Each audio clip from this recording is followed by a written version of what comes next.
Madam Clerk, you give me the go? Okay, so ready. We're calling the city council meeting on February the 6th, 2023 to order. Will you please call roll? Yes, ma'am. Councilmember Burt. Mayor Coop. Councilmember Lowing. Here. Councilmember Lithcott-Hames. Here. Councilmember Stone. Here. Councilmember Tanaka. Here. And Councilmember Vinker. Here. For the record, we have 6 present. Thank you. We're going to start with our first item, which is a study session on Palo Alto Link, the city's new on-demand transit service. Hello. Hi, good evening, Honorable City Council. I'm Philip Kemi, Chief Transportation Official. I'm just waiting for the slides to get pulled up. Joining me tonight is Nate Baird, who is our Parking and Transit Manager. And also in the audience, we have Garrett Brinker, who is from our contractor VIA. He's their partnerships principal, and he can help to answer any detailed questions that you might have. Okay, I see that PowerPoint is up now. It is not letting me go to the next slide, though, unfortunately.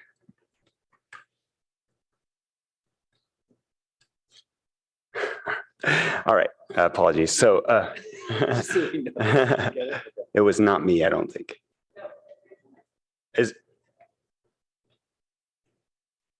Oh, okay. Looks like my clicker is working now. So before diving into this service discussion, I want to give a brief background and catch us up to how we got here and where the vision for this service came from. So back in 2017, a few key things occurred. VTA had set on their next network plan, which had called for some service cuts in Palo Alto. And I also was before the council presenting the Palo Alto shuttle vision plan. And at that time in 2017, council directed me to seek VTA funding for shuttle service and to look at on-demand service model as a model for the future. In 2020, following some economic downturn, the Palo Alto shuttle program was eliminated, discontinued, but also should note that it had experienced year-over-year declines in ridership starting in 2016. So every year, 2016 through 2020. However, in 2021, 1 year later, we were awarded a $2 million Measure B grant from VTA to start this on-demand transit service that we had scoped out based on those discussions in 2017. And there we go, I'm changing slides. This next slide, actually on the left, what we have is a map that was the quarter-mile walk shed for transit under the VTA next network changes that occurred back in 2017. This was actually a map that I prepared for that discussion on our Palo Alto shuttle vision. What the walk shed is it showed that at that time, including the VTA service and the Palo Alto shuttle service, 61% of Palo Alto residents had access within a quarter mile of walking. And that's what walk shed is. It's how far can you walk reasonable distance to get to transit, including the 2 shuttle routes. Just want to note that the map on the right is the service area of our new service, the on-demand service. So it's going to really cover approximately 100% of our residents. And also noting that there's a table there that shows the ridership details as it decreased year over year for the shuttle service. Not to demean the shuttle service, but just noting that the services are really different. They're very different types of models, and that ultimately we'll have to make a decision at the end of this pilot program about what type of service we want to continue with. And with that, I'm just going to dive right into what is this service. So Palo Alto Link is the name of the service, and it's on-demand transit. And the easiest way to explain that is to say that it's kind of like a TNC, which is a transportation network company, like an Uber or a Lyft, but it's a shared ride. So similar to those services, you would book a ride via the web or an app or by calling on the phone. We wanted to provide all of those options for customers. We're going to have 9 vehicles that will serve most of Palo Alto. And our regular fare will be $3.50, but we will have a discounted fare for students, seniors, and low income and disabled, which will be $1. And we'll accept cash or mobile pay. And with that, I'm going to turn it over to Nate Baird, who will take over this presentation. Good evening, council members and mayor. One of the major ways that we are providing this services was to bring on a operator, and our chosen operator is VIA. They've been around since 2017, and in that short few years have become a real leader in on-demand transit services. They have a number of partners, not just in California, but across the nation and also internationally. So we're really happy to be partnering with a team that has a lot of experience with on-demand transit, bringing the assets and the strategy, not just with the service itself, but with the planning involved and also strategizing about how to chase future funds and partnerships to keep the service going long term. Their service features a branded City of Palo Alto branded app and vehicle as kind of the stars of the service. You will really know that this is a City of Palo Alto transit service when you book these rides and when you see them on the streets. In terms of kind of how we want to be evaluating the service as we kind of roll it out over the next 18 months. There's a number of metrics that they are going to provide to us. We'll have a lot of information about where people are making requests, where people want to go ride, the total number of rides that we give, the number of rides per vehicle hours. There's a lot of good information that we'll be getting as this service rolls out in terms of what success looks like and what we want success to look like. And we'll also have some opportunity to have some conversations with our community and our constituents as we roll out the program to kind of continue to think about what metrics are best to monitor as we roll out. Every ride and every driver's ride features a ability for a feedback as well. So we'll have direct feedback from both our driver partners and also from our customers. Marketing and outreach are a really important part of what we're rolling out together with VIA. Our marketing plan is specifically tailored to our market. We've been in close communications with our city manager's communications team. And then also we've been getting lists together of both destinations, folks we know people want to go to, but also the various service organizations, senior services organizations, places that house seniors. So we'll have a lot of information. We'll do a lot of direct marketing. We'll have an insert in the utility bill coming out in March to let people know about that as well. So we're really trying to make use of both our assets, but also VIA's past experience in rolling out these types of services into communities in terms of getting the word out about what's available. Next steps, we're finalizing our marketing and operations details right now, figuring out where we're going to park the vehicles, putting together the assets that will go out. The pilot program will begin March 7th, launch March 7th, and be in place for 18 months.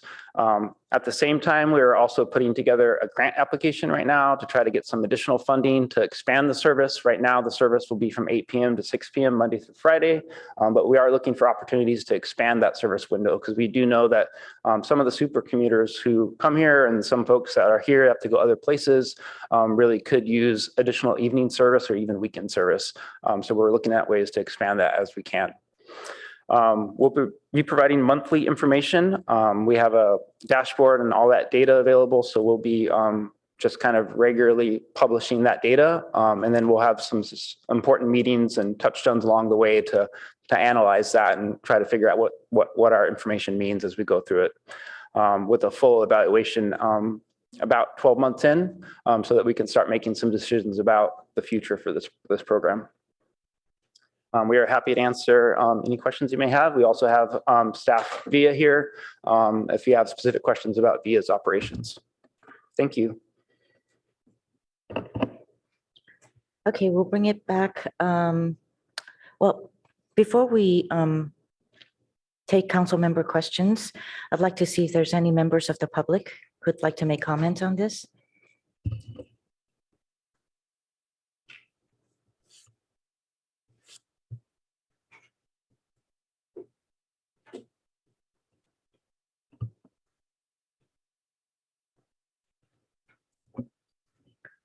Our first public comment speaker will be Aram James.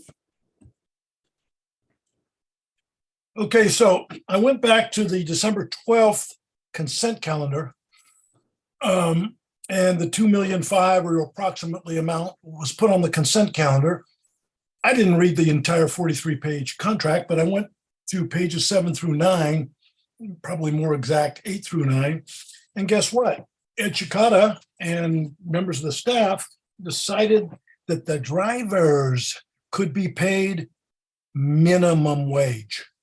Not prevailing wage, but minimum wage. No benefits. Wonderful. We just dealt with that in terms of our janitors. We all talked about how inhumane that was. We've tried to correct that. There was a memo by Greer Stone and Pat Burt. Well, I don't know how this slipped by, but it's another reason why we need to have people on the council read these contracts. You need to go back to the contract. Like I said, I didn't read all 43 pages. I zeroed in on the wage issue. So now we're going to have people driving in the town who are making minimum wages. Undoubtedly, they're going to have to drive to work in their cars from way out of town. Thank you, Ed Chicata, for thinking about our climate change issue here. It's just outrageous. And then these folks are going to have double and triple jobs to try to survive, and they're going to be exhausted while they're driving these Ubers. Think about the safety issues there, folks. Do you want to put your kids in an Uber with somebody that may be dead tired? It's really outrageous. Mr. Chicata, you haven't overseen the police the way I want. One strike against you. Here you go again. I'll bet you anything you wouldn't work for minimum wages. You would want comparable pay for your job as a city manager, and I understand that. But why is it that you're so quick to hire outside contractors? And there was a bunch of folks that looked at this. So it wasn't just you, Ed. There was a bunch of other people in transportation, Stanford folks and others. And you all decided it was okay to give $2.5 million to this super duper VIA group, but they're going to pay their employees basically slave wages and then drive our precious seniors and other citizens around. And, you know, the drivers they're going to be exhausted because they can't live on minimum wages. You got to go back and correct this. This is really another, like I said, strike against the city manager. Ed, would you live on a minimum wage? Heck no, you wouldn't. So why do you ask other people to do that? And then in a particularly critical job where people are going to be driving around our loved ones. Bad, bad, bad policy. Okay, thank you for your comments. Our next speaker is Jonathan Ehrman, followed by Herb Barak.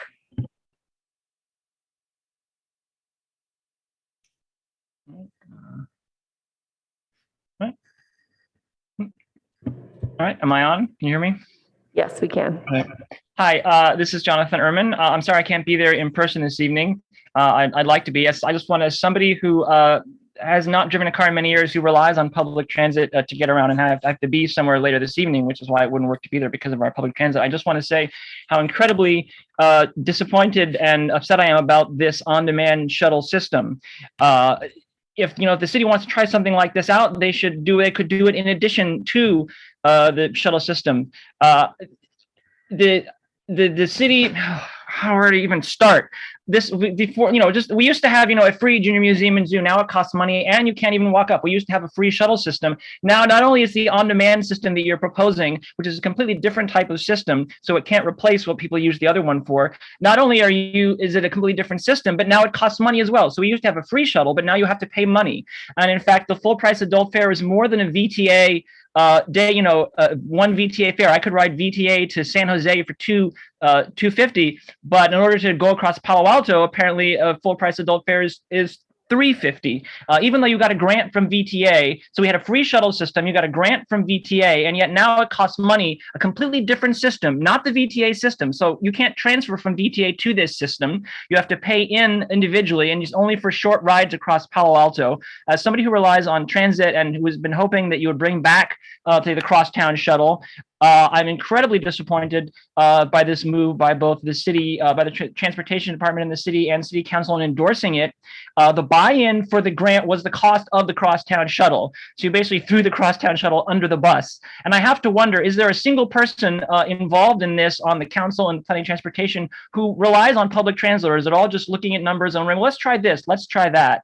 I also want to point out that the number of the ridership decline figures, just remember, of course, in 2020, obviously, that, that is not a complete year because things were shut down because of COVID.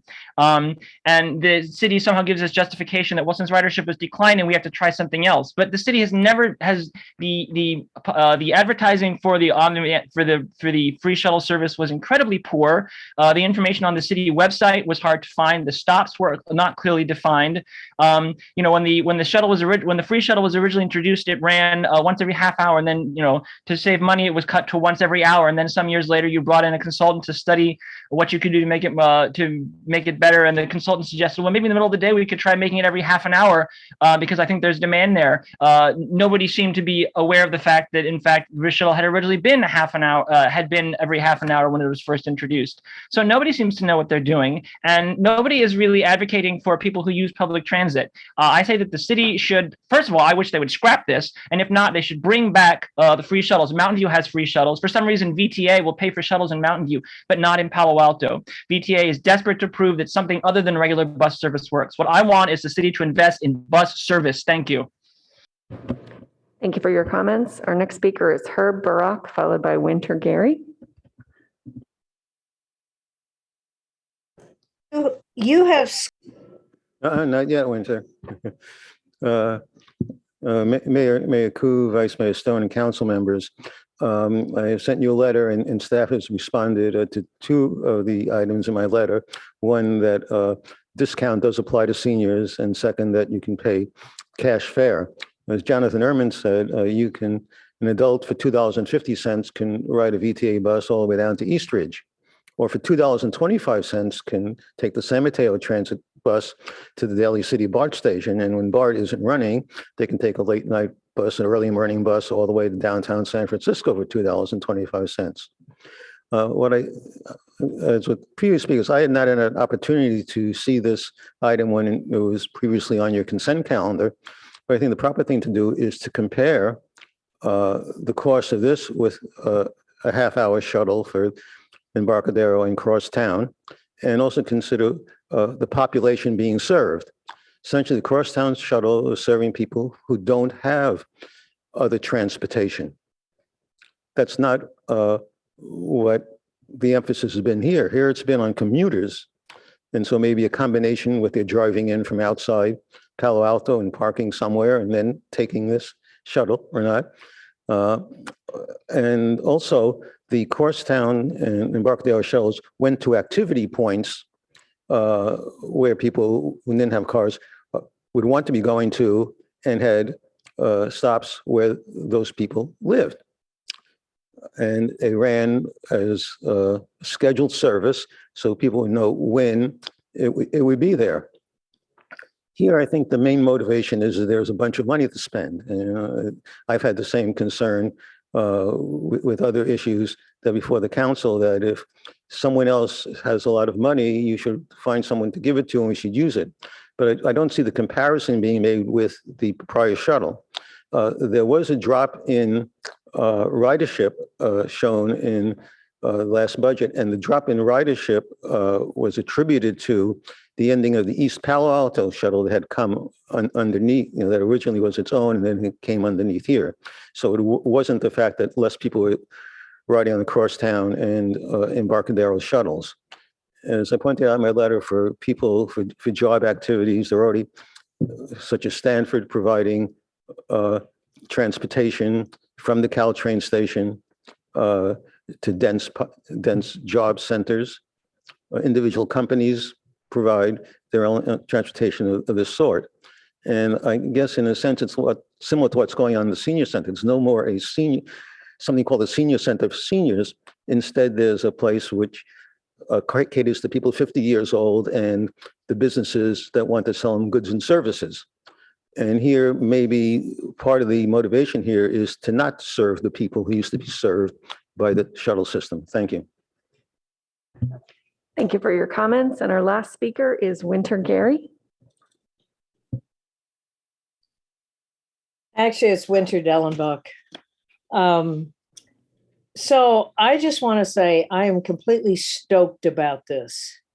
I am excited. It's finally the shuttle program that I want, that is useful and easy for myself, my husband. We share one car by choice. We have for years. It usually works out because we're both madly busy.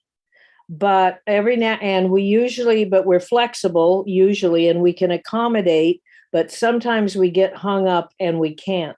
And it's a problem with the car. And this is a fix, and it's low cost. And the difference between this and the frickin' bus is you can get this service easily, and then it takes you right where you want to go. And this is fantastic. And the bus doesn't do that. And I just want to thank the city for this.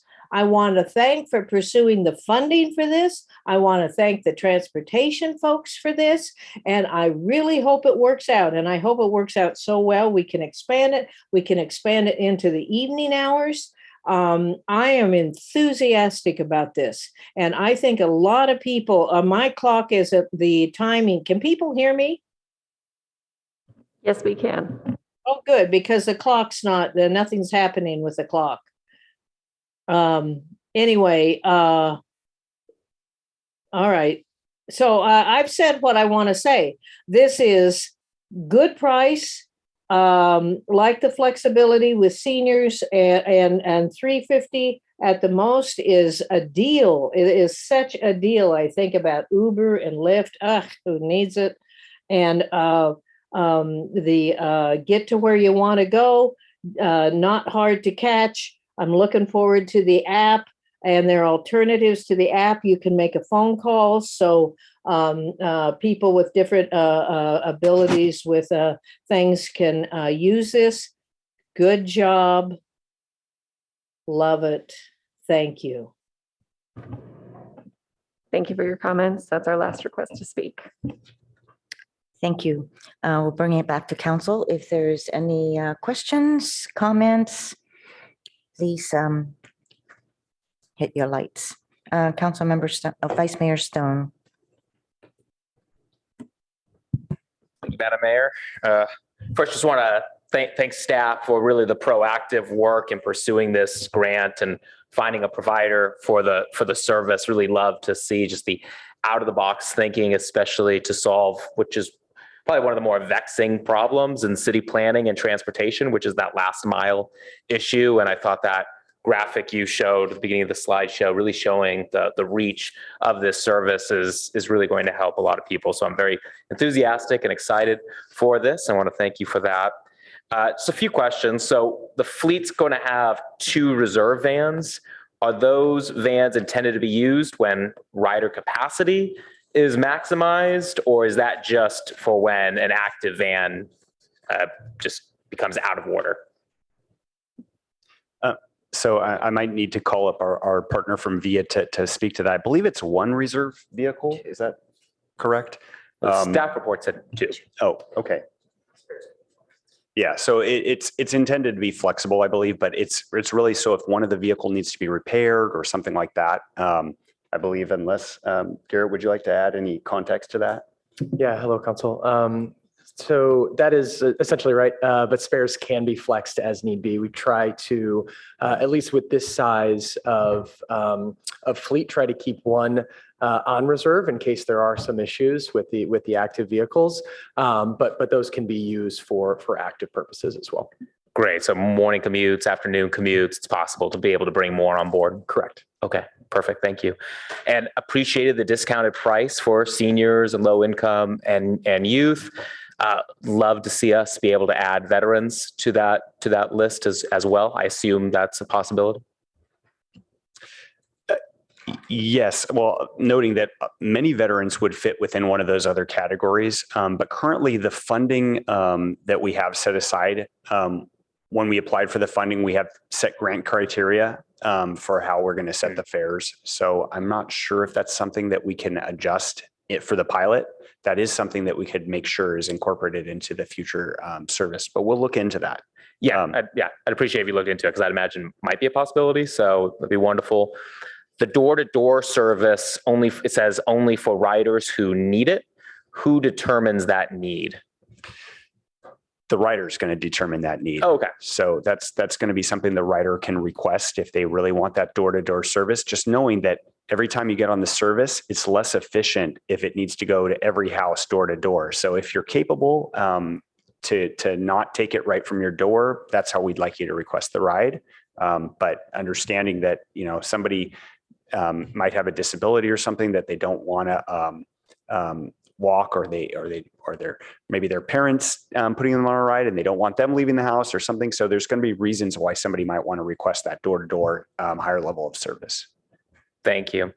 And is the only way to be picked up through calling in or through the web? I mean, if somebody is walking down the street, they see one of these shuttles passing by, can they flag it down or?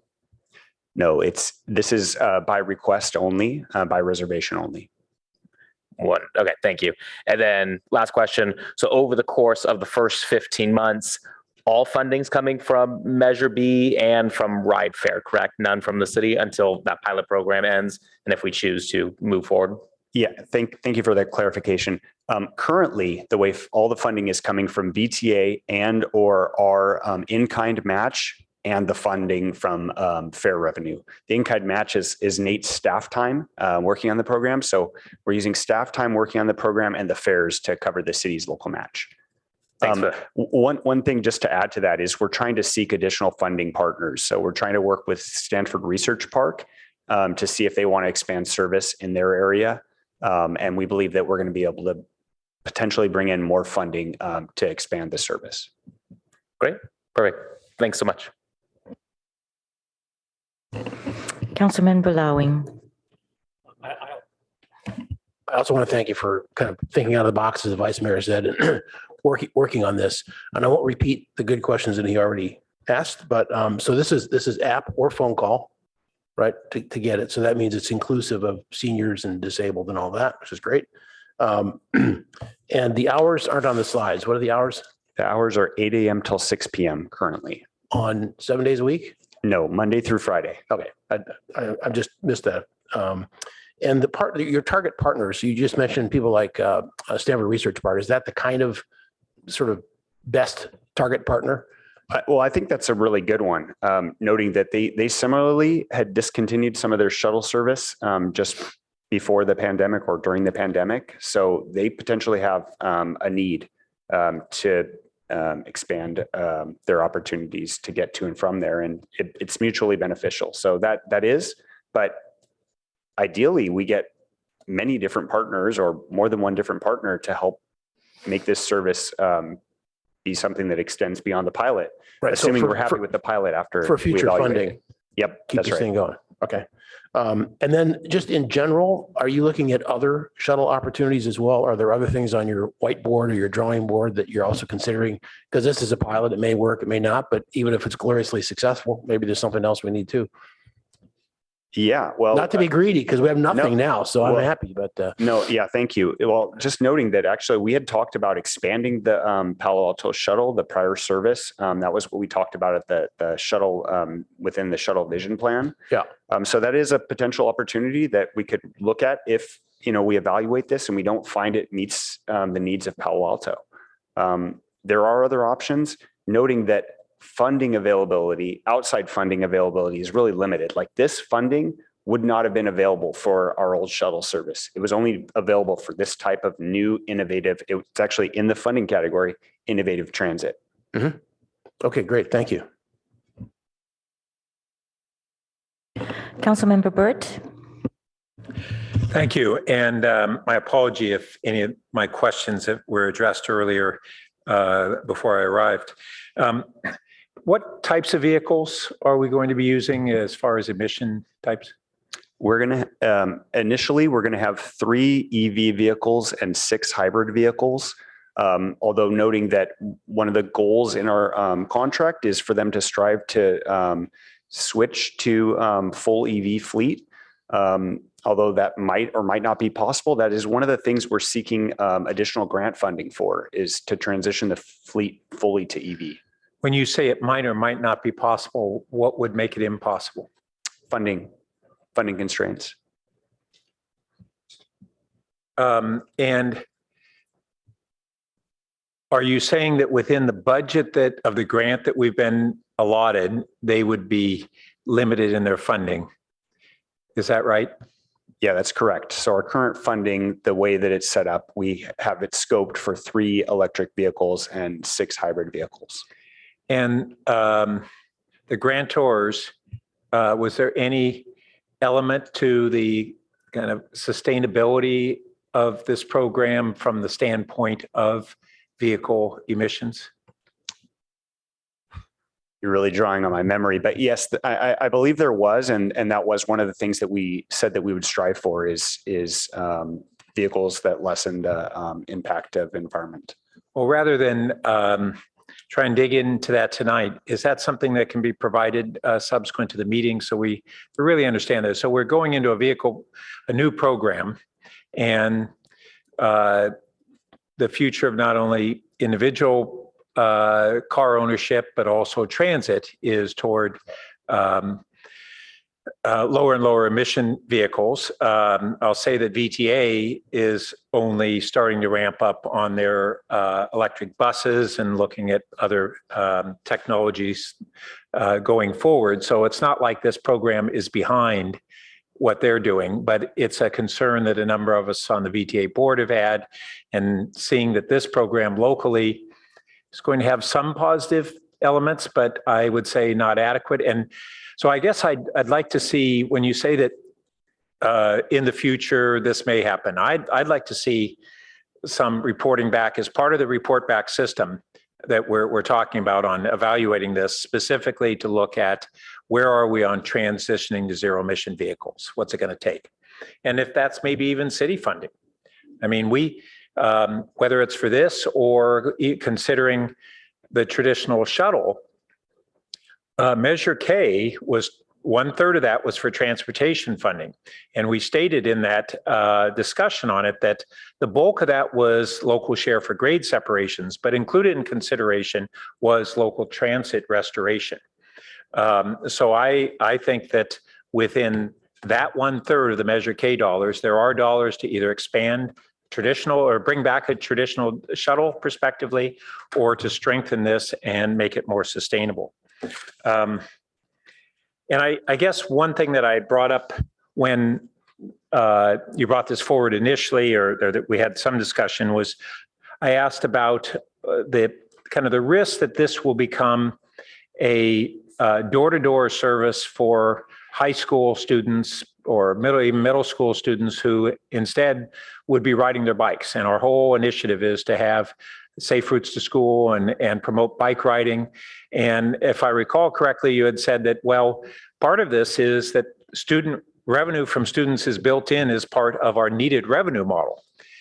And that made me think, okay, I understand that and why it would help drive revenue and utilization, but that response seemed to be focusing just on that beneficial aspect, which is driving revenue, versus a detrimental aspect, which is moving kids who are maybe fairly affluent to essentially having a cheap ride share every day to school. Now, if it's an occasion where there's an unusual circumstance, then some of those kids might need that. But that's a concern I have as well. And so when that reporting back comes, I'd like to request that we see what is going on in terms of student utilization, how much is middle school, how much is high school, and we loop back with the Safe Routes to School program on how this initiative meshes with our commitments there. Thank you. I know there wasn't exactly a question there, but I just want to note that one of the things we will be collecting is a lot of data about where trips are happening to and from, and potentially school district could be a partner, one of the partners that, we talk about in the future if we see really high utilization. Another thing, just want to note that at least 6 of our vehicles will have bike racks. So just want to note that. And lastly, I think for students, a lot of them have figured out how to get to school without the shuttle service and with, taking other means. I don't know how many of them are going to take this new service. I think there will be some, but what we're hoping is it's the ones that really need this type of trip, the ones that have a really far commute and haven't had, are maybe getting a ride in a single occupancy vehicle from their parents or something like that. So well, I'll say none of us know how many students there will be. I probably have greater concern than you do in terms of that it could be a temptation to have that free ride share or that low cost ride share to school every day and shift people back from a bike mode to this kind of ride share. I don't know, but I certainly want to keep an eye on it. Thank you. Councilmember Lithcott-Haynes. Thank you, Madam Mayor. I want to thank staff as well for their excellent presentation and the public and my colleagues for their comments. I know we're all excited to be bringing a city shuttle back, and it's great to have some Measure B funding for 18 months so that we can study usage and see what makes the most sense. It's great that some are fully electric, and as Councilmember Byrd has said, we want to see all of the fleet get there. My questions center on when is the service provided, equity across the city, cost, and ultimately what our goals are in putting this shuttle together. Regarding when, I am concerned that the service is, as it stands, only Monday through Friday, not weekends, and 8 a.m. to 6 p.m. The staff report says that passes catering to commuters will be provided, which sounds wonderful. But if so, it seems we would want a 7 a.m. start time, as many people do need to be at work at 8, if not earlier.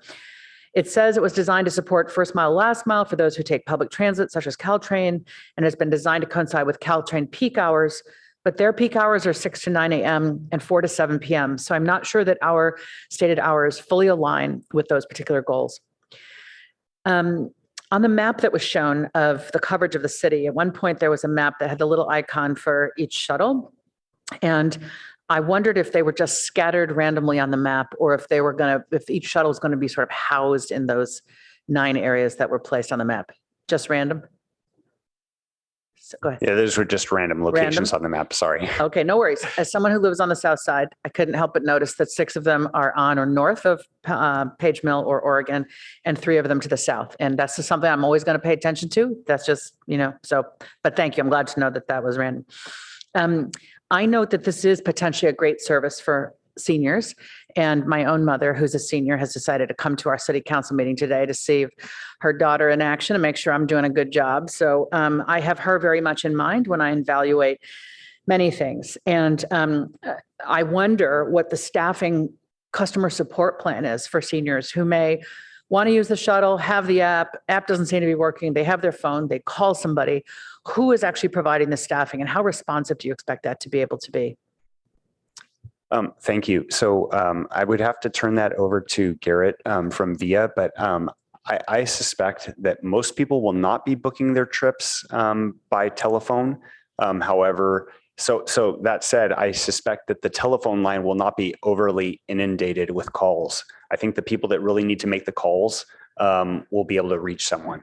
But I'd like to call Garrett up to speak to that. So we do have dedicated call support for folks that are calling in for the service. The response time is usually between about 1 to 3 minutes. And for those that we have folks who are specifically trained to work with seniors and many of our services, actually there are specifically senior focused services that are similar to this in places all across the country. And so the folks that will be calling in, our folks will be particularly mindful and be able to assist them in that way. Okay, thank you. I agree with the members of the public who have raised concerns about why we're moving from a free shuttle to a paid model, and share the concerns that we seem to be becoming a pay-to-play city, the Junior Museum and Zoo, for example. When I do the math, it seems we have priced this by assuming riders will be responsible for the 500K that is not covered by the grant. We've estimated 550 riders a day on weekdays, so we've arrived at a cost of $3.50 to cover the 500 grand. We're asking residents to pick up fully 20% of the cost. To the point of a few commenters, why is the cost of our shuttle so much higher than a bus to Daly City or San Jose? And how many of us are on the council and in staff are actually adding up these dollars and figuring out if we can make $3.50 each way work at $7 round trip? That's almost the cost of crossing the Golden Gate Bridge, which for me gets to the bigger question, which is why are we doing this? What is our aim? If we truly want to incentivize people to use green technology and public transportation, shouldn't we price it to make this option incredibly attractive? So I'd like to ask, is there an articulated goal at this point of being able to one day reduce this rate if, say, ridership exceeds our expectations?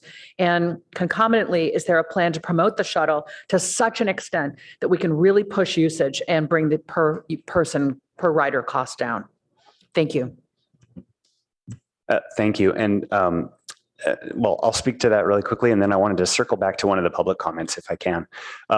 Just wanted to note that the fares schedule was set up not with the intention of fully recouping exactly the $500,000. We really don't know exactly what ridership's going to be like. I mean, that's really what this is going to be, is a pilot where we're going to evaluate. So as I mentioned, some of some of our local match is going to come from Nate's staff time. But the fares were set up through the grant application process. There was minimum recommended fares that were set by VTA in this process. That is the fares in general is something that we can really evaluate as we get through the pilot and find out, and as we're getting feedback from customers about what it is. But also noting that this really does reflect a higher level service. These are trips where somebody can take a trip from their house to a location that maybe was not previously served by any other transit service. We've heard, we went over and we were talking with La Comida, with Avenidas, and they were telling us, we have somebody who needs to get to this vision appointment, and there's no way they could get there in public transit before. They used to put them on an actual lift each way. So you can imagine how much that costs. This is now $1 trip for them each direction. So it's very different. It's hard to compare to just a traditional transit service, but it does typically reflect a higher cost. The public comment I wanted to mention was regarding the minimum wage. I just wanted to note that the minimum wage is just our standard contract language requiring at least the minimum wage be met rules in our city. But we can call up Garrett to talk to this, but noting that they're going to do competitive market analysis to determine what their wages will be in Palo Alto, because of course they have to be able to actually hire operators. They have to be able to pay them in order to hire them. I know that wasn't directly your question, but I just wanted to make sure that got covered. I want to thank all the council members for their questions because most of mine have been answered. Although I did want to find out, VIA is also the service that, are they the same service that is used by VTA for the senior drive around? No. No, if you're referring to the paratransit service, no, it's not. It's not. But however, VIA does operate in Cupertino, I believe West Sacramento, is it? Richmond? Yeah. Okay. Making him shout across the room here. Okay. They also operate LA Metro. Those are the ones I know offhand. Thank you. Yeah, that was going to be my next question is what cities are they operating in? Because, with our permit system, the parking permit system, there always seems to be some glitch when they're trying to purchase their parking permits. And so with this shuttle system or drive around system, I think it's important for people to know that it operates very well and with your turnaround time.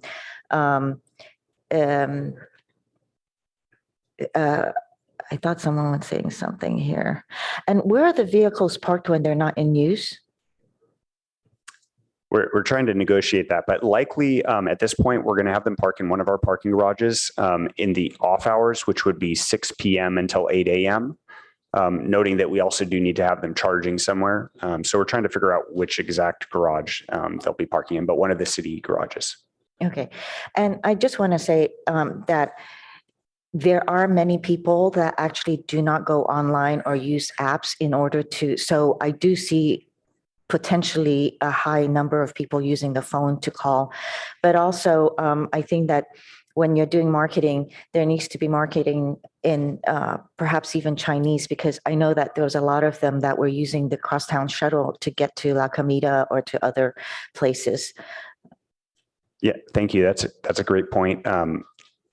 Noting that when I needed to do a shuttle survey previously, I needed to do the survey in Spanish, English, and Chinese in order to capture the actual thoughts of the riders. Yeah, I appreciate that. Thank you very much. And then I also attended a PAUSD school meeting at one time, and there were people that came up to speak and they said that they needed busing services. I think that might be an opportunity for the city schools liaison committee to bring that up and to see, how they might be willing to look into it. Because I think it's mostly all the postdoc families that is requiring that, and they're having difficulty getting their kids to school in a short time frame. Okay, I think that's about it, but thank you very much for the presentation. Oh, I'm sorry, I have one. Councilmember Tanaka. Yeah, thank you for bringing this to us. Appreciate your work on it. A few questions. So when would this program start? The program is slated to start on March 7th. Okay. And how was the current provider selected versus, let's say, Uber or Lyft? Because I remember when I traveled to Las Vegas, the city had a program where they would provide a free trip one way to downtown because they wanted to encourage more people to shop. And it was actually really convenient, and it was very flexible for the city because they just basically, they geocoded it. And so it was basically free without, anywhere from that area to downtown. But these kind of services exist, and I was wondering, why didn't we pick a more popular provider? So I'm not sure I heard that last little bit, but just to note, we went through a competitive bid process. We had a request for proposals, and we received bids, and then we evaluated the bids, and then at council awarded the contract. I see. Okay. And then where are we at on the, well, I guess, do we actually approach Uber or Lyft on this as well? I would need to confirm that with the contract staff. I'm sorry, I don't have that information. Okay, just because because there's a lot of drivers and it'd be very easy for them to do this. Okay, and then my other question is, whatever happened to our scooter share program? Because we approved this like 3 years ago now, and it's been a long time, and this would actually cut down a lot of trips, right? Especially from the Caltrain station. Yeah, so just regarding that, I hate to, I think this is a little bit of a different subject, but the scooter share and bike share program was put on hold during the pandemic, as we noted that other jurisdictions and the scooter share vendors were changing their models and started charging cities and having a little bit more burden placed on cities. And so we were really evaluating how we can actually roll that out. We believe that we need staff resources in order to actually roll this, the scooter and bike share out. And so that's something we'll be seeking in the future. Okay, I'd like to see this happen sooner than later, especially since we already voted on it. And then in terms of the cost, I have to agree with a lot of the members of the public in terms of the cost. I would actually love to see this service free for everyone. And we could justify this as needed, but really to get adoption going, and it'll give you a lot of publicity as well if it was low cost or free. And I realize that there's some economic issues here as well. So it's not free for everyone, at least for students, because we don't really have a bus system in our city. And so if you could do that, I think that'd be really, really good. And then my other question for you is response time. So if someone requests this, is it like Uber, you do Uber or Lyft, you request, you get a car in like 5 minutes or less? What kind of response time are we looking at here? So I just want to actually quickly address a different question or point that you had, which I want to quickly note that the first month our service will be free. Oh, okay, good. So I just want to note that that's one of the promotions. We'll actually be having multiple promotions throughout the year that we'll be running. Regarding response time, I'm wondering, Garrett, can you speak to that? But just noting that some of it's going to have to do with our demand, which we don't fully understand yet. And that's really part of what we're going to evaluate in the pilot. It might be that we have too many vehicles. It might be that we need more vehicles. And so that's going to be something that we're going to really have to understand. Or even more likely, we need more vehicles at a certain time and we need less vehicles at another time. But I think Philip captured it quite well. It's a delicate balance between supply and demand, but we're constantly working on almost a daily basis with city staff using some pretty sophisticated internal simulation and service design tools to model out the service and sort of determine what is the ideal wait time based on demand and supply. So you could think about it as more in terms of a better headway than probably most fixed route buses, and probably a few more minutes than say a private ride share like an Uber or Lyft. And so it's meant to provide a really good quality of service and sufficient wait times. I don't want to put anything to a number per se, but you could think of most of our services having somewhere between about a 10 or so minute wait time. But again, entirely dependent on supply and demand. And that can evolve over time as well. The algorithm gets smarter, gets more efficient, determines where pickup and drop-offs are happening, and that can actually improve wait times and the quality of service over time as well. Yep. Thank you. Yep. And if I can, just one more thing. That's going to be one of the criteria that we look at to evaluate the service. Okay. So, I mean, this is another reason why I think we should have just piggybacked on one of the existing rideshare networks versus the smaller one, because it makes it really hard to predict. You can't provide the level of service that people kind of expect these days. But okay, anyways, put water on the bridge.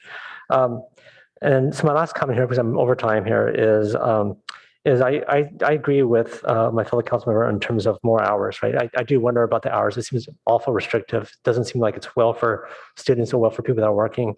So I think the hours need to be expanded. Thanks. Thank you. I did want to ask, remind us what happened, the difficulties we were having with the free shuttle that we had in town. So there were two different services that was providing it. And I think at a certain point, the drivers was difficult to procure. Was that so? Yeah, well, and just to note, we had two different shuttle routes. Actually, we initially had three different shuttle routes back pre-2016, I guess. But 2016 on, we had two different shuttle routes. One of those shuttle routes was actually operated by Caltrain. With that, regarding that service route, that one, they really had a hard time keeping operators. That one, we had a lot of days where we had the service gaps because Caltrain was having, and just in general, the industry was having a hard time retaining operators. So that one was having challenges. Also, at the same time, Caltrain was charging more and more money each year to operate that shuttle. So the costs were going up, the ridership was going down. Similarly, with a crosstown shuttle, although we weren't having as many operator issues, we had fairly steady operators. Costs were continuing to climb, and the ridership was continuing to decline. And Mr. Garrett, your drivers are pretty secure in terms of ensuring that these rides will continue on and that we will have the drivers in place. Yes, that's correct. So I'll say of the we have 600 partnerships all over the world, 50 just here in the state of California, and about a dozen plus just here in the Bay Area. So we first off have a very strong pool of drivers that we're already pulling from here in the Bay Area. Also have, despite a lot of the driver shortages with traditional public transit services throughout the entire about 3 years or so where we've been dealing, especially with driver shortages in the transit industry, VIA has never had a challenge in launching or maintaining a service over time. And so have really developed a pretty strong muscle in being able to recruit and train drivers as well. Thank you. That's very reassuring. Councilmember Lithcott-Hames. Yes, thank you, Madam Mayor. Just one additional thought. As I've tried to pay attention to what makes public transportation attractive to people versus not, I'm sort of struck by the fact that you can move from you ought to take it, you have to take it, to you want to take it by being a little bit more playful with it. So I love that you've already got it branded with Palo Alto colors and kind of the Palo Alto marketing way. It already looks like us. I would encourage us to think about going a step farther, perhaps even a little contest for elementary school kids to suggest to name the vans. If we have 9, we're going to pick 9 names. And so it's not just the van that's coming. It's like, it has a funny, I'm not going to even come up with an example, but you'd see what I'm saying. And it's a little bit more playful. And it's like, oh, which one were you in? Oh, I was in this one. Oh, I was in this one. It just might help boost readership. Thank you. Ridership. Thank you. I think I don't see any more lights. And so I want to thank staff for bringing this to us. And we'll move on to agenda changes, additions and deletions. Sure. City Manager? Go ahead. I did want to note, thank you, Mayor, that for the council's awareness that we understand that getting through your agenda this evening may be challenging. And so as such, wanted to just provide a little bit of context for your consideration. On your action items, we've got number 7, which is the leaf blower enforcement, number 8, our long-range financial forecast, and AA1, which is a follow-up to your priorities setting and setting of objectives. Again, just a little bit of background of as you get into your discussion. One, on the leaf blower enforcement, would expect we'll have some community members speaking to that item. If your discussion suggests that more extensive discussion is needed, you could refer that to a committee, logically the Policy and Services Committee. Don't have any expectation that that would be the case, but just wanted to bring that option to your attention. Number 8 on the long-range financial forecast is somewhat time sensitive, but not critically time sensitive. So that should it be unable to be heard this evening, could be heard next week. And then AA1, since we have heard that there's some interest in that discussion, would suggest that you switch the order so that it would be 7, AA1, and then 8. A long explanation, my apologies, but did think that might be helpful for your consideration. Thank you. I was going to suggest that it seems like it is a pretty packed agenda, so I would propose to the council members to hear action item AA1 before action number 8, and then we'll do a check-in at 10 to see if we either move forward with action 8, which is the long-range financial plan, or defer it to another day. So I just want to see if council members are okay with moving up AA1. Council Member Burt? Yes, I am supportive of moving it forward, and but I think it's a real understatement to say that it's a challenging agenda. I think it's an agenda that is not well considered to start an item scheduled at 10:30 at night, which could be a couple-hour discussion. And we've really got to get to a point where we're having these agendas in a more realistic way. I do think that actually, so it may, rather than even say we're going to consider getting the 8, I'm not sure that we're going to be able to complete the priority setting item. I mean, it's going to be an extensive, important discussion. It's really guiding our year. So I think we ought to just move 8 to next week. And when I saw it on the agenda originally, I was struggling to go through comparing the long-range financial forecast, and I didn't yet have the mid-year budget updates, which have more contemporary information, as well as focusing on the mid-year. And it just seems logical that we would do the 2 of those together in the same meeting so that we can mesh them. So I think just we ought to go ahead and say we're going to do 8 next week. Is that okay with all the council members? If I might just make one point I forgot to mention earlier, Mayor, is that number 8, your long-range financial forecast, actually was recommended unanimously by the Finance Committee. Again, this was last year's Finance Committee, but again, recognizing that we've had transition on the council was brought forward to you as an action item. So again, just for your awareness. I appreciate that. So we will defer number 8, the long-range financial plan, to next week.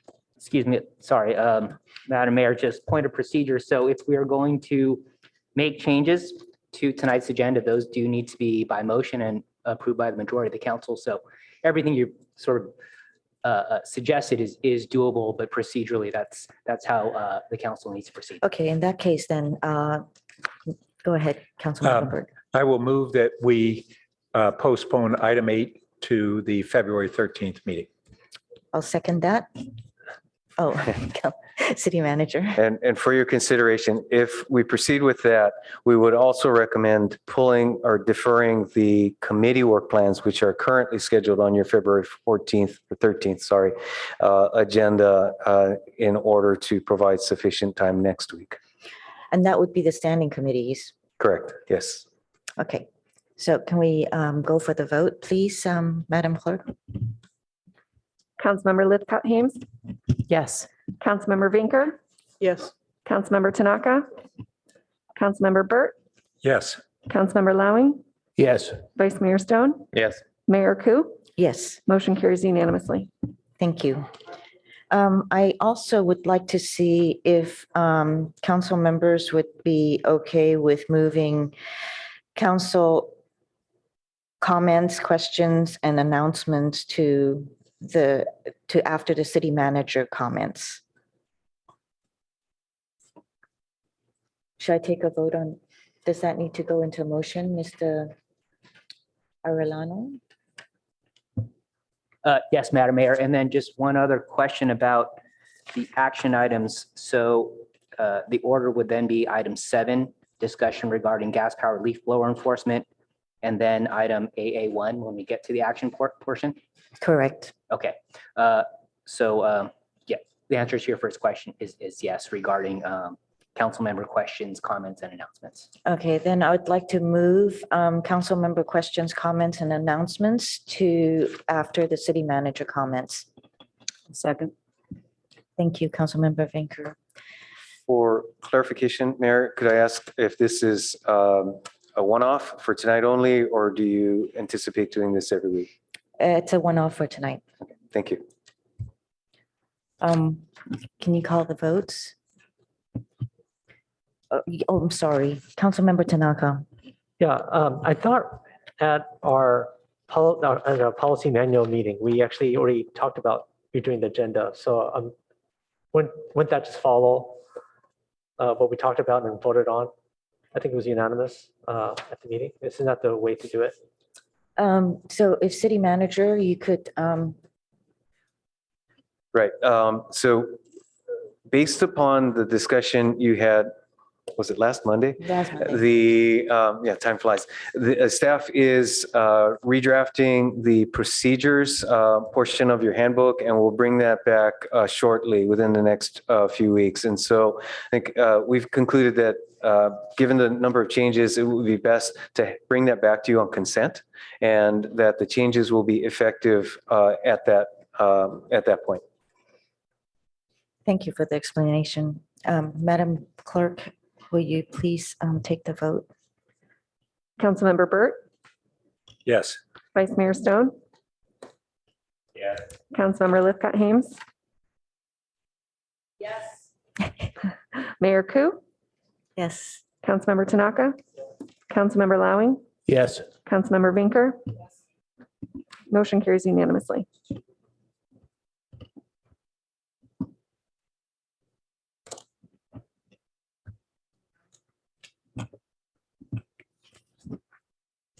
Okay, Sorry, looks like we will be able to get. we will go to public comments on items not on the agenda now. Madam Clerk.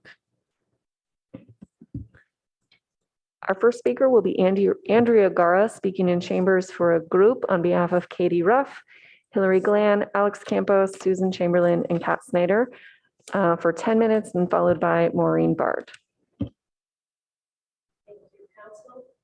My name is Andrea Guerra. I'm speaking as a co-chair of 350 Palo Alto, but also on behalf of a coalition of local groups, including leading environmental organizations, passionate student groups, worship groups, physicians, and parents.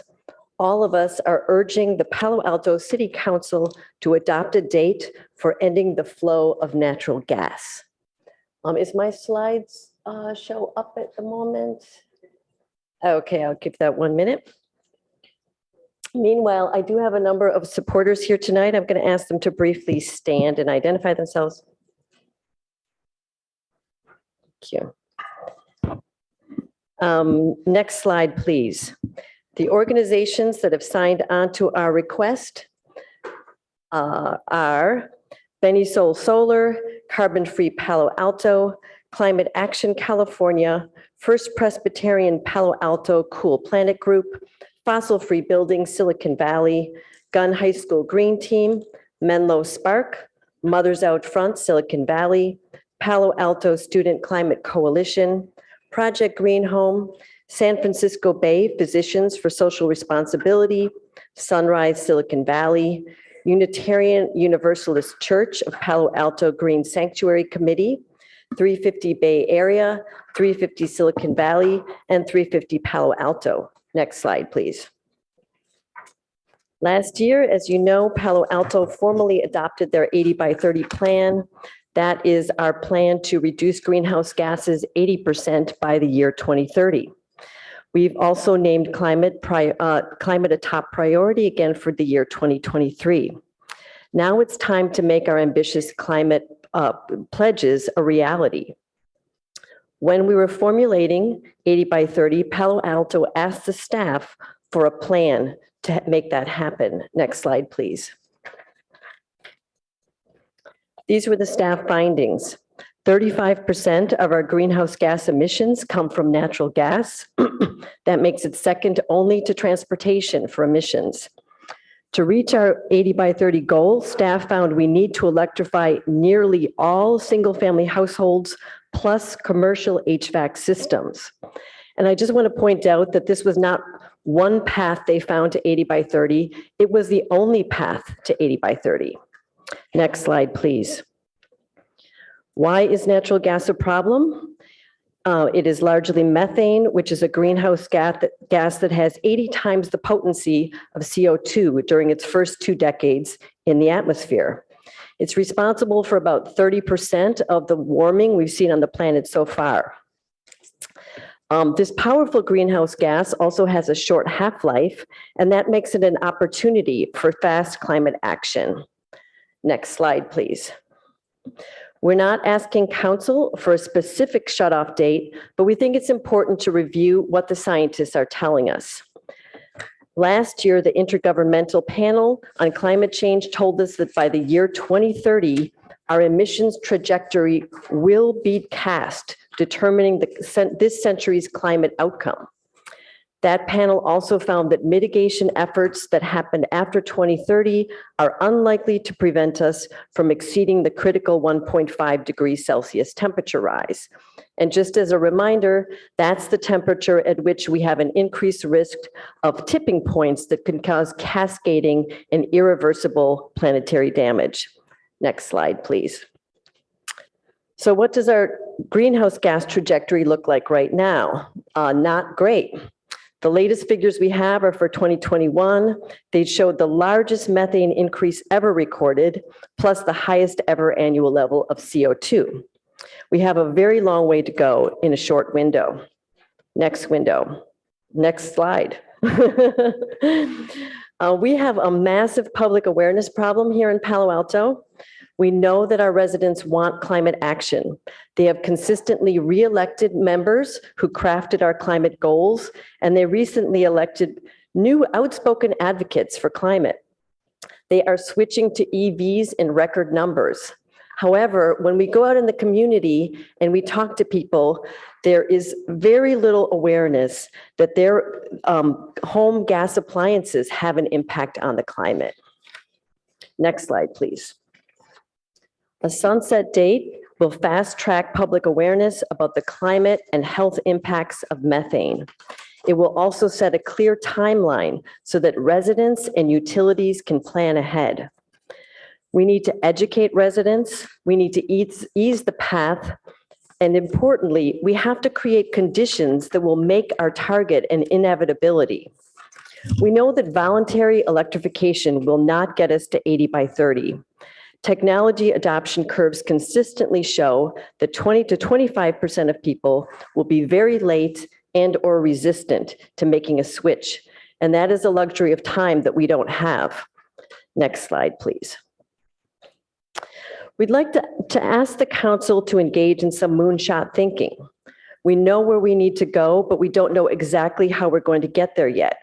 However, Silicon Valley is a national center of innovation. We need to tap into the extraordinary talent in our community, in our area universities, and in our own city staff to develop a technical and financial roadmap to our sunset date. We're asking council to direct staff to begin that process this year. Next slide, please. Yes, there are roadblocks to electrification, but they are not insurmountable. We need to remove the financial burden, but we have an excellent model in our new heat pump water heater program that offers fast permitting, discounts, plus no interest financing. We need to continue to work with the state to ensure that we have the electrification workforce we need. And I want to thank the council members who have already begun that process. We need to make sure our grid is ready. Residential upgrades are projected to be finished by 2030, but we have to make sure that we adequately fund this effort. In the meantime, we need to press ahead. We know that the grid is ready now for citywide water heater conversions, and some neighborhoods are ready for full electrification. Finally, we have to ease resident worries about blackouts. That means promoting home solar and educating residents about bidirectional EV chargers or battery backup systems for their homes. Next slide. Right now, we have a unique window of opportunity with the Federal Inflation Reduction Act. This includes billions of dollars to support electrification. Incentives are available for electric appliances plus upgrading wiring, and they're good through 2031. We're also well aligned with what's happening at the state level. The CA Air Resource Board proposal that was the recent proposal would end the sale of gas-powered furnaces and water heaters starting in the year 2030. The Bay Area Air Quality Management District is considering a zero emission standard that could put our region on an even faster timeline. Next slide, please. Finally, I would like to emphasize that asking for a sunset date is not about taking away the gas. It's about transitioning to the sustainable energy source of the future. Just as EVs are the future of cars, electric homes are the future. We want the transition to be well-planned and equitable. Mankind has transitioned many times before. We used to heat and cook with wood fire and coal. These transitions have always been step forwards, and electrified homes are the next step forward.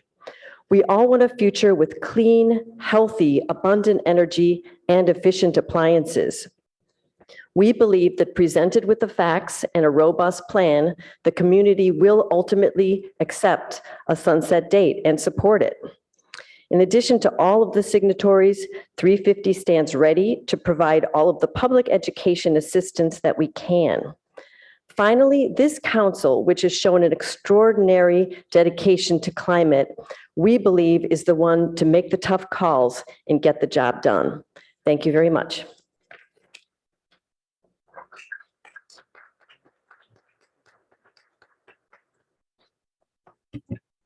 Our next speaker is Maureen Bard. Council members, last week I came and described to you, as you'll remember, my unusual predicament of the inequality of height allowances for ADUs that the state has offered and you have opted to put into law. This week, I want to make sure to draw your attention to how many homes that varied enforcement potentially affects. I think the clerk has a PDF, which is actually from your city packet. Is it up? No. It's a picture of the corridor, of the transit corridor and the boundaries. And as you know, that green section is anyone within a half mile. If you look at that carefully, you'll see how ziggy-zaggy that is. And you'll see that I am far from alone in my predicament at being on the border and with neighbors who will have a higher ADU than I will have. I counted last night the number of blocks bisected by the corridor's borders. There are approximately 100 blocks that have green on one side and no green on the other. That means, at a minimum, 100 residents won't have the same height allowance as their next door or rear neighbor. And if they're on a block like mine, in which the whole block borders that green thing, that green line, multiple properties could have rear neighbors who have a taller ADU height allowance. I just want to once again reiterate, the city needs to reconsider this unfair division among its residents. And I can suggest two options for ways you might want to deal with that. One is messier. It's to draw a border that's a zigzag along streets to at least avoid having next door and rear neighbors with different limits. But the city also has a less complicated and more equitable option, and that is to raise that ADU height to 18 feet for everyone in the city. I hope you will act on this option very soon, keeping in mind that that increased height will improve the living space for whoever is living in that ADU, as well as potentially enable less lot coverage for all of our neighborhoods. And before I go, I just want to introduce that I have brought a couple of who have come voluntarily, two residents from other parts of town, not just where I live. Mike Genezareth from Crescent Park and Deborah Sobel, who lives in Leland Manor. So that's all for today. Thank you very much for your time. Thank you for your comments. Our next speaker is Bruce Carney.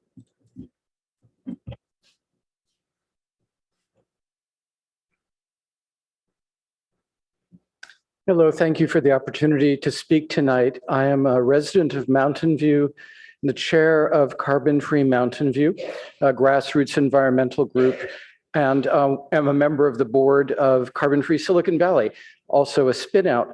Both of these groups were inspired by the example of the Palo Alto residents who founded Carbon Free Palo Alto. And I know sometimes when a city is asked to do something on the leading edge, the comment is made, well, we're one small community. What difference does it make if we get out there ahead of the parade? And at least one part of the answer is that you'll inspire others to join your parade. And certainly I can speak from personal experience to say that because of Palo Alto residents, because of Carbon Free Palo Alto, Carbon Free Mountain View was able to persuade cities throughout Silicon Valley to form Silicon Valley Clean Energy. We can't take 100% of the credit, but believe me, if we had not been there going to city council meetings up and down Santa Clara County back in 2014-15, Silicon Valley Clean Energy would not be as large as it is, or it would not have started when it did. There was a three-part series that Ken Burns put together called America and the Holocaust. Not a cheerful subject, and so my wife and I never got around to watching it until just today. And this morning I was watching, and there was a line that really struck me about America's anti-Semitic response to the plight of Jews in Europe. And the answer was, or the comment was, the best time to stop a Holocaust is it before it starts. And I think there's an environmental Holocaust that the young people behind me and on the right are likely to experience if we don't stop it before it starts. And so one of the ways we do that is to get out ahead of this problem, to really look at this short time window available to us. And speaking of short time windows, from now until 2030 is 7 years. All of America's involvement in World War II took place in less than 4 years. It's really amazing what this country can do when it puts all of its creative energies into one specific goal. In that case, it was to defending Western democracy. And in this case, it's to defend the climate that we have grown to love. And here in Palo Alto, we have one of the best climates anywhere. So let's hang on to it. The last thing I would want to say is that when I worked at HP, one of the books we spent a lot of time thinking about was Stephen Covey's 7 Habits of Highly Effective People. And one of those habits is to begin with the end in mind. And the end, in this case, is the end of flow of natural gas as soon as possible. I hope you will adopt that end and make it a reality. Thank you for your comments. Our next speaker is Ken Horowitz, followed by Matt Schlegel. Yeah, good evening, Ken Horowitz. I live on Homer Avenue. I'm a Palo Alto resident. And I wanted to comment on item number 10 on your agenda, which is an information report. So I felt like I should comment on that one. And that one is in regards to the analysis, so to speak, of the projects for 2000. Well, it's item 10, page 3. And it indicates that you had 65 major projects for 2022.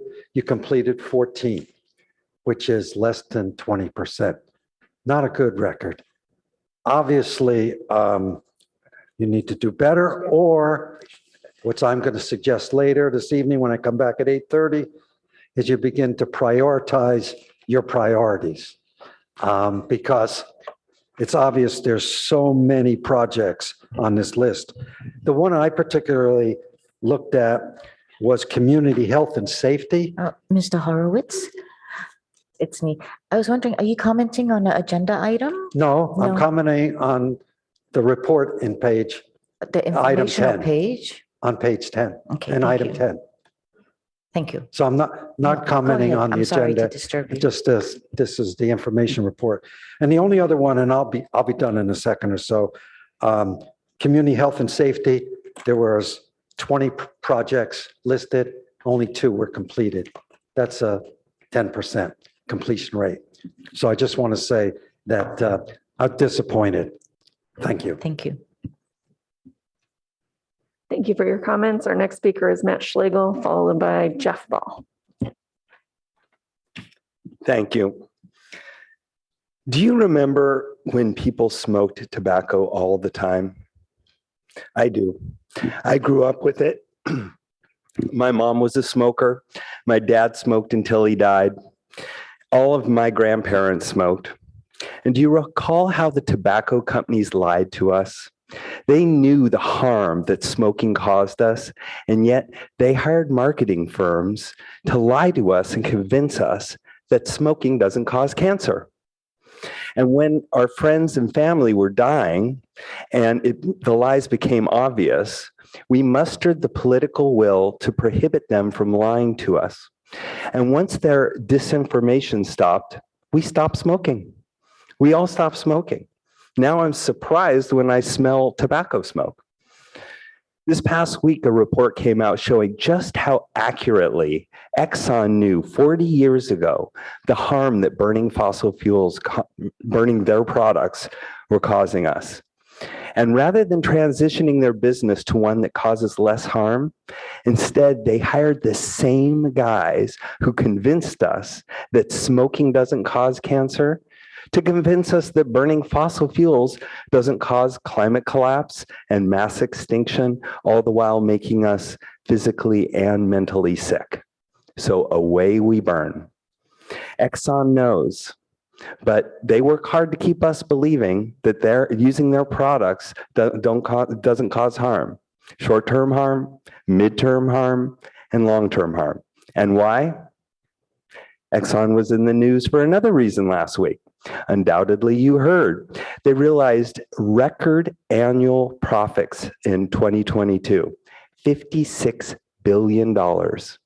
They're putting profit over planet and people, and that's why they do it. It's the same reason tobacco companies lied to us, and it's the reason why the fossil fuel companies continue lying to us. So just a few years from now, we're going to consider people burning fossil fuels the same way we consider people who smoke tobacco. The fossil fuel burners will be the exception, not the rule. We've transformed society before and we'll do it again. And that's why I and Fridays for Future Palo Alto fully support having Palo Alto establish a sunset date for end of flow of dirty fossil fuel gas in our city for a cleaner, healthier city. Thank you. Our next speaker is Jeff Ball. Let's not do that, please. Thank you. The next speaker is Jeff Ball, followed by Sydney Ernest. Hi. I want to speak to the importance of a gas sunset date for ending the flow of natural gas, and I will speak as an individual tonight. I'm speaking for myself, my family, and a lot of other people. I'm a member of the Palo Alto Rotary Club and serve as chair of the Climate Action Committee of Palo Alto Rotary Club. I've lived in Palo Alto downtown since 1977. I've watched all the changes. I've been part of it because I've lived here. We need your support as a council and as the leaders of the city of Palo Alto. You can create a context for our climate action work. This context helps us act with urgency and collaboratively in our quests to transform how we live on into a green future we can all love. Thank you very much. Thank you for your comments. Our next speaker is Sydney Ernest, followed by John Kelly. Hi, my name is Sydney Ernest. I'm 16 and I will be speaking on behalf of Fridays for the Future as well as the Sunrise Movement today. Let me start by asking pretty simple questions, which is you're all adults, I would assume. You can all vote, you can hold office, you can rent a car. And I would assume as adults as well that you are more capable of judging when something poses dangerous risk to health and safety. Otherwise, you wouldn't be in an elected position. And I would assume as fully qualified adults, I wouldn't be here telling you about the impacts of inaction regarding carbon regulation and how it's a safety risk to individuals. That additionally, it's a problem that we're not regulating the acceleration and the dire state of climate emergency we're currently facing. Now, my final question, do any of you trust fossil fuel companies? I know I sure don't. I hope as adults, you would also make a judgment similar to that. Seeing as it's been released that Exxon and Shell and many other big contributors to climate change knew exactly what they were doing 40 years ago, yet they still manipulated systems to ensure their profit margins were greater than the people they killed in the process. It doesn't surprise me that the government submitted to the hands of these companies when it came to regulating natural gas.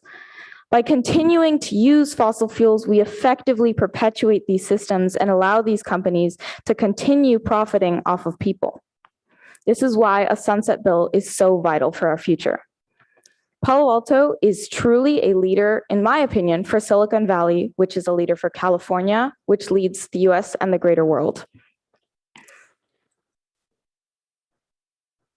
If we are able to pledge a sunset request, my hope is it will lead the rest of the world in a migration away from the harmful fossil fuels. Pledging this would put our city in a place where we have fully done our part in locally eliminating harmful emissions that worsen the effects of climate change. This pledge means so much to my generations and the generations following us. And on behalf of youth, we hope that you can hand down the city to us, knowing that you have done your part in reducing emissions and giving us a moonshot towards a livable future. Thank you for your consideration and have a lovely rest of your night. And Madam Clerk, let's make sure that we, after the next speaker, that we close public comments. Thank you. Absolutely. Our next speaker is John Kelly. Mayor Koo, Vice Mayor Stone, council members, I'd like to speak to you about 4 items very quickly. The first is I'd just like to associate myself with the remarks of the representatives of 350.org and the other organizations who've spoken to you about creating a sunset date for the use of methane in Palo Alto. Just 2 points on that. I think that the speakers who have preceded me on this point really haven't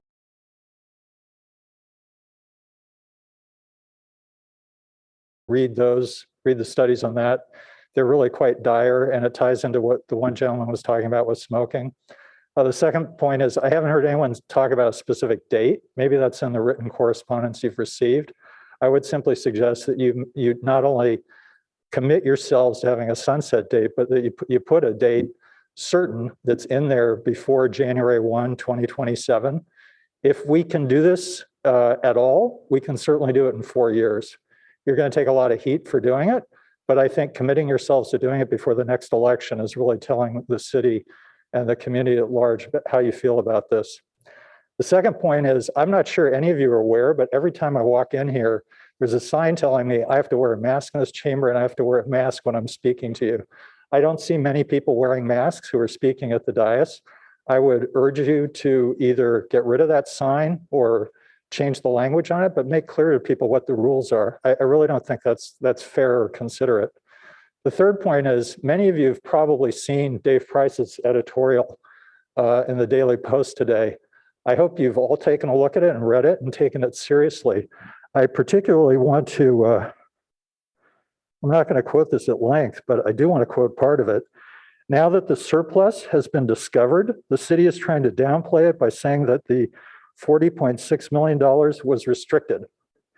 This is not the kind of thing that the council should leave unanswered or responded to. I don't know what the facts are. I don't know if Mr. Price knows what the facts are, but I believe it's the duty of the Finance Committee and the council to respond to this thoroughly, accurately, and quickly. And if this isn't at the top of the Finance Committee's meeting, for its next, at top of the agenda for its next meeting, I urge you to put it there. And lastly, I was intending to be here for the discussion about the priorities. So just as a matter of personal privilege, I want to indicate we've had a family, maybe not an emergency, but an important event in our family. I need to take my wife to the airport. So if I can get back before you get to the priorities and speak at that time, I will. And if not, I'll write to you. I think there's some really important things that you need to change in your priorities, not least of which is adding a progressive municipal carbon tax to your discussion of climate issues. Thank you. Thank you for your comments. And Madam Mayor, there were several speaker signups for actually part of the first group of speakers, so we've readjusted the list. Our next speaker is online, and it's Aram James.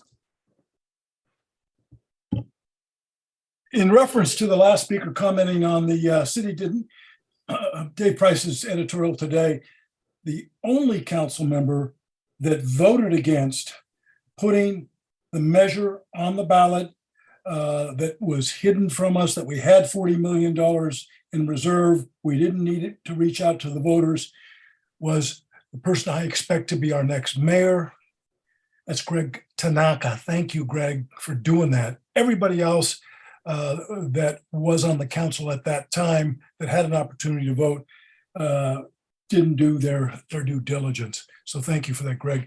And, you know, Madam Mayor, I took the comment from the city manager, are you going to do this every week? Meaning changing items back and forth, as a snide comment and something to try to control you. You may feel different, but there's Mr. Tanaka trying to do his power play again. And nobody really asked via the question that I wanted to ask, which is, they say it's going to be a minimum wage job, and that also means no collective bargaining and no benefits. And we're going to let those folks drive our seniors around and our children around for, you know, $3.50 an hour or $1 an hour, and we haven't done, we're not paying them right. That to me is irresponsible. And again, I lay that on Mr. Shikata. Now, last week, you know, he had an outburst. I may not get through the whole thing on manager comments. And that outburst was directed at me. It was inappropriate. I still haven't received the apology. but I'm going to start. I only have a minute and 17. We'll finish it next week. The statement that I read last week that it caused him to have the unprofessional outburst at me, and none of you, by the way, attempted to step in and tell him, what are you doing? It's out of place to do it in manager's comments. You tried to hijack Mr. James' trial by ambush, as I called it. But here was the statement. It's not the race, it's the culture, and the Palo Alto Police Chief Binder. It's all about the warrior culture, thus the insistence on maintaining deadly tasers and a canine unit, both of which he knows are weapons of torture used against almost exclusively on Black and brown people. Mr. Shikata, are you telling me that canines and tasers are not primarily or almost exclusively used on Black and brown people? If so, why don't you come forward with your data? I don't think you have it. Next sentence, Mr. Andrew Binder has no intention of creating a culture ship in the leadership of the PAPD or in the rank and file of the PAPD. That's my opinion. I'm entitled to it. Only got 8 seconds. I'll get back to this next week during oral communications. And I await somebody on council to tell him he shouldn't have done what he did during city manager comments, and for your apology, Mr. Shikata, which I imagine will never come. Still waiting. Okay, thank you for your comments. Our next speaker is Debbie Mitels, followed by Sven Thiessen. Hello, good evening, members of the council. Thank you for giving us an opportunity to speak this evening. I wanted to speak on behalf of setting an end date for the use of methane gas in Palo Alto. As Andrea Guerra said, all the scientific evidence now points to 2030 as a tipping point when Earth will face irreversible changes as we continue with carbon emissions. I'm active not only as a member of the 350 Palo Alto Steering Committee, but also I'm the founder and co-chair of Pacc, an Peninsula Interfaith Climate Action. We're an organization whose members come from about 30 faith-based congregations between San Mateo and Los Gatos. Our members are among the many local residents who are taking action themselves and within their congregations to switch from fossil fuels to clean electricity. Yes, if the city puts forth a law or an ordinance or a resolution to stop the use of fossil fuels by 2030, some people will complain. They'll complain about government overreach. But the reality of it is the climate disruption is not within the government's authority. That's happening because of the basic laws of nature, chemistry and physics.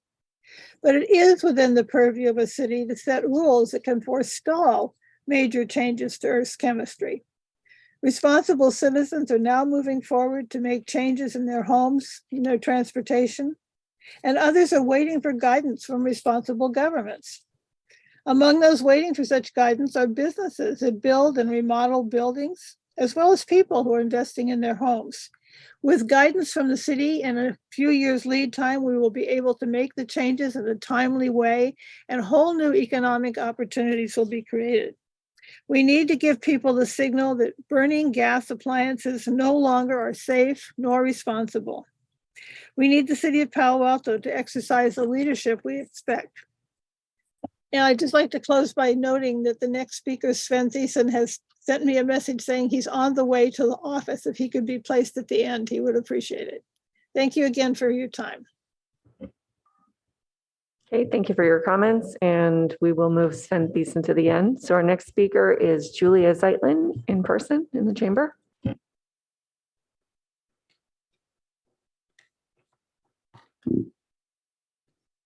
Good evening, council members. I hope you are doing well. I'm Julia Zeitlin and the co-founder of the Palo Alto Student Climate Coalition. I wanted to take a moment to express my support for the 350 Palo Alto Climate Team's gas sunset date proposal letter. Despite the misleading name, there is nothing natural about burning natural gas. The substance is toxic and dangerous, and its combustion in gas-powered appliances like furnaces and gas stoves leads to leakage of chemicals like formaldehyde, benzene, carbon monoxide, and more. Not only are gas-powered appliances harmful to indoor air quality and our health, but also detrimental to the environment. According to the NRDC, methane is more potent than carbon dioxide in terms of the greenhouse effect. In fact, pound for pound, its global warming impact is 25 times greater than that of carbon dioxide over a 100-year period. For the past several years, 350 and then Pacc has encouraged the council to accelerate its climate efforts. You have done so with 80 by 30, strong reach codes, and a carbon neutrality target. However, you, the new council, have the opportunity to make an even bolder and uniquely powerful statement that demonstrates clear leadership by putting a sunset date for gas flow in Palo Alto. Let's not kid ourselves. We won't be using natural gas as a fuel 30 years from now. It's simply not sustainable. We urge you to show your commitment to your priority of addressing climate change by setting the state and declaring a definitive timeline to phase out the use of this toxic gas in homes and buildings. Students do what we are asking you to do all the time. Whenever I am handed a difficult assignment or project from school, the first thing I do is set a timeline for myself so I can check my progress and ensure that I will finish by the deadline. We urge you to follow this basic principle and do the same with your climate goals. Thank you.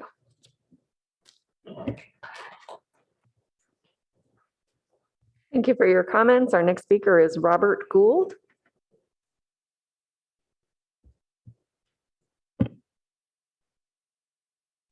Can you hear me now?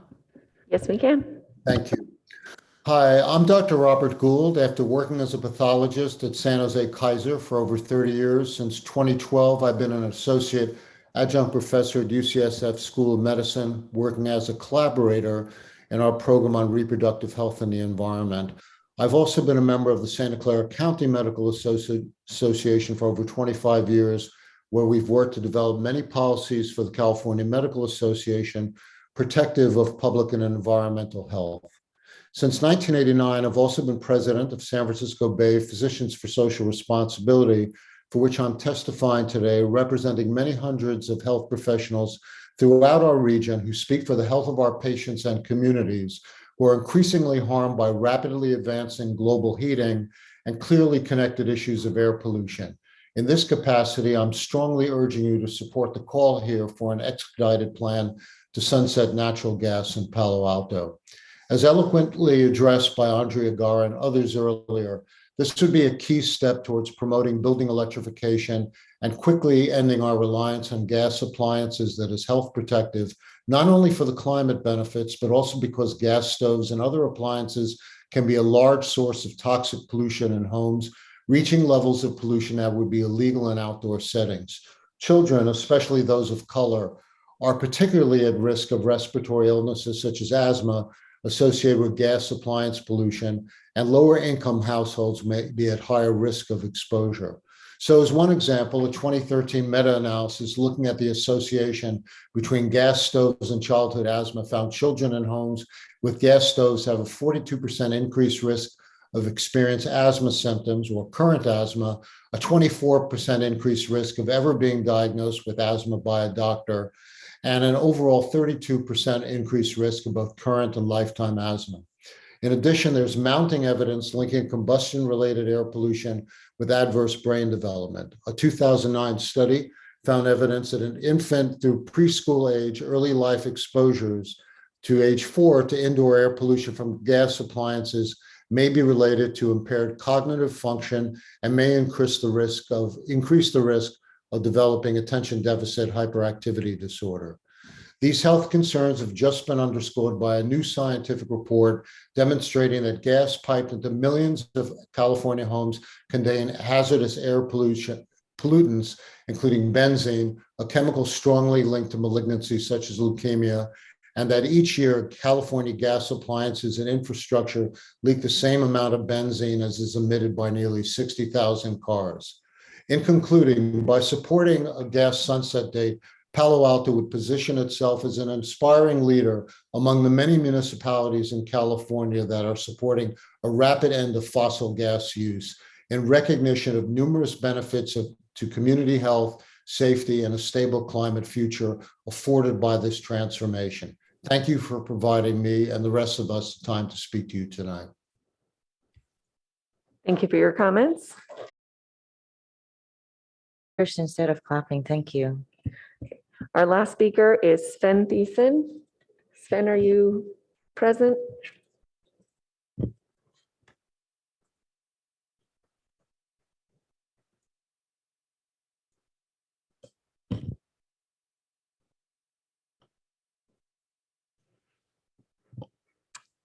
Madam Mayor, we have no response online and it doesn't appear he's in the chamber. Yeah, I think Sven is driving here. Okay, can you hear me? Oh, yes, we can.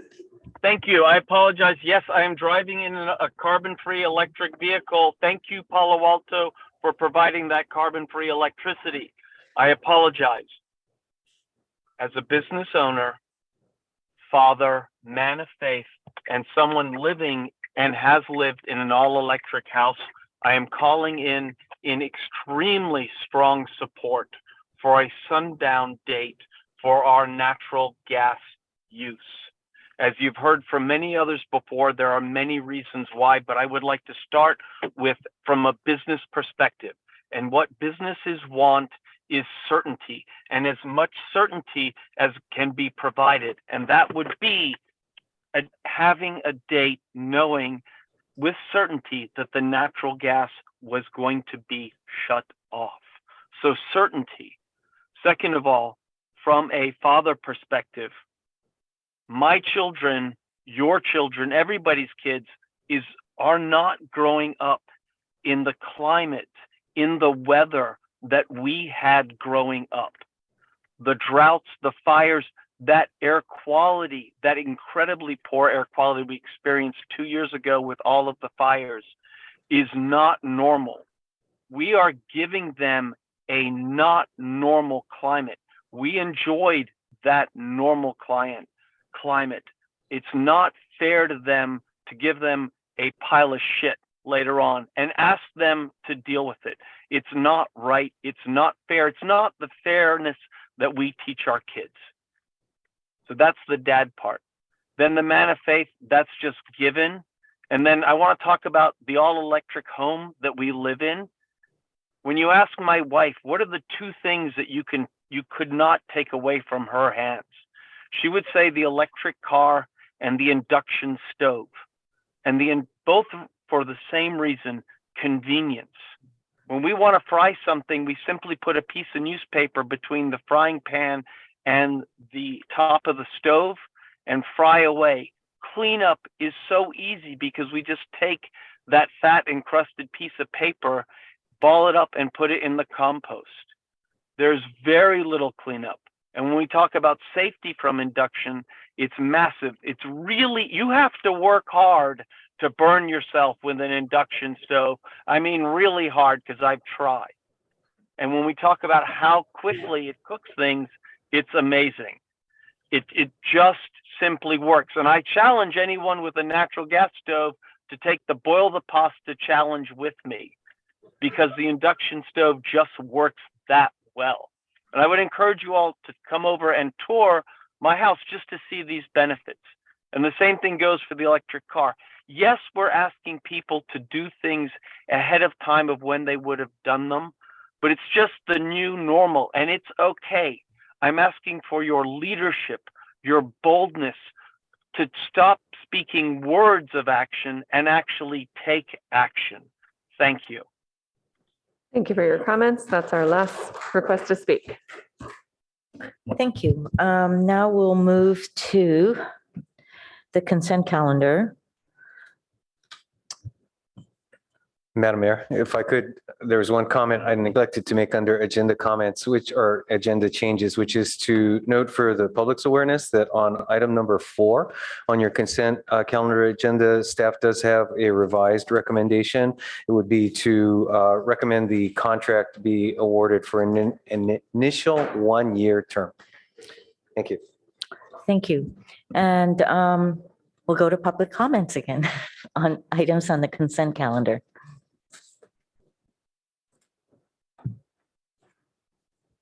Do we have any consent calendar? Okay. Madam Mayor, we don't have any requests for the consent calendar. Very good. I'll bring it back to council. Is there any comments? No votes. Poll. Councilmember Burt.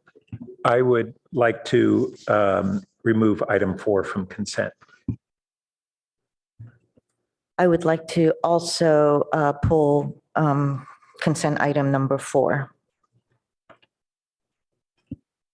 Vice Mayor Stone. I'll pull 4 as well. Thank you. Councilmember Tanaka. No on 5. No on 5.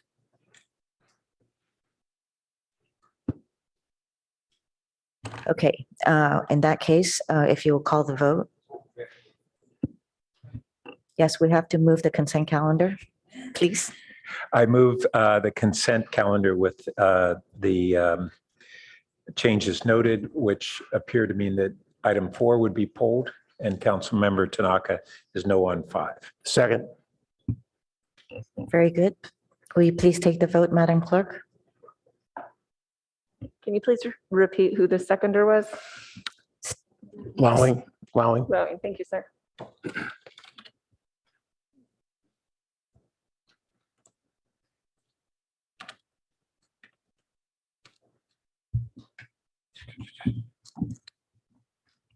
Okay, Vice Mayor Stone, Yes.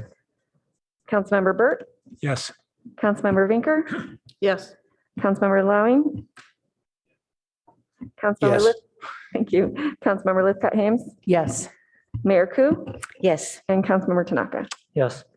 Motion carries unanimously for items 2, 3, and 6-1 on item 5. Thank you. And Councilmember Tanaka, would you like to speak to your no vote on number 5? Yes, thank you. I appreciate it. Actually, can I ask the clerk so I could share my screen, please? You have to stop sharing in order for me to share. Thank you. So let's see here. Hopefully I got this right. Can you guys see my screen? No?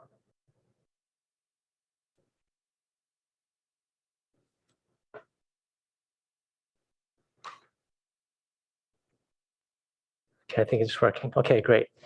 So item 5 is basically a compensation increase. And I believe right now this is actually very tone deaf. I think probably every day, if not more often, we see mass tech layoffs. We know that people in our community, a lot of them work in tech. A lot of jobs depend on dollars that tech people spend. And this year, I could tell you, no one in tech is getting a raise. In fact, many people are losing their jobs, even the mightiest companies, be it Google, Facebook, whatever, people are getting laid off. So, and not only are people getting laid off and there's no raises, but a lot of people in tech, their compensation is based off of stock, off of equity. And what's happening here is not only are they getting laid off and not getting raises, but their compensation is also falling, sometimes dramatically, maybe half or 2/3. So they're getting much, much less than before. At the same time, our community is facing sky-high utility rates. And we like to say, oh, it's just because the natural gas prices are high or because the commodity costs are high. But it's not just that. It's also because the ballot measures, we transferred funding from our utilities to our general fund to bolster these raises. Now, our staff already gets every other Friday off. And in this proposal, this consent item, we're going to be giving an extra holiday day as well. Now, this at a time when our community, they're getting paid less, they're getting laid off, they're not getting raises. In fact, most of the companies are cutting back all the benefits. No more, free dry cleaning, none of that stuff. A lot of the stuff is going away, no more free lunch. But our city is going the other way, which is really ironic right now, given the situation that a lot of our people in our community face today. Plus, they're going to get cash bonuses, right? Just think about that. Now, we have to say, well, what are the compensation of the people working at our city? For these two groups that we're talking about, it's $347,000 a year annually, and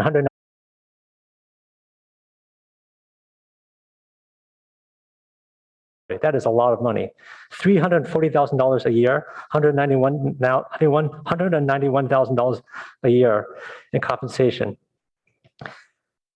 And I do realize that there are some positions in our city that are hard to fill. And what I think we should be doing for that is we should be doing focused pay increases. There's some positions that we really need to do dramatic increases. And I know some of this proposal here has a little bit of that, but it doesn't go far enough. There should not just be a blanket raise across the board. Also, if you look at the total cost of this, which is about $12.2 million, and this is just 2 of our 7 groups, the ballot measure, if you read it, it says preserving 911 services.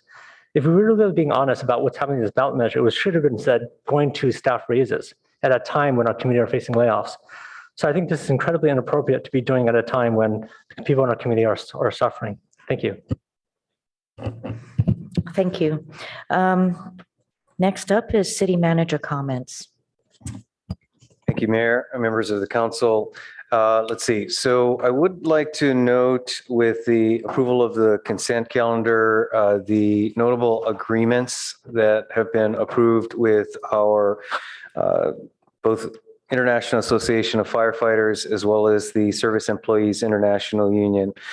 Those two bargaining groups represent roughly 660 employees that are providing services to the Palo Alto community, including our line staff in utilities, community services, public works, and libraries. And I'm sure folks know, if not perhaps assume, that the firefighters are also providing services on 24/7, 365 basis for the Palo Alto community. So simply like to say thank you to the City Council for approving that agreement, as well as to both our bargaining units, as well as all of the hundreds of employees that are covered through these two agreements. So thank you for that. Let's proceed to the next slide, please. Okay, in the context of everything going on, it's almost easy to forget about the pandemic, but nonetheless, let's provide a quick update on the developments this week. Notably, and actually as a part of perhaps transitioning to the new normal, the County of Santa Clara has announced that it will be closing the mass testing and vaccination sites that have been operating over the last many months. As of the end of February. So on February 28th, the county will be closing its remaining COVID-19 vaccination and testing sites. The county has indicated a desire to ensure community members are aware that they should continue to go to their medical providers, medical service providers, for both testing and vaccination, and for those that do not have other health plans, to make access to the county's health system.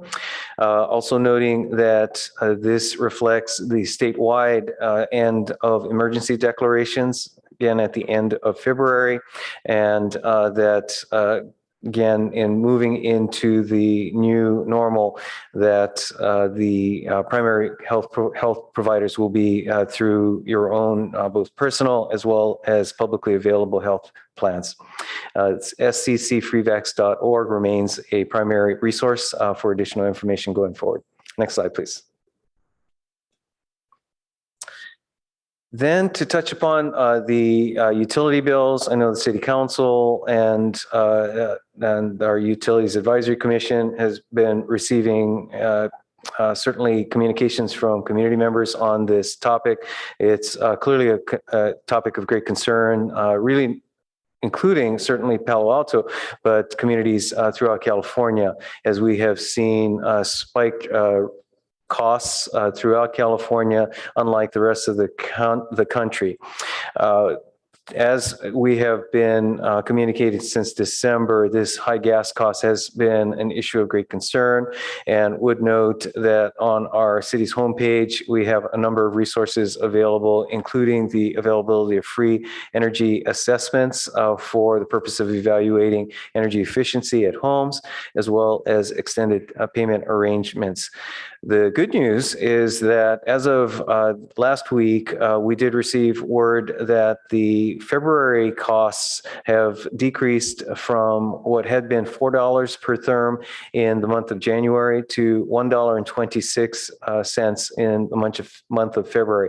Now, given billing months, most customers will see that change occur throughout the months of February into March, with lower bills really arriving in March. But again, we should expect to see some transition to that over the next few weeks. We have heard some concern that the general fund would be benefiting from these high costs, and I can tell you that that is not the case. We will have staff returning to our finance committee over the next month in bringing some follow-up actions that will reinforce policy direction to reflect both the limits on the gas transfer, the transfer to the general fund, as well as related to the hydro adjuster that has been made to the electric rates. Again, that will be coming to the Finance Committee next month. Next slide, please. Then in terms of ongoing activities, notably the Charleston-Arastradero corridor improvements, that there are a couple of dates of traffic signal work that we want community members to be aware of because they may involve some traffic delays. One is at the intersection of Fabian and East Charleston, scheduled for this Wednesday, that there will be work during the daylight hours, daytime hours on the traffic signal. And so as a result, staff is expecting some traffic congestion impacts at that intersection. So motorists and other community members in that area should plan accordingly.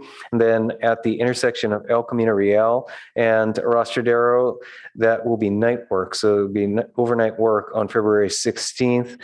So would hopefully not affect as many people, but nonetheless for anyone in the area and traveling through the area, notable that work will be proceeding there. Next slide, please.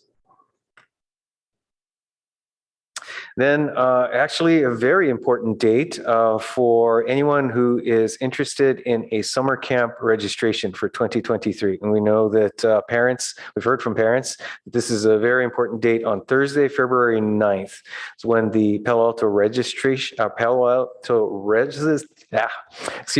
resident registration will begin at 8:30 a.m. And our community services staff are eagerly anticipating not only the registration, but actually getting to the summer camps. As I'm sure the council knows, this is a major ramp up, both for staffing and activities into the summer. So looking forward to this program. And again, registration begins this Thursday, February 9th at 8:30 a.m. for residents and next week for non-residents.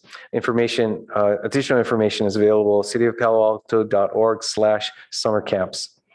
Next slide, please. Then also mentioned this last week, but very important to the work of the city and the work by community members for the community, the Palo Alto community, is the recruitment ongoing for open seats on the boards and commissions. So to note this deadline of February 28th at 4:30 p.m. for applications, and that we have openings available, or that appointments will be made on the Historic Resources Board, the Human Relations Commission, the Parks and Recreation Commission, Planning and Transportation Commission, and Utilities Advisory Commission, all very important advisory boards to the City Council. Additional information there on our homepage under News. Next slide, please. Then finally, touching on upcoming items, and let's see if make sure I get any changes that were discussed earlier this evening correct. Next week, we have 2 study sessions scheduled. The economic development ongoing study, so that will be the first study session, and a second study session on the Buena Vista Mobile Home Park, both current activities and future plans.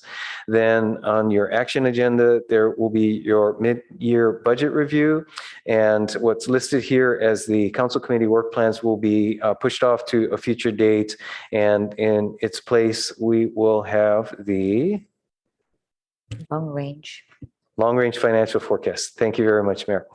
Then looking forward to recognizing that there will be no council meeting on February 20th, that on the 27th, we'll be returning with discussion of the parklet program around town, as well as the item that was pulled from your consent agenda related to e-bike policies in parks and open spaces. Then just noting a number of further future items in March and beyond.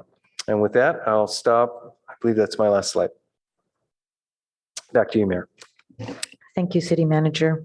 Next item up is council member questions, comments, and announcements.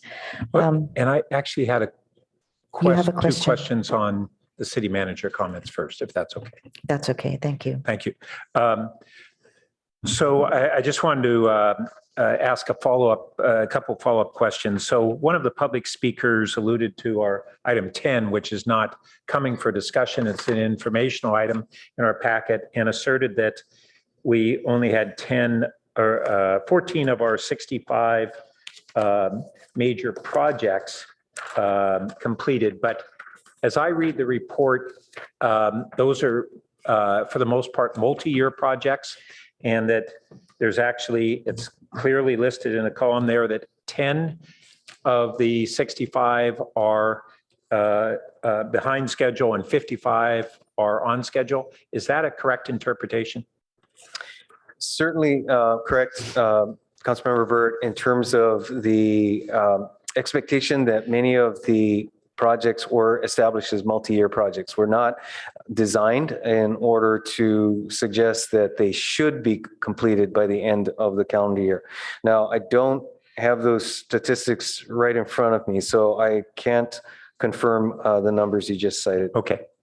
And then on your comments on the utility rates, bullet number 3 says some of these issues have eased, and the decline from $4 a therm to $1.26 a therm for methane. Is that 126, does that return us to a normal level, or where because that's a big range of easing, from easing a little bit to getting back to normal? Yes, let's see. The gas prices fluctuate every month. And so I don't have a historical comparison of how that 126 for February would compare to prior Februaries, which is typical. We do see seasonal fluctuations as well as market conditions. So to directly respond to your question, I can't exactly say how that would compare to what expectations would be going forward. Well, I would say that the public really needs to understand on kind of orders of magnitude. We had this huge spike that went on throughout the state and actually most Western states, and it was a massive spike. We were fearful that it would continue for multiple months and without really knowing when it would decline. It's declined more rapidly than anyone had projected, which is great news. Question everybody has is, are we back to about what we normally pay for gas? And I think the public needs to know that right away, even along with what you've already clarified, when it'll start showing up in their bills. I'll ask staff to do some follow-up on that. Thank you. Thank you. We'll go to council member questions, comments, and announcements. Councilmember Lithcott-Haynes. Madam Mayor, would it be appropriate to mention today, as members of this community, that a dear resident and friend to many, Melissa Baton Caswell, passed away today.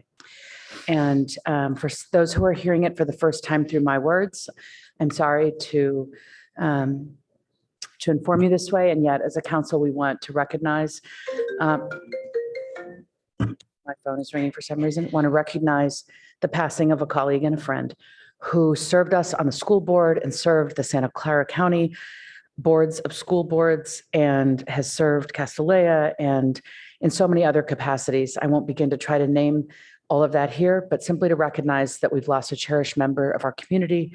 And I would love to just take a moment of silence for Melissa Baton Caswell.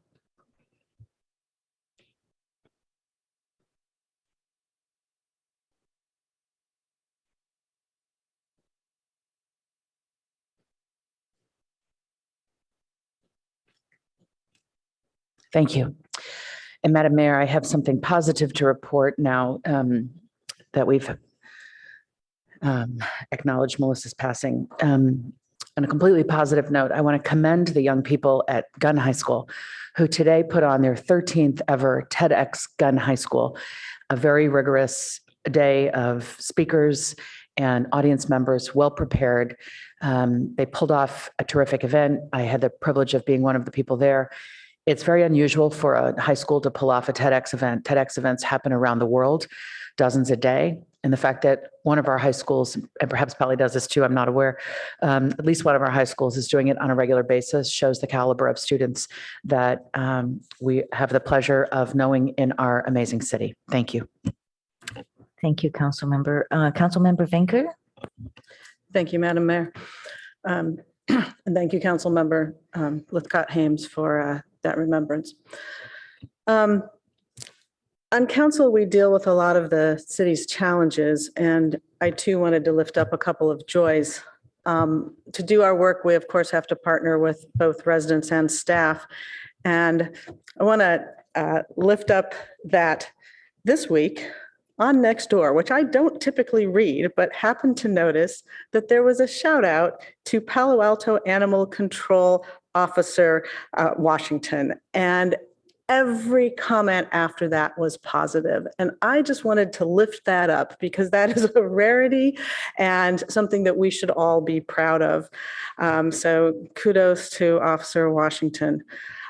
Secondly, I just want to state what a joy it is to sit in this chamber and listen to so many thoughtful and passionate public comments as we saw tonight. I'm not allowed to respond substantively and will not, but just the sheer, the preparation, the patience to address us like that is something I'm very grateful for. Thank you. Thank you, Councilmember Lowing. Yeah, I just wanted to take a moment to note what we all know, that there was a horrible fire in Midtown this week. And the ultimate sadness is that, there were 4 vibrant retailers and now they're gone. We have enough problem with retailers, with retail shops. I just went down there the day afterwards because I just was feeling so bad, and just to see if I could run into any of the owners. And luckily I did. I ran into the owners of Palo Alto Wine and Spirits, as well as Bill's, and talked to them, and they were basically trying to make the best of it, which I appreciated. But I felt like I just needed to express our condolences, which I did obviously on my behalf, but I used my city council title because I wanted to express it for all of us. And that building, I'm sure, is gone. It's been red tagged.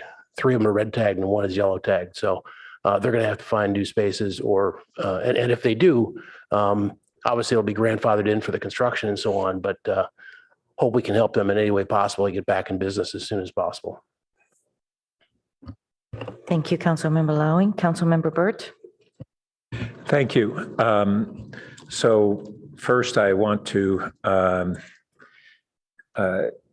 share with Councilmember Lithcott-Hames the loss we've had of Melissa Baton-Caswell.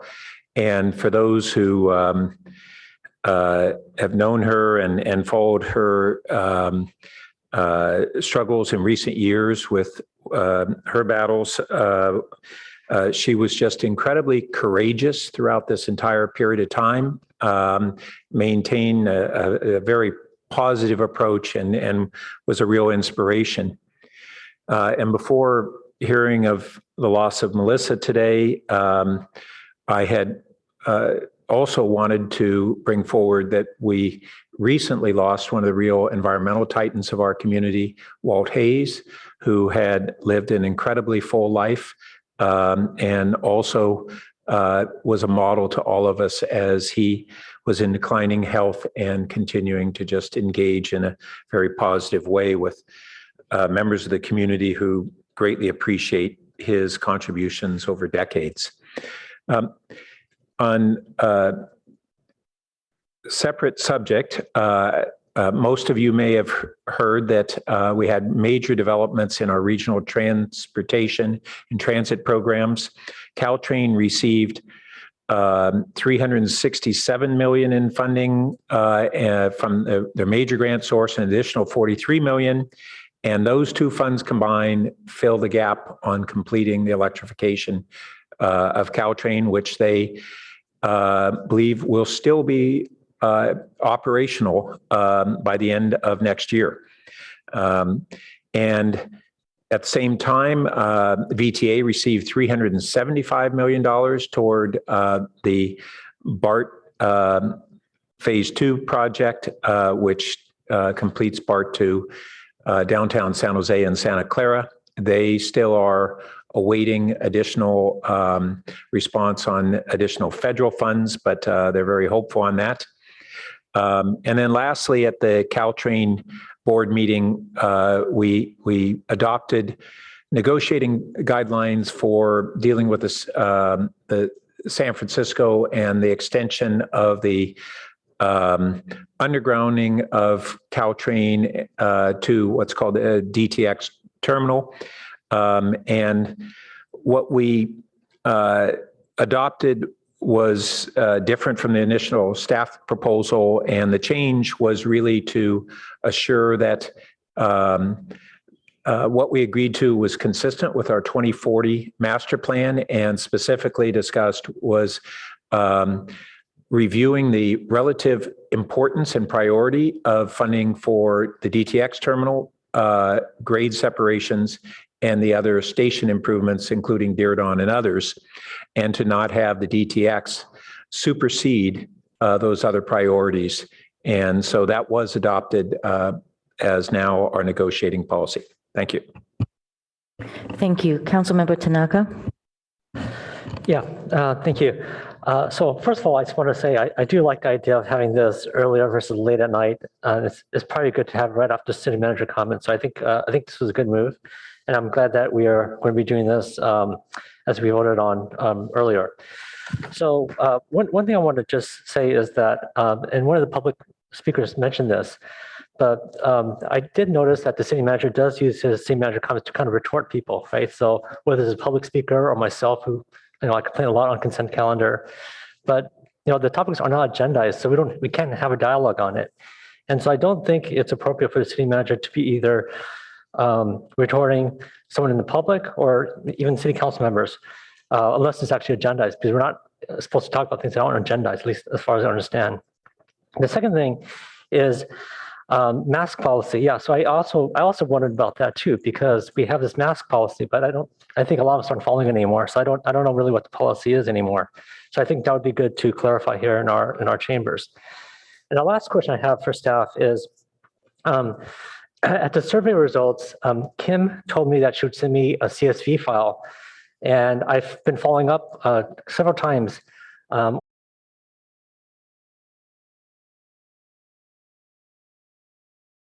On the CSV file. So I don't know if staff can help me with that, but I'll emailed you the city managers 2 times already, as well as Chantel, and there's been no response. So if that could be taken care of, I'd really appreciate the commitment you guys made at that meeting. Thank you. Thank you. And I just have one announcement to make, that we will be forming a ad hoc committee, the Stanford Ad Hoc Committee. So I'll have more after discussion with the city manager. That's all for now. Next agenda item. We will now briefly adjourn the special council meeting and call to order a meeting of the Public Improvement Corporation Board. The City Council serves as the board for the Public Improvement Corporation. Tonight, we meet as the Public Improvement Corporation Board for the purpose of approval of the fiscal year 2022 Palo Alto Public Improvement Corporation annual financial statements. The financial statements are audited annually and require board approval. For the record, please note that all members of the Public Improvement Corporation are present. Oh, she'll be back. Okay, do we have to?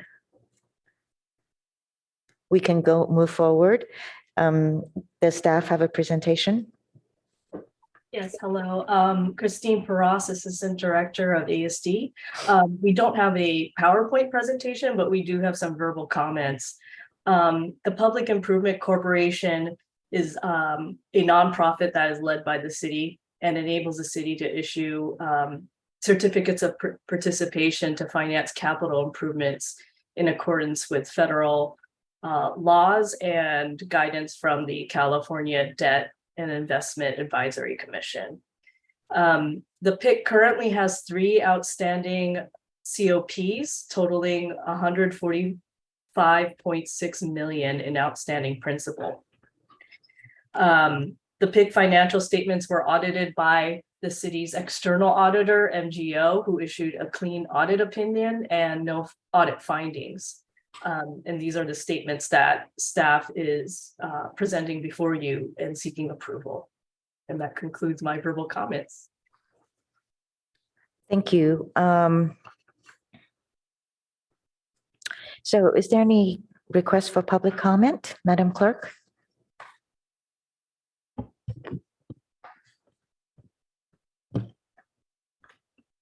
No, Madam Mayor, we don't have any requests to speak. Okay, thank you. So we'll bring it back to council. Does council have any comments or questions? I'm sorry, it's not the council, it's the board. Thank you. I don't see any lights. I would like to ask for just some clarification. So we have city buildings that are put up as collateral. So I want to just confirm. So Fire Station 1 was collateral for the Palo Alto Municipal Golf Course. And then has that changed since we finished the golf course?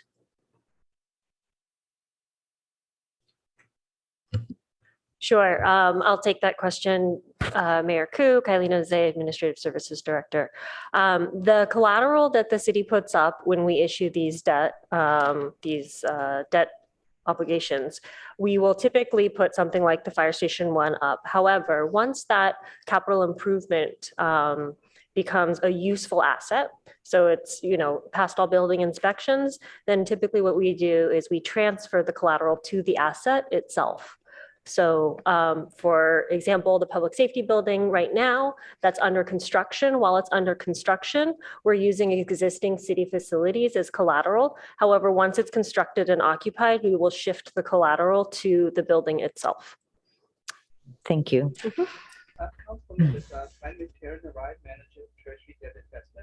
You're not very clear. Can you raise your volume, please, Tarun?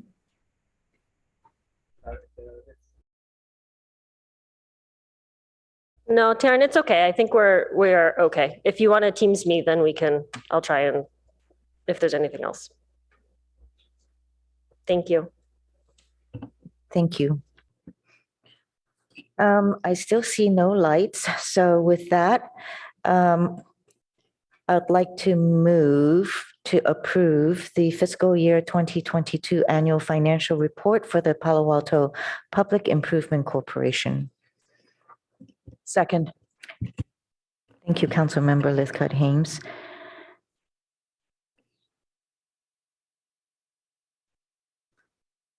I'm sorry, Board Member Lithcott Hames. Thank you, Madam Clerk. I don't think I need to speak to my motion. Board Member Hames, Lithcott Hames. No, I see no need to speak to it. Thank you. Thank you. With that, will you please take the votes, Madam Clerk? Yes, ma'am. Board Member Lowing, Yes. Chair Koo, Yes. Board Member Burt, Yes. Board Member Tanaka, Yes. Vice Chair Stone, Yes. Board Member Vinker, Yes. Board Member Lithcott Hames. Yes. Motion carries 6-1. Thank you. We now adjourn the Public Improvement voted yes on that. Corporation board meeting and reconvene the council. I'm sorry. Hold on a second. Councilmember Tanaka was saying, I think he was a yes on that. Yes, I voted yes. Oh, thank you for the clarification. Then motion carries unanimously. So do we have all the votes counted? 7-0, right? All right. I'm sorry, I didn't see the light. Thank you. We will now adjourn the Public Improvement Corporation board meeting and reconvene the council meeting. And all members are present for the city council. Although I was kind of wondering. Yes. Yes, I think my colleagues would like a break. I'm sorry. So we'll take 7 minutes and return at 7:32.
Thank you, Madam Clerk. Okay, we're going to get started and go to action items now. And the first item is item 7, discussion regarding gas-powered leaf blower enforcement and possible direction to prepare an amendment to the noise ordinance and resolution to adjust financial penalties for violations in residential neighborhoods to facilitate compliance. Staff, hello. Oh, John Late is on camera to present. I'm Amy French, and this is Craig Hartley. Good evening, Mayor and City Council. Thank you for that, Amy. As Amy noted, Jonathan Late, Director for Planning and Development Services. I wanted to, before you, Amy just noted, you have Amy is our Chief Planning Official, and Craig Hartley is our second of two or one of two code enforcement officers that we have with the city. Craig was hired about 10 months ago, and with the goal and focus to really help the city advance its enforcement efforts related to gas-powered leaf blowers. And Craig is here this evening to help answer any operational questions that the council may have relative to our approach and how we are managing leaf blowers, but also perhaps more importantly, to associate a face and a name with the city's effort in this regard. Madam Clerk, if we can have the next slide, please. So the staff report that was included in your packet touched on a number of points, including the reasons why the city regulates gas-powered leaf blowers today, with air pollution and noise pollution being some primary concerns.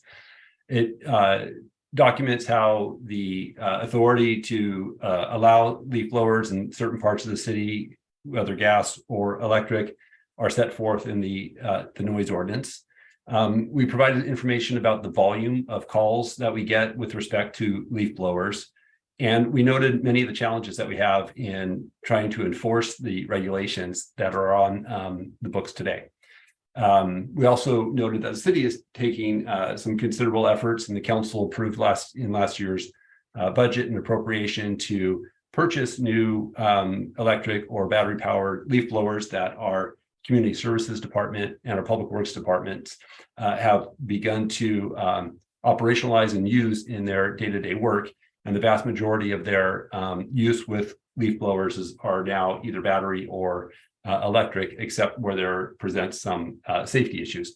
But for the, by and large, it's mostly gas and electric leaf blowers in use today by the city. Next slide, please.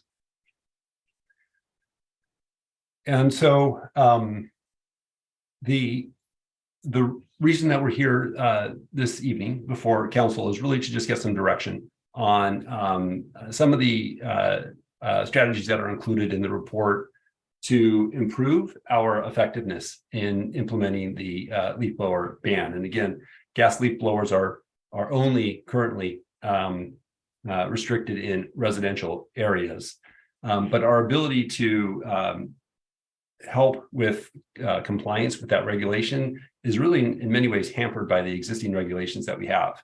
So in our staff report, we identify 3 areas that we think could be adjusted to improve that effectiveness. One is to clarify that it's a violation of the code to operate a gas-powered leaf blower in a residential zone, or to allow such operation to take place on a residential property. This would give us the citation authority to cite the operator and the property owner of 2 separate offenses of the code. The other change is to remove this 5-day notice of violation and an opportunity to cure before we issue a notice of violation. You would think it'd be fairly easy to just come back a week later or 2 weeks later to observe a violation and issue a citation. But as Craig can report, that's very difficult in practice and actuality. And we have not been very successful at being able to catch a subsequent violation taking place in order to cite a violator of that provision. And then thirdly, there's the fee schedule, the penalty fee schedule, which is not at an amount that is serves as any kind of significant deterrent. And so we present to the council some options on how that might be adjusted. Next slide, please. So before we would want to, so that's going to take us a couple of months if we get the council's direction this evening to go ahead and advance these or other modifications to the noise ordinance. That'll take us a couple of months to make those changes. And in that time, we would really up our public engagement with the community and continue efforts that we've made, but also expand in a few other areas so that we're doing the best that we can to get the word out before we begin to start issuing citations.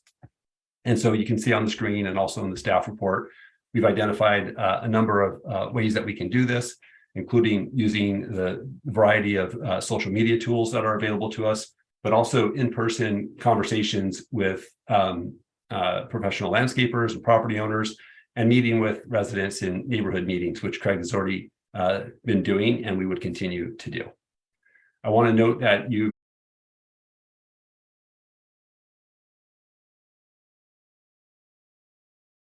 suggesting that the city go further with an all-out ban of leaf blowers, gas-powered leaf blowers citywide. These are some policy considerations that we could, hear from council on how you might want to proceed on that. But tonight we're presenting you some discrete changes to help improve our effectiveness in residential areas. Next slide, please. So I won't read this, but it's just the formal recommendation that's included in your staff report that provides a little bit more detail to the staff proposal. And you can go to the next slide, and that will conclude the presentation. Staff is available to answer questions that you may have. Thank you, Mayor. Thank you. Let me think. Is there anything to add from Ms. French or Craig? I'm sorry, I don't know your last name. Hartley. Nice to meet you. Nothing to add. We're here for questions. Do we want to come back to council for technical questions before we go to public? If I don't see any lights light up, then we'll just go to the public.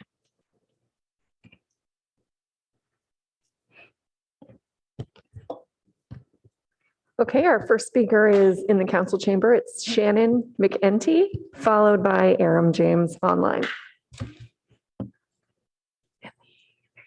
McEntee, like John McEnroe. I know most of you, and I want to just first of all say thank you for the incredible work you do for our city, and welcome to the new members. And I can celebrate Lydia Koo being our mayor. Congratulations. I'm here to talk on this. I want to just say, I don't have any formal comments, but I just want to say that I am primarily an environmentalist. I might start crying because our planet is in such trouble. And doing this thing with the leaf blowers is kind of like one of the tiniest things that we can do, but all those tiny things add up. And I hate the noise. I'm in a condo building. I hope you read the email that I sent to you just a couple of days ago. I'm in a condo building, and every day, one day a week, it's my gardeners. Another day of the week, it's the one across the street, the Sunrise Senior Living. They come on Monday and Thursday. Every day there's this noise. Now, I asked our landscape gardener to switch to electric, and they did. I'm on our board of directors, so I can, make suggestions and ask for change. And I actually want to go across the street and talk to those other buildings and see if they can't do the same thing. Just ask. Those, it's like Janssen, and those are big companies, big landscape companies. They can buy that. They can have that. All they need to do is decide to do it. So the one thing that I wanted to show up, especially for tonight, was to say, please include all the neighborhoods, because I'm close. I think it's because I'm close to Cal Ave that I'm in, is it mixed use or commercial? And so we don't have any laws protecting us from that noise. And all of these universities and research institutions have said how much we suffer, how much of a stressor noise is. And in this case, there's such an easy solution that I really want to urge you to include the whole city, all of us, and not discriminate against people who live in condos or who live too close to, a little business area. So that's the main thing I wanted to say. And I really appreciate that you're working on how to enforce those things, how to make it easier, clearer, and be able to enforce it. So again, thank you for all you do. I'm so grateful. Thank you. And our next speaker is Aram James, to be followed by Jeffrey Hook. And after Mr. James speaks, we will be cutting off public comment speakers list. Yeah, so about, I would say 2 years ago, we asked our gardener to stop using the blower. I don't see the timer going, so just so you're aware of that. I'm not going to, but I've been educated by my significant other, Donette, and she's an extraordinary gardener, and lots of cactuses, lots of plants everywhere. She's expanded the garden that was my mom's to like twice the size, and so we asked our gardener to not go from gas blower to rake, and we paid him a lot more for that because it takes longer. Not everybody is in that position to pay more, but the topsoil is being blown away and just ruining the gardening on top of all the noise. And so I don't know what the city could do to encourage people to use the old rake method, and then to come up with some kind of compensation or assistance for seniors and others that don't have the funds to pay their gardener that additional money. I'm still not perfect on the issue, but we've moved a long way in the right direction. And I have to say, I work hard every day, but I don't have to be at court at 8 in the morning any longer. So I tend to be a night owl, and I stay up late, try to and I sleep in. And so it's almost without fail that there's somebody in this upscale neighborhood that there's a blower going at 8 or 8:15 in the morning. I go back to sleep over it, but I just note the obnoxiousness of the sound that I didn't quite feel as much when I was bad practices myself years back here at this house. So anyway, I encourage people to I don't think there's a whole lot of difference in terms of the noise factor and blowing dust around between the gas blower, which does a lot more environmental damage to people, and the electric blower. So I'm saying let's where we can encourage gardeners to and pay them more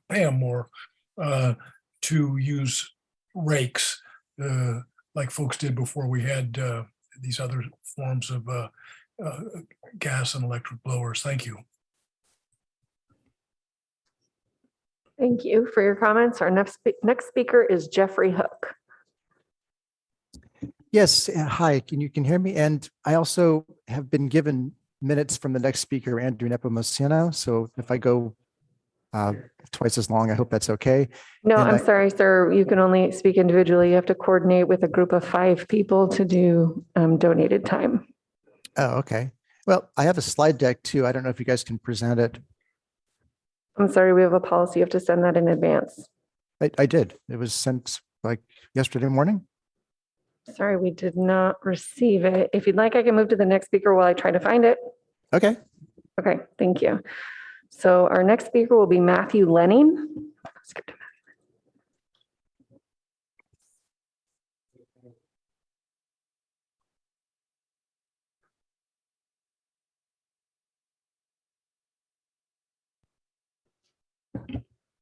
Okay, looks like Mr. Lenning has lowered his hand.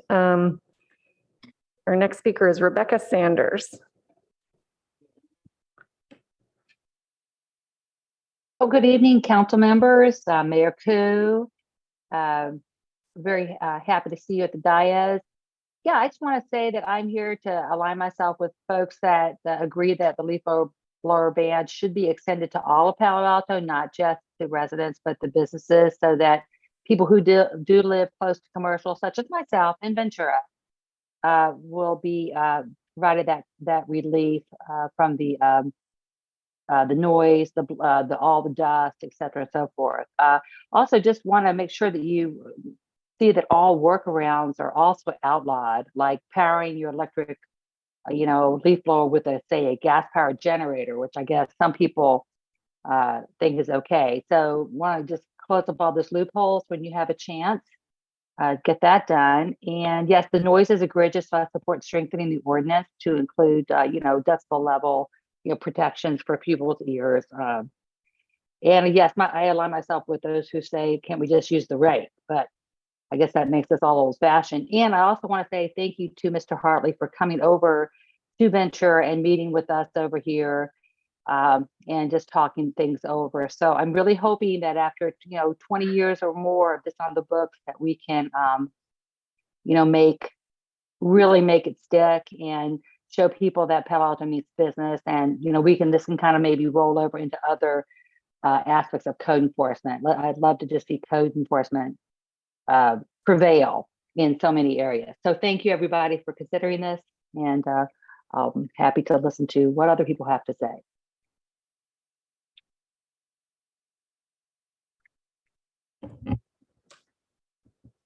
And our next speaker is going to be David Schramm, and we will come back to Mr. Hook next.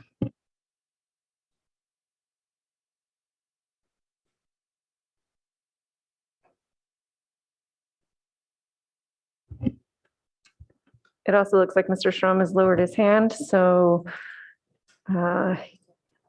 and so did Hillary Hug. So David Cole, it looks like you are next.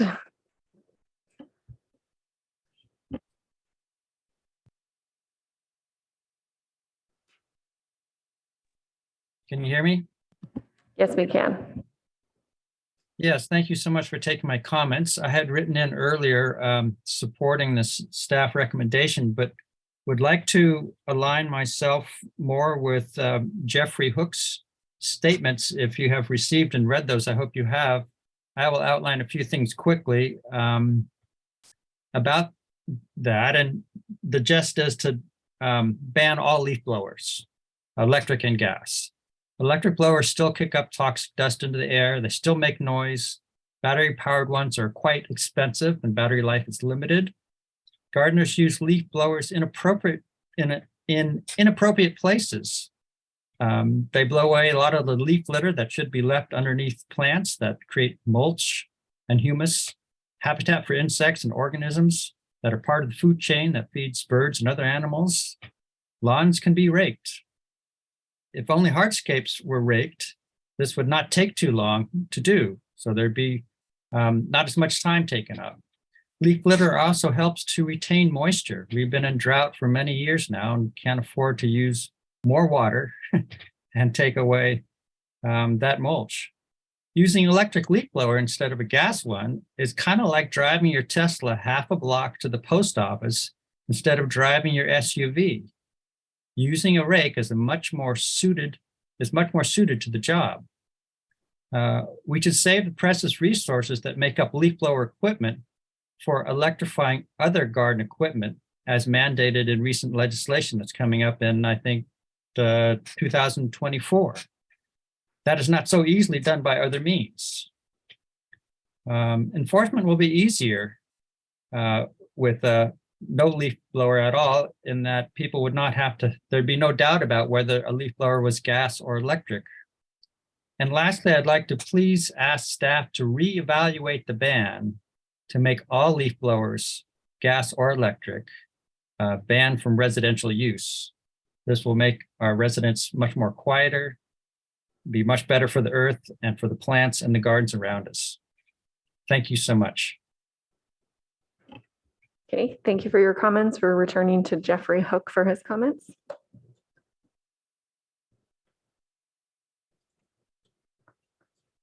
Yeah, hi, did you manage to find the slide deck? Yes, we did. Okay, Awesome.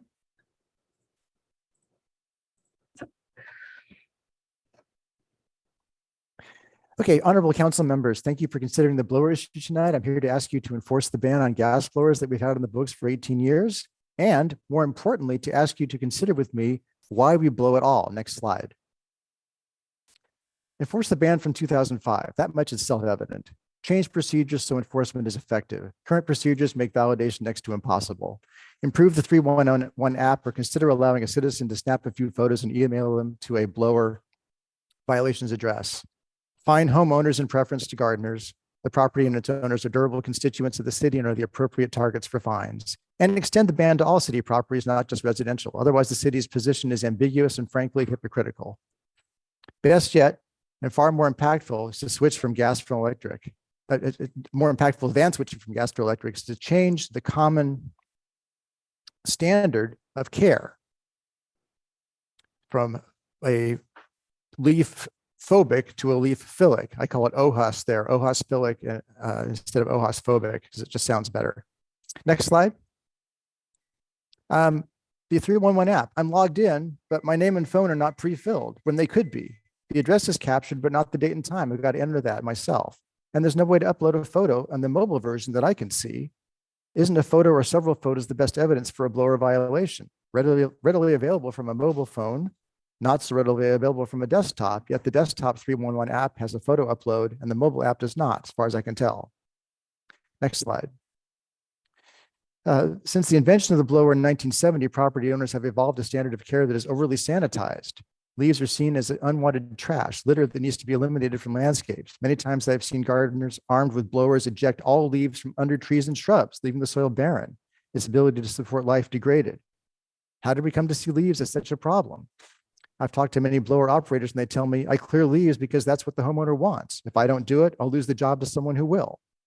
The root of the problem really with blowers lies not with the operators, but with property owners and our collective misinformation about what standard of care is healthy for our property and our neighbors. Next slide. Battery blowers are not a good solution for the professional. They're costly, they're just as loud at high power, they're not as powerful, limited runtime, still kick dust into the air, do not encourage switch to an ecological standard. Why, as a gardening professional, do I want to spend close to $1,500 for a device that doesn't work that well on wet leaves and runs out of charge in an hour or two? A Palo Alto resident told me last week he saw a gardener using an electric blower at an apartment building while towing a diesel generator to provide the electricity. Next slide. This is a slide from a brochure I developed with a local artist. The actual brochure has a key that details each number. Here I want to emphasize the point of the brochure, which is to drastically reduce or eliminate blowers on landscapes as part of embracing of the ecological standard of care. Across all facets of society, policymakers are shifting toward toward evidence and science-based policy. We are realizing that we need to conform our ideas about what we want to natural law. Climate change, rainfall pattern disruption. I'm about to run out of time. Anyway, this is a next slide. Next slide, please. I'm sorry, sir, you're over your time. I'm over time. Oh, okay. Yes, well, sir. Thank you so much. Okay, thank you for your comments. Our next speaker is Helene Grossman. Can you hear me? Yes, we can. Okay, great. Thanks so much, Jeffrey Hook. That was a hard act to follow, but I will try. So my name is Helene Grossman, and first I'd like to thank the council for your support in reducing noise and pollution from the gas blowers. I've seen a huge improvement in the last year, and many gardeners in my neighborhood have been switching over to electric. Although, as Jeffrey Hook said, would be even better if we could switch over to not needing blowers at all. I'd also like to give a shout out to Robin Elner at the Code Enforcement Office for her diligence in sending out letters to homeowners about leaf blowers and her dedication to serving the city and answering questions. And also thank you to Craig Hartley for all of his work in the field. And I'd like to thank the council for bringing up this agenda item tonight. I believe the changes under consideration tonight will be very helpful for continuing to reduce the noise and pollution from gas leaf blowers in our community. So let me share a little of my experience. I think we all wish for similar things. We want clean air, quiet neighborhoods, the ability to enjoy our homes and yards, but we still have a long way to go. When I'm working from home and I want to open my window to get fresh air, I can nearly always hear a gas leaf blower somewhere off in the distance. If not at that moment, then within 10 or 20 minutes later. If I try to work on the deck in my backyard, the same thing. I might join a meeting and it's quiet, and then within 15 minutes, I hear a gas leaf blower somewhere and it forces me back inside. When I go running in the morning, there's seldom a morning when I don't encounter one or more gas leaf blowers. It doesn't have to be like this.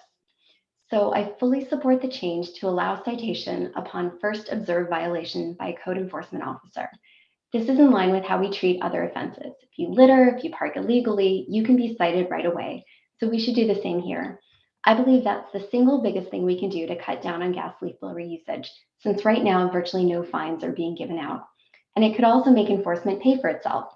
So let's let those who are violating the ordinance pay for the cost of the enforcement via fines.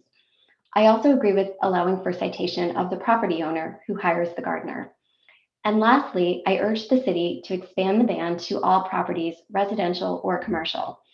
The distinction between residential and commercial is artificial, since in many areas of the city, commercial properties sit side by side with residential properties, and residents must bear the noise. Also, the pollution to the air and the impact on the health of the gardeners themselves is the same, regardless of the property zoning. Also, as Jeffrey Hook said, you might consider some updates to the 311 app to make reporting easier. Right now, you have to log in. So I have to log in every single time, navigate various screens, re-enter my contact information, and enter the address of the violation multiple times. It's doable, but it is somewhat laborious. So maybe the city could set up a number where residents could send a text message with the address when they encounter the violation. So thank you for all your efforts. Really appreciate all you've done, and we've come a long way and really excited to see continued progress. Thank you. Thank you. Our next speaker is Lynn Chiapella, followed by our last speaker, Matthew Lenning. I would like to actually, after Jeffrey Hook's presentation, I actually think rakes are a very good idea. However, I do support switching to, if you're going to have leaf blowers, at least use the electric leaf blowers. They're less intrusive. And I agree with his previous speakers that it should apply to all of Palo Alto commercial areas, multifamily residential areas, which may be next door to commercial areas. I live in Midtown, and I am affected by both commercial from the Middlefield as well as the local neighbors who use the leaf blowers, gas powered. But the original ordinance, which I supported in concept, turned out to be very punitive and discriminatory. Most of the property owners or those who hired the gardeners were Caucasian, and most of the gardeners were Latino or Asian, and the fines were specifically applied to the gardener while the person who hired them went scot-free. So the most egregious example I saw in Midtown was the first gardener received a warning or a fine, so he did not come back. The property owner or employer hired a second gas blower, leaf blowing gentleman, because he was so much cheaper than if he hired electric. However, this was in the very beginning, and they came out, and again, he was fined or given a warning, and he left. So the employer then hired a third company. At that point, I realized this was a very punitive ordinance, and I no longer supported it, and I would not report on my neighbors or anyone else who hired someone using a gas powered blower. So I urge you to apply it citywide. I urge you to encourage people to allow litter rather than blow all of that into the street and then proceed to rake it up. If you go down to Safeway area, you will see that there's about 3 to 4 inches of topsoil missing, where all of the topsoil has been blown away all the way down to the roots of the trees, and there's nothing to nourish those trees. So please consider that when you make the final ordinance. Thank you. Thank you. And our last.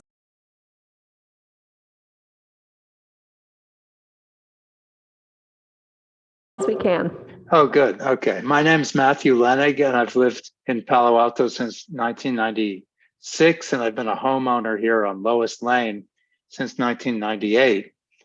And before council took action on leaf blower enforcement recently, I guess 11 months ago, all my neighbors in all directions used gasoline leaf blowers. But once the city deployed the leaf blower code inspector, it was only a matter of weeks before my neighbors had switched to electric. This has significantly improved my quality of life. So thank you, City Council, and thank you to the staff of the Palo Alto Code Enforcement Office and to the new Code Enforcement Officer. I'd also like to thank Helene Grossman for her leadership on this issue. I've read the staff report on leaf blower enforcement, and the staff recommendations make a lot of sense to me. The recommendations would improve and strengthen an already effective program. I support the recommendations in the staff report.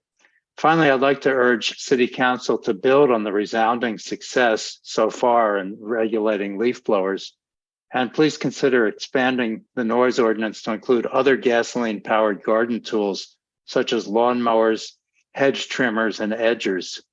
These tools all use two-stroke engines, and they all emit noxious fumes and noise pollution. They all degrade residential quality of life in Palo Alto.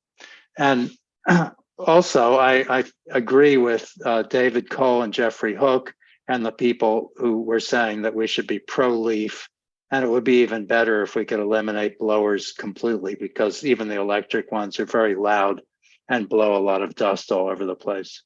Thank you for taking my comment.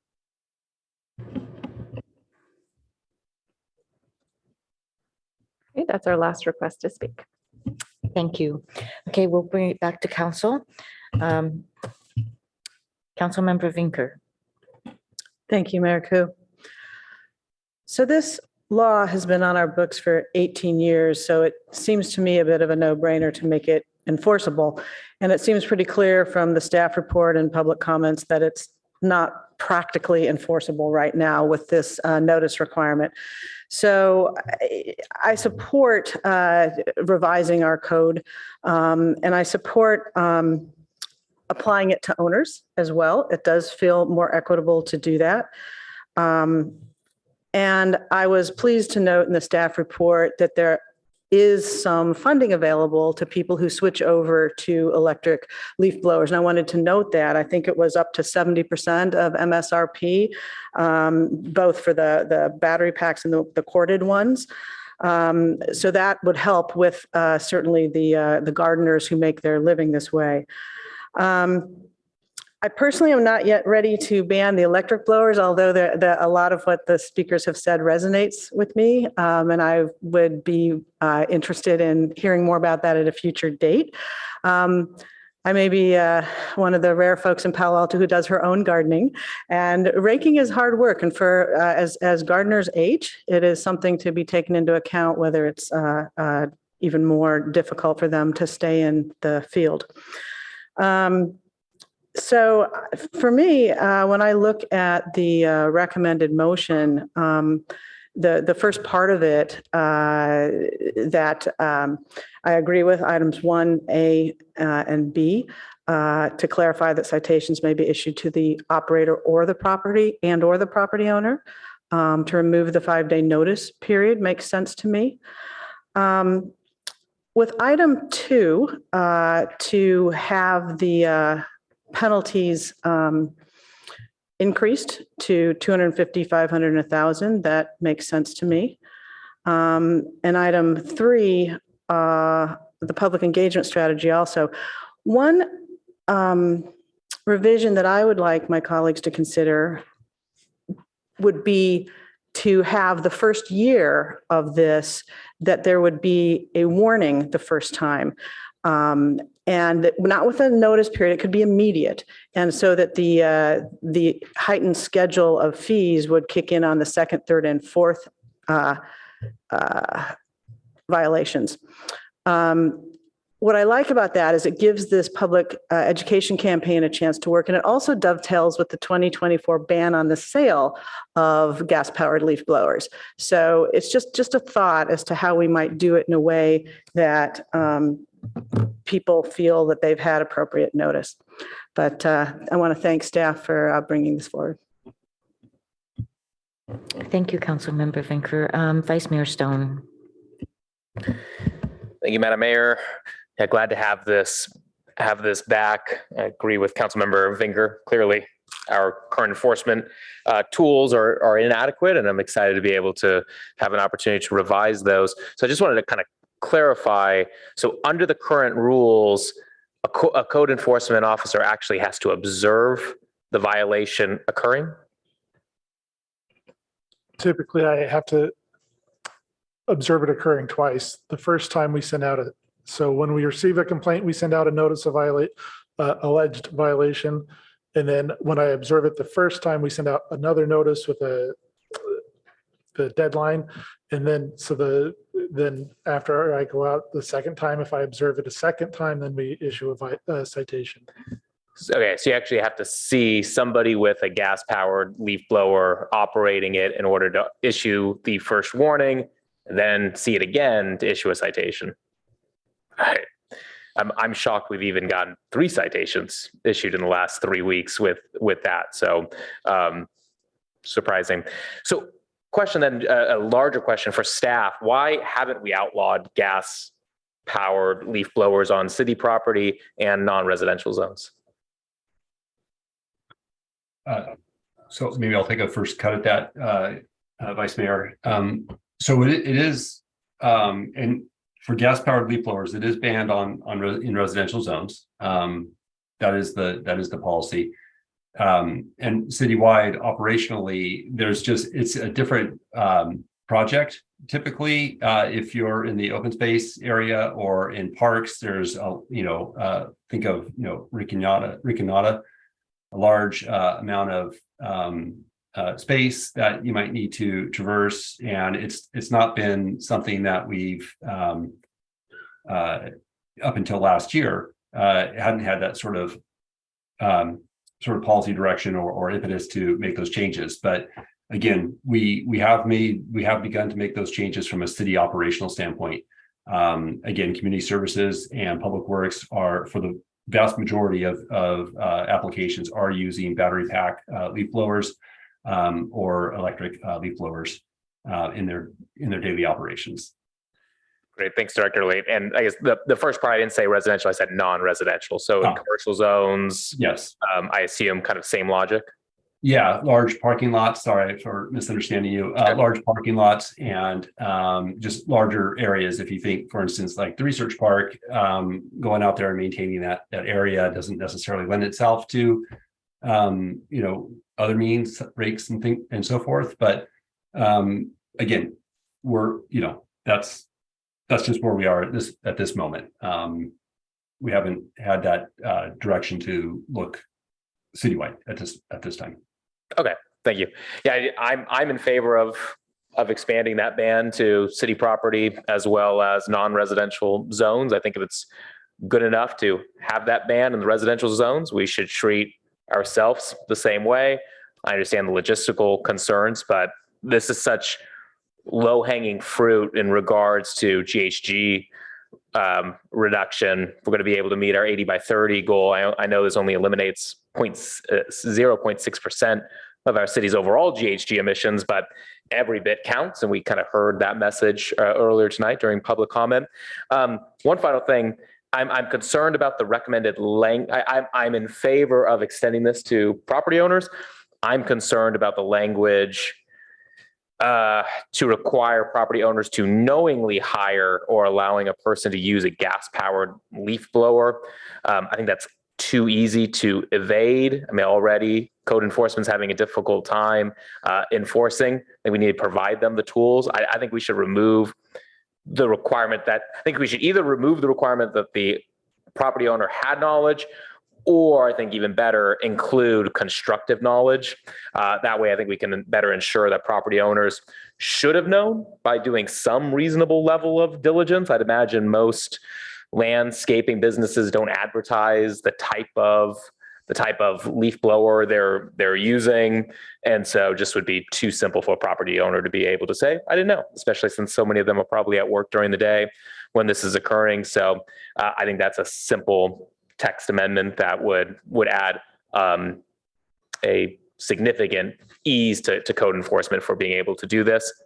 I'm in favor of some lead up time to give people notice of this occurring, but I don't know. I think a year might be a little too long, maybe 6 months, or maybe just at the amount of time. I mean, if staff is expecting this kind of education campaign to take 3 to 6 months, maybe that's the amount of time we wait until the actual increase in penalties kicks in. But I'm interested in that discussion. So thanks again. Looking forward to us moving forward tonight.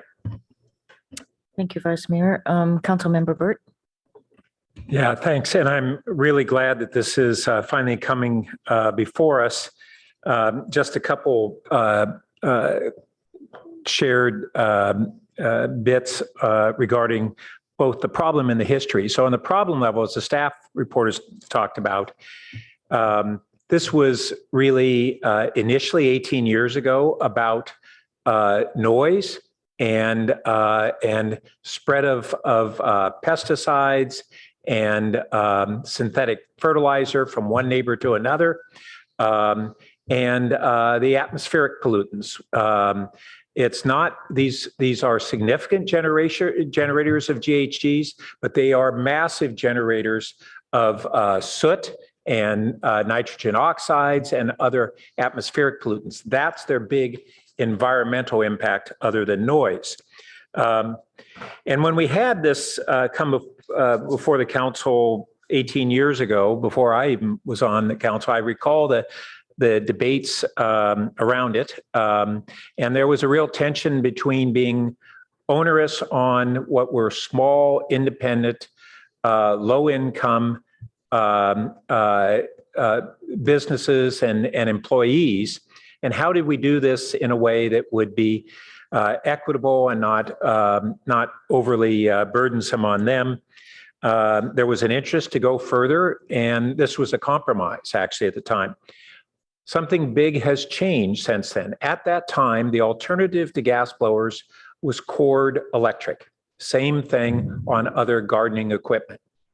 That's just the gym upstairs. Today we have widespread availability of equipment that uses battery packs. And contrary to some of the statements, even in the last couple of years, we've seen on commercial scale equipment from mowers to blowers to vacuums to all kinds, the whole range of landscaping equipment now has battery packs that, yes, they may only last an hour, but what guys do is they have multiple charging stations and they just change out batteries. This is a real technology advancement that has happened, and I'm really glad the state has this subsidy program. I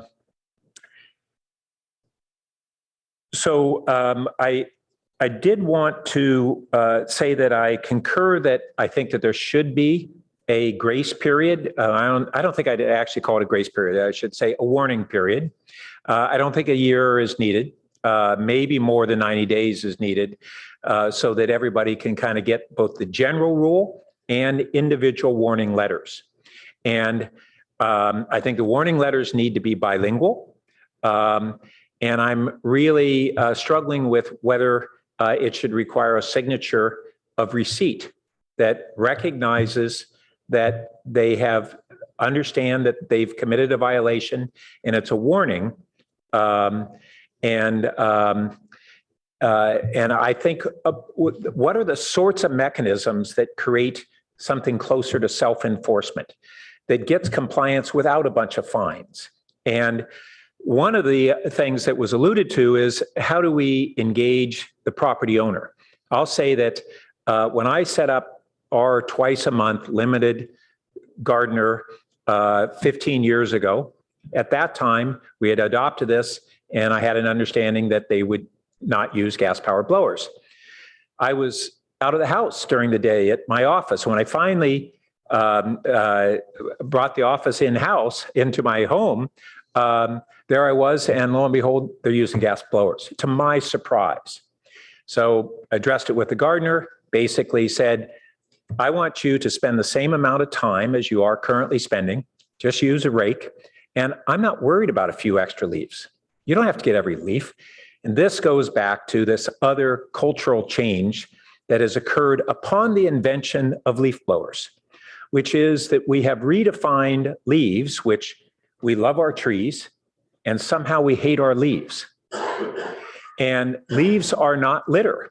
They never historically were viewed as litter, except by a few people who really had a fetish over immaculate gardens. But most of us, we don't need this. Leaves create mulch. They can be beautiful. It's just the whole notion of how many of us have seen these gardeners out in the street. This is public property that they're blowing on in that case, chasing 5 leaves. I mean, it's crazy, but somehow this has become a business and social norm.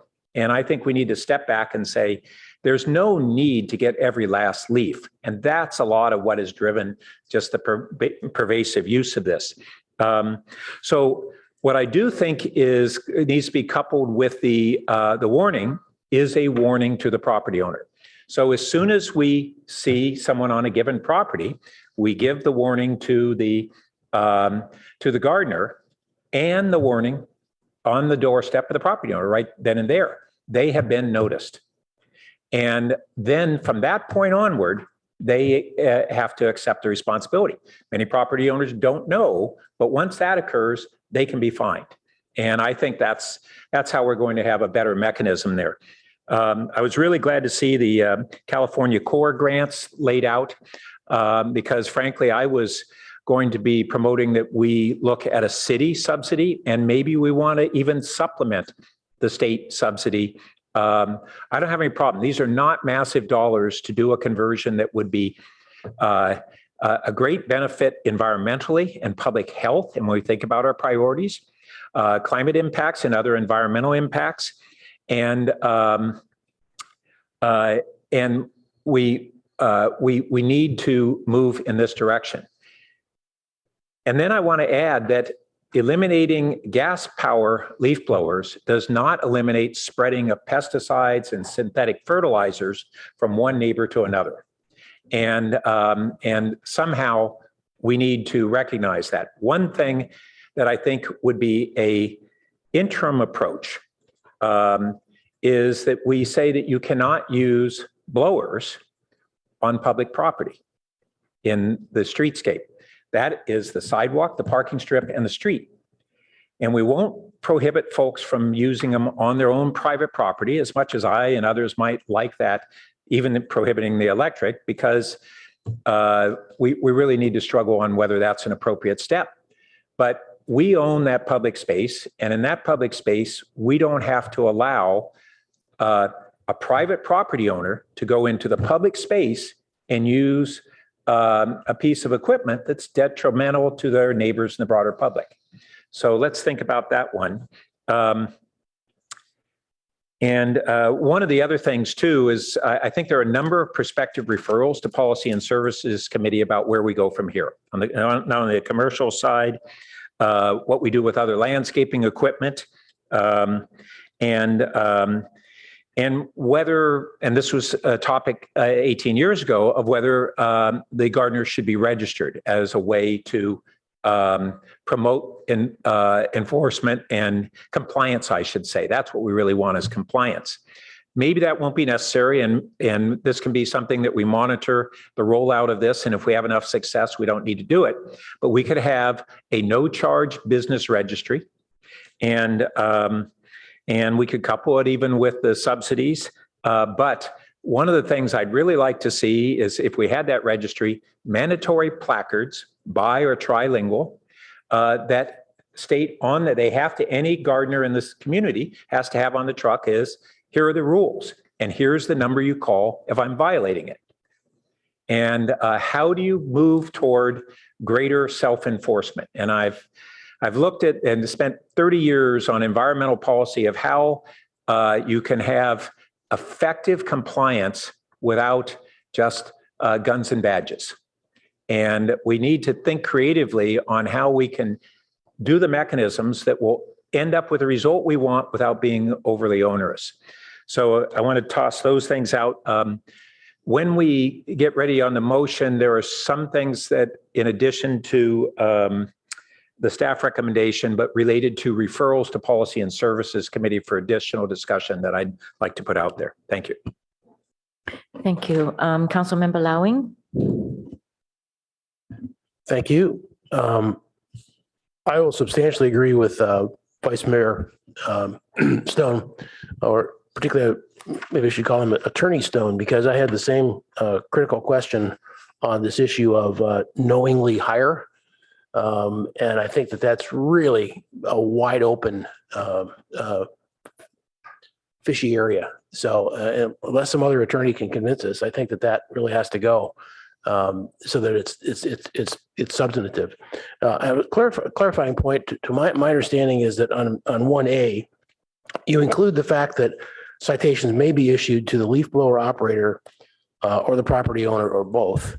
But as I understand the first phase of this, maybe this is wrong, but as I understand this, you're going to actually take it only to the property owner and not be ticketing directly the operator of the equipment. Is that the intent? So again, I'll jump in here. Thank you, Councilmember Lowing. No, it's not actually. The way we would approach enforcement is that we would go after both violators, unless the council has directs us otherwise. We would pursue enforcement with the gas-powered leaf blower operator and the property owner. Okay, because the language in 1A was confusing to me, because you say or both, like you're holding that in abeyance. Well, the notion there is that there's some discretion that we want to give our code enforcement officer in the field in terms of, the situation. It is the way it would be written, at least as contemplated, is that we would have the ability to go after both as violations of the code, but not necessarily would need to. Again, that could be informed by council policy if so directed. Okay, well, I think, primarily the problem is the property owners. And of course, they're going to have more capability to cover the fine, not the worker. But to the point of, if you're not working at home and you don't know what's going on, then it could be unknowingly. So I understand why that was put in there, but I'm just not sure it's clear. So I could clarify, and maybe the staff report. The staff report is a concept. The ordinance language. I heard the comments clearly from you and Vice Mayor Stone. We can certainly tighten up that language when the ordinance comes forward. The idea here is that for the reasons that have been discussed already, the property owner may not know that it's being. And so the point is that we would have to likely issue a warning letter at first to the property owner, and that would be either hand delivered or via certified mail. And then we've put them on notice. The property owner is then on notice, and then subsequent violations could be issued once observed. Okay. Good evening. Just sorry to interrupt. Tim Shimizu, Assistant City Attorney, just to underline what Chair Late is saying. Notice in this case doesn't mean just what the homeowner says out loud. Oh, I didn't know, if they come to a hearing. Our position would be is that once we have sent them a certified letter, which, they have to sign for, we can prove that we sent you this notice. We have a certified mail that you've received it. You are on notice now. Now, when code enforcement goes back and sees a violation, we can cite you because we have proof that we, the city, have put you on notice. So just in terms of operationally how that works, and I hear your concern about someone just coming to, say, an appeal hearing and saying, well, I'm never home during the day. I had no idea, no one ever told me. And there's, Vice Mayor Burt or Councilmember Burt raised that situation where, you may innocently not know what's happening during the day. So it is sort of a middle ground. We don't want to make it right up front, you're going to get a citation, but we also don't want to let people out just by saying, I didn't know. Yeah, okay. And then the other thing I just want to comment on is that, our goal here is to, as Councilmember Burt said, if we could possibly do it, is to make it self-regulatory. It's not to create a revenue stream. So I'm looking at these fines and they're pretty steep, going up to $1,000 after the third one, which means that if they're not getting the information and they're violating it, that's probably justified. But I'd be okay starting a little bit lower on that. And there's a reference here on packet page 362 that these fines are not consistent with the other ones, such as littering and smoking, which is absolutely true. But we never fine for littering or smoking. So I don't think that's really a fair comparison. And it's on the books, but we don't fine for it. I've never seen it. So I'd be okay. I mean, the idea here is to get compliance, is not to raise money or get everybody mad. It's to get compliance. So I'd be okay if people thought a lower fine would be, better to start with. I agree with a pretty short time frame, but enough so that we can even keep it flexible if staff thinks that it's not working after 4 months in terms of the public education and the leaf blower folk education, then they could extend the ramp up before soliciting it. But in a perfect world, what we really want is the homeowner to sit down with the gardener and say, this is the rule. We haven't been following it. And by the way, I got good news for you. Here's all of the kinds of stuff that we can do to help buy you equipment. And hopefully the homeowner will literally help buy the equipment to show that this is, a partnership together. And the best thing that they could do is sit down and do the paperwork that they have to file to get some of these rebates and so on for the gardeners. So hopefully that's the kind of spirit that and I know I might be a little bit optimistic there. But in general, I favor enforcement of this. It's been a problem for a long time, still is, and I won't repeat the reasons why. I also agree that, wide circulation of this in at least 2 languages, maybe also Chinese, as the mayor said earlier, on another issue. And this is one that was sent in by a member of the public, which I thought was pretty good. So I hope we're reading that and getting some good ideas on it. Thank you. Councilmember Lithcott Haynes. Thank you, Madam Mayor. Welcome to the city, Mr. Hartley. You're playing a really important role. Everybody's grateful that you're here. I'm generally in favor of this. I'm not sure anyone is against it. As Shannon McEntee eloquently put it, it's a tiny thing to help the planet, but it's tiny things that are going to make the difference. I'm moved by the language of those who want the city to go blower free because it's more beneficial to the environment to let the leaves do their job as mulch and use rakes. I get it. I'm not a botanist or ecologist, but I get it. And maybe we will get there. And in the meantime, I appreciate the comments from the public and my colleagues on the fact that where in the city we try to enforce this ban is a matter of equity. Poorer people are likely to live in more dense housing, which is likely to be nearer to industrial or commercial.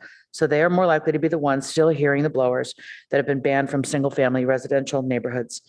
So just as we've heard the public comment on the importance of second-story ADUs being allowed throughout the city, I'd like to see us enforce a gas leaf blower ban citywide as a matter of equity for residents. I understand from staff that the timeline is to strengthen the residential ban, phase in electric and city-owned places, and then maybe extend to commercial and industrial. I can't help but wonder if we wouldn't get more bang for our buck by going at all of it all at once. I agree with Vice Mayor Stone on the knowingly issue. Appreciate Councilmember Burt's admonishment that we think creatively about self-compliance mechanisms. 2 things that I want to raise are, I'm kind of concerned that there's a group of people who are potentially missing from the proposed revisions to the ordinance, a third set of violators. We've talked about the property owner and we've talked about the leaf blower operator, but in some instances, a third-party individual or company has hired the leaf blower operator to provide these services to the property owner. So I'm wondering, unless I'm misreading the proposed changes, I'm wondering if we might add some language to the ordinance like, and the hirer of said operator, if operator is employed subcontracting or consulting for a third-party landscaping firm.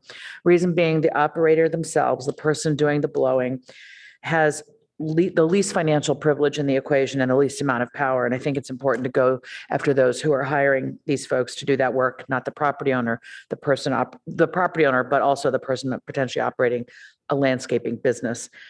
Finally, and this is going to sound like a strange aside, but as I was reading the ordinance, I found it curious that we call out Sundays as a day that leaf blowing is banned in this city, period.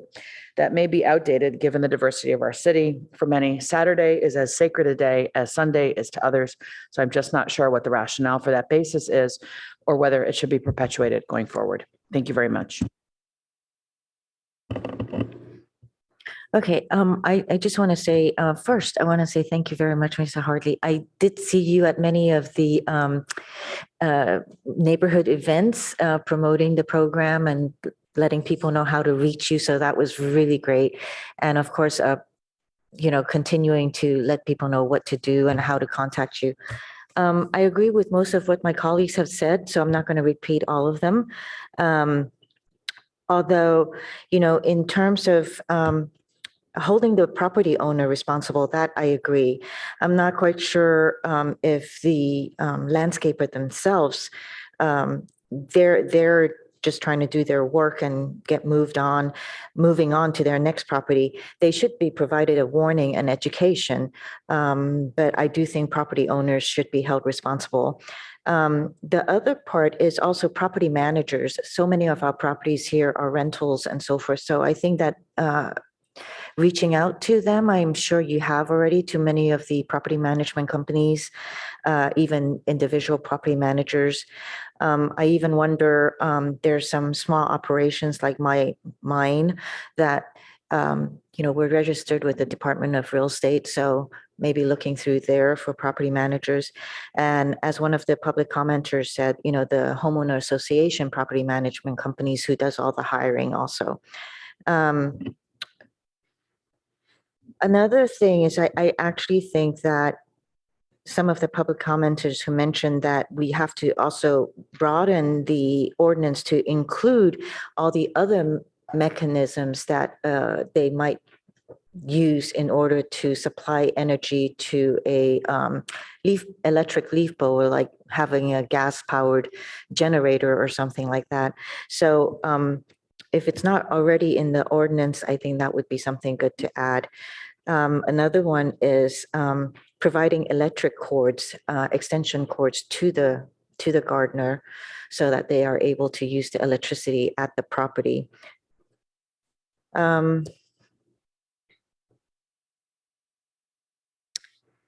wanted to ask, is there a way for the micro business grants, the 10 million that's set aside, is there a way to provide education to some of the gardeners on how they might, or property owners on how they might be able to access those grants?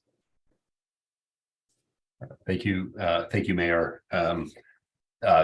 Great question, and one that I had asked our staff earlier today to investigate that as well. So I don't have an answer for you, but it is something that we will continue to explore. Okay, thank you so much.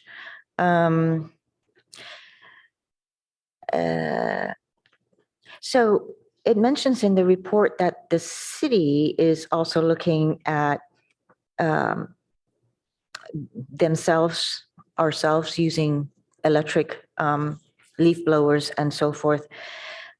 How much time does staff anticipate they're going to need to collect information for the use at our facilities? It doesn't mention a timeline.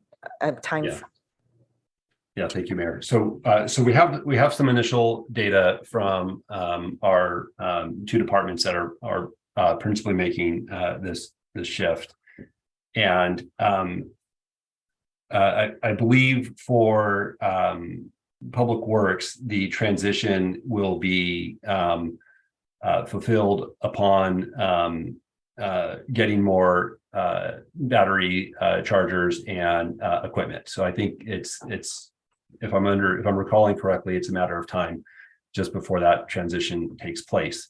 And I do see that we have Director Eggleston on the call too, if he wants to clarify. For our Parks Community Services Department, they for the handheld leaf blowers, the primary concern that I'm understanding operationally is for wet leaves. Very difficult for the electric or battery powered leaf blowers to effectively remove wet litter. And the concern is on playgrounds or places where kids or others might slip. That's a safety concern that has been flagged, and an area where gas powered leaf blowers may still be used. That's the data we have at this point on that. I think that's a really good point because wet leaves do pose a slipping issue. So on the leaf blowers, it's more, I think when we're talking about it, there's the health and noise component that is a big impact. But I wanted to find out, are you ever called to measure noise because of these equipments? I don't know if Craig wants to answer that one, but I would say typically that's a difficult standard for us to measure in the field. Our police department has the noise readers that need to be calibrated in order for us and maintained in order for us to be able to use them in a proceeding. So it's measuring noise, especially leaf blowers, where it's so variable in terms of when it's being used. It's a difficult item to enforce.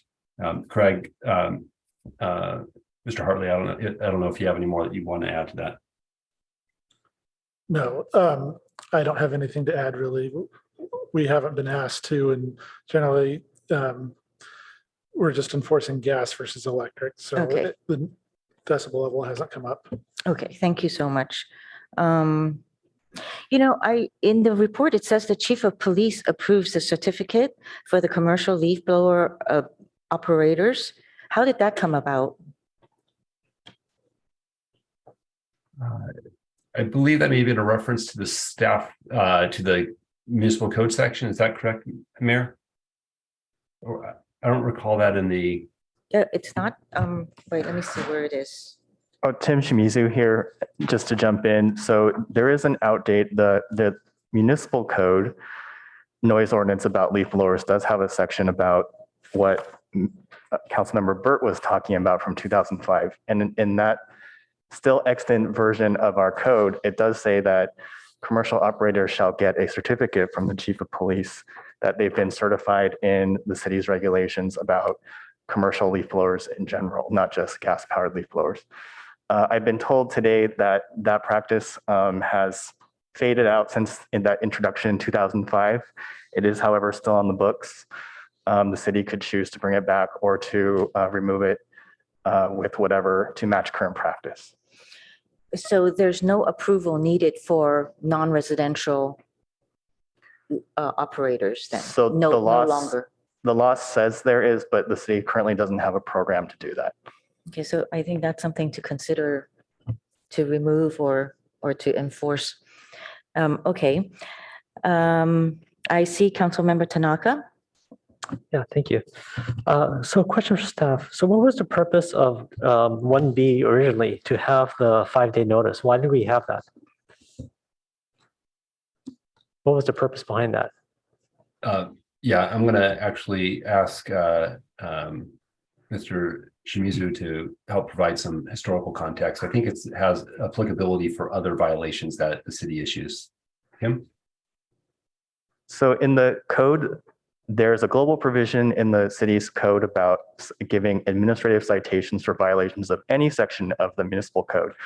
And in that procedure, the code says that the city has to give a 5-day warning period before it can actually give a citation. In most cases, except for, kind of emergent health safety issues. And we take that very seriously and we do follow that. And so it creates an enforcement barrier to this very acute problem that Mr. Hartley has of seeing someone out in the field and then having to hopefully see them again 5 days later or more. So it's very difficult in practice to try and do enforcement that way. Okay, because it seems like this is not just the issue for this issue, but it's an issue for other things. Like I know like parking citation is also an issue where you can't issue parking station for, there's also, at least I was told about that on El Camino. But anyways, it seems like this is not just an issue for this, but other things. So maybe it needs to be fixed for more things. But okay. And then in terms of the topic about banning blowers overall, I don't think that would be good because so for instance, if someone has a flat roof, right? Are you gonna make them go up on a roof and start raking leaves and damage the roofs? Probably not. or flooding, right? We had a lot of rain, how are people going to clear out large number of leaves quickly? So I don't think we want to do that. I wanted to just push in also on the practicality of this in terms of who pays the penalty, because, okay, so I just want to understand the mechanics of how this works. So you guys will go out there and so it's one of the city's employees that goes out there and observes someone blowing leaves with a gas blower, right? Okay. Okay, so I think that's good because if it's self-reported or reported by someone else, I think it's really hard because sometimes people use those backpack generators and they're just as loud, maybe louder, and it's hard to distinguish, is it a gas blower or is it a leaf blower, right? And so you have to be kind of somewhat tuned into that. Okay, so I'm just going to think about my neighborhood. My neighborhood on my street, there's one gardener that does about half the houses on that street, and another gardener does other half of the houses, right? And so if there's a violation, who gets fined? Is it the 10 houses that the gardener does, all 10 of them? Is just the gardener? How does that work?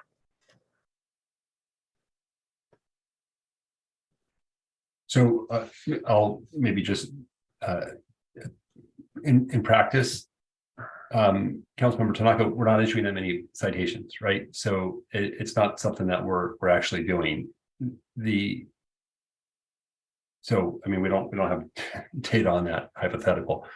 Well, it's not hypothetical. It's actually literally my street. There's the gardeners don't. I don't know about other people's neighborhood, but in my neighborhood, gardener doesn't just come to your house. He comes to your neighbor's house, and the neighbor across the street. He does a bunch of houses all at once. At least that's how it works in my neighborhood.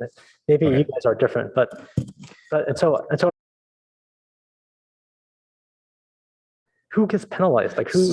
So it might be helpful if I might interject, Councilmember Tanaka. John, if you could speak to that, not historically, but as proposed in this recommended ordinance. Yeah, so as recommended, thank you, City Manager Shikata, as recommended, if the council were to endorse the approach laid out in the staff report, once a violation has been, so if Craig goes out on the, in the field and sees, a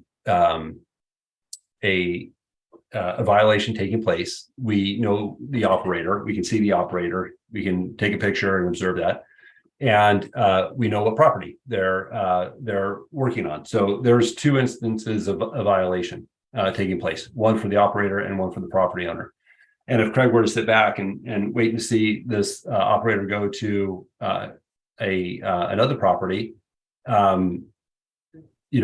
that other property owner would then be registered a violation. What I can't speak to. So he's going to sit up there for a half a day and watch him go to all 10 houses and find all 10 houses. Is that how it's going to work? Well, I'm not saying that's how it would work, but in that scenario, one could do that. I mean, because that's, we're trying to change behavior here. We're trying to gain compliance and remove the gas powered leaf blower. So if a property owner is employing that same gardener who's using the gas powered leaf blower, then each one of those property owners, if it's their first time being noticed or observed, we would send them a notice. And then the second time they would be issued a fine. Okay, because I think one issue that we have here is the gardeners are independent contractors. They work for a company, and a homeowner, you're just one of maybe, for a gardener, one of maybe 100 houses that they're doing perhaps in the area. At least in my streets, my gardener does about 10 houses on my street. And so I'm just trying to understand. And then the other thing I don't understand, because this thing says property owner, but on my street I have a lot of renters, and they all we all kind of share the same gardener. So they actually are the ones paying for the gardener. So why does this say property owner, not the person who procures the service? Because like my next door neighbor, he's a renter, but he procures the gardening service. So why would the property owner who lives in Nevada be responsible for who the gardener was, or whether the guy used a gas blower or electric blower, right? So to me, it's just kind of weird. I'm just really worried about the logistics of all this, because it seems like it's going to be pretty tough with how it's set up. And so yeah, I'm just thinking about the administrative burden and how this is evenly enforced. Is it just some unlucky property owner to one of the 10 houses? Someone city staff is sitting out there and sees it, and then all the others get off scot-free, or does the guy really sit out there for half a day And do we really want city staff sitting out there for a half day enforcing leaf blowers? I don't know. I mean, I'm just thinking about the cost involved, right? The other thing I'm just thinking about is and I'm going a little bit over time, so I'm going to try to wrap up quickly here, is I do agree that the fines seem really high. I mean, I don't know how much it is for littering, but I think this seems probably way higher than littering. This is like $1,000, right? And so it just seems obsessive, right, in terms of the penalty. So I think going after a much more self-regulated approach is much better.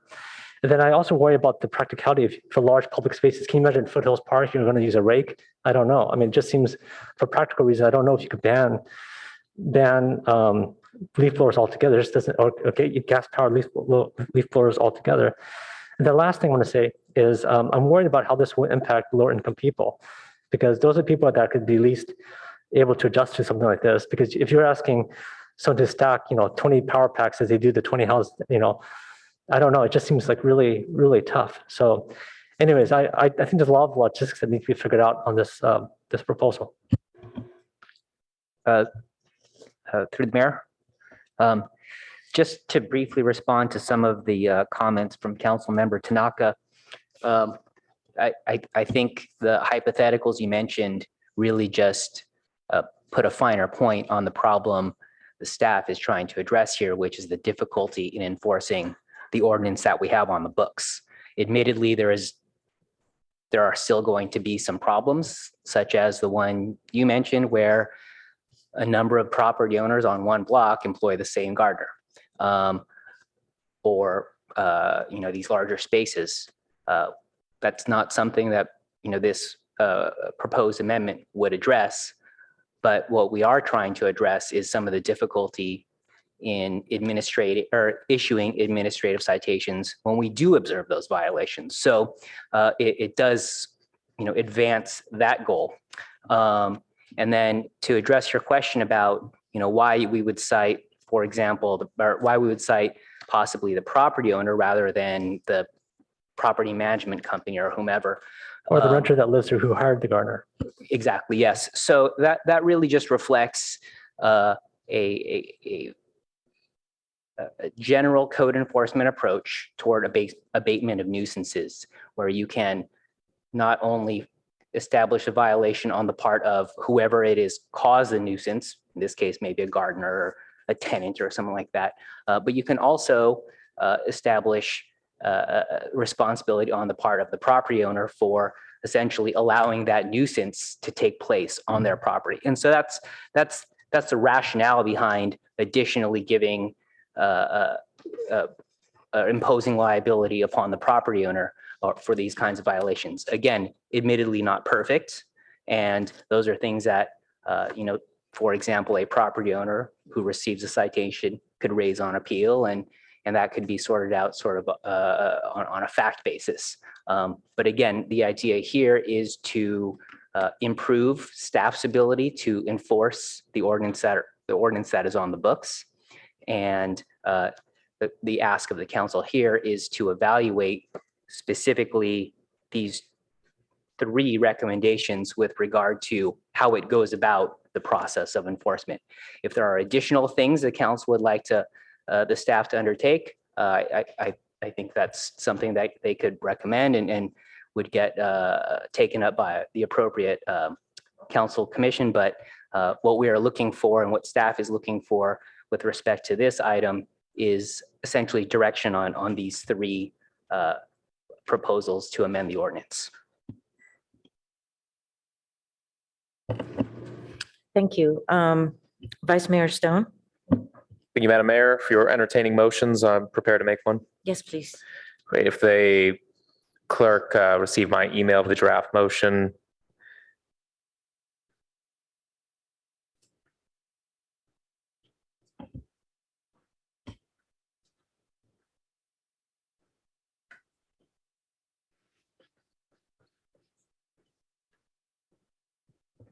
I'm sorry, I don't have your email. Can you resend it one time? Sure. Thank you.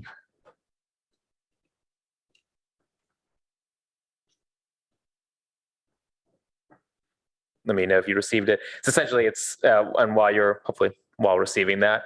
It's the staff motion with a few amendments. In 1A, it would be to add language. I agreed with Councilmember Lifcott-Haynes to include language of the leaf blower operator's employer.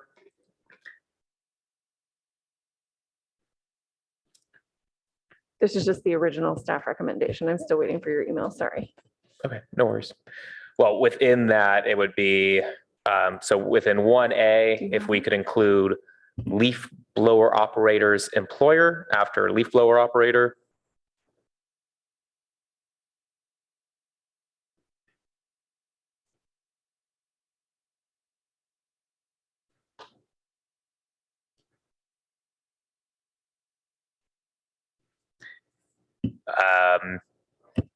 I'm interested in, maybe property owner or renter.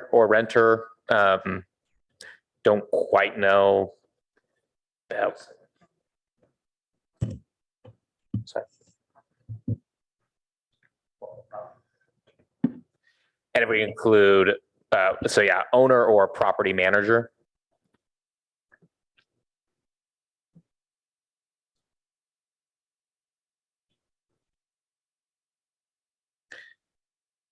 And then A, little c,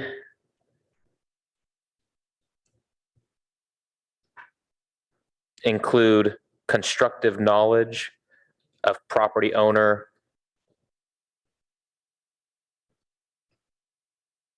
Yes, or property manager. To section 9.10.060 F.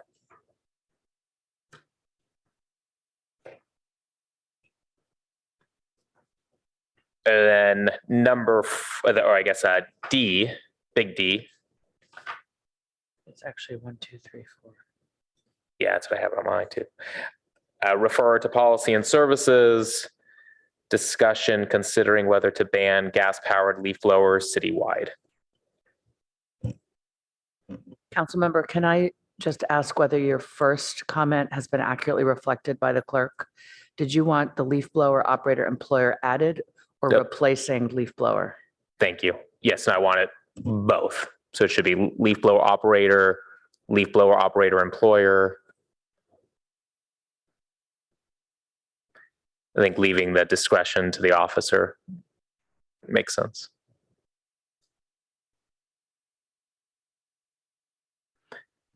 And open to additional languages. Can we get a second first? Pardon me, council members, Vice Mayor Stone, if I just may suggest on C, little c, I think what you mean is constructive knowledge of use of gas-powered leaf blower, not of just the ordinance. It's like knowledge of the ordinance existing itself. Yes. Yeah. So the language that I sent is a little. Yeah. So let me finish. For one little c, it should be constructive knowledge of use of gas-powered leaf blower. Do you have a second? Thank you. Yeah. Do you have a second? So Councilmember Burt seconds the motion.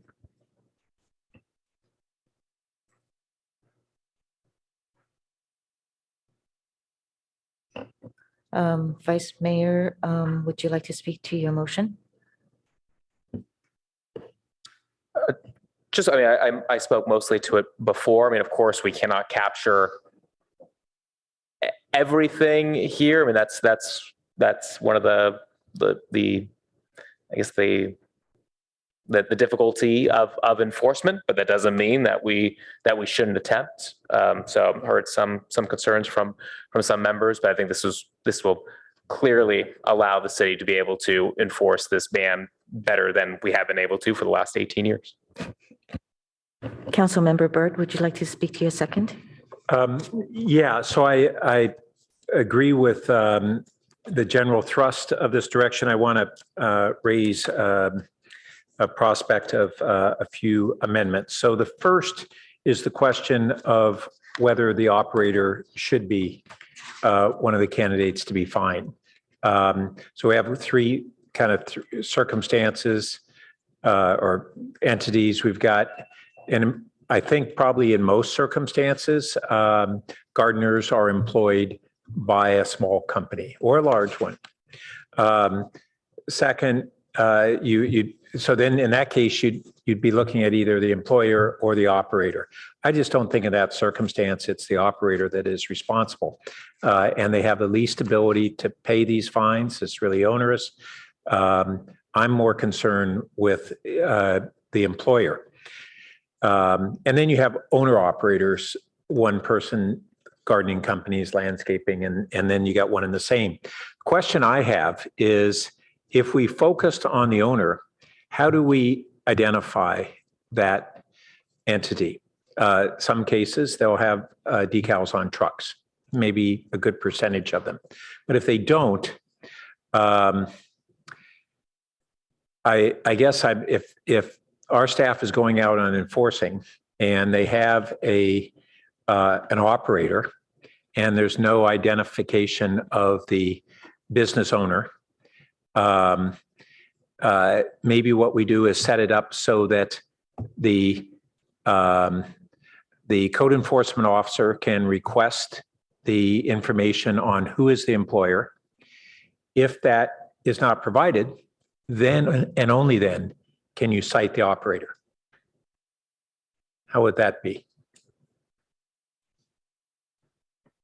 Yeah, I'd be fine with that. I think just my concern was, and you're kind of articulating it now, just thinking about other scenarios where, let's say you were to pull over an employee for an issue on their truck, that's not their fault, maybe an expired tag, you'd still have to cite that employee, but the hope with that, it would then fall back on the employer. So if staff can figure out how to include that language, I'm happy with that, because that's the intent here, is not to. Well, and even in those cite the operator. circumstances, it's the owner of the truck that actually has liability, I believe. I don't know. Yeah. I would assume, So though, you that's have to even still more cite similar. the driver. Yeah. Okay, so the question is, within what we just showed was an inclination. This is going to come back to the council with the details. Do we need to spell that out in the motion, or has that guidance given you enough to come back with some way to capture that in the ordinance? Yeah, thank you.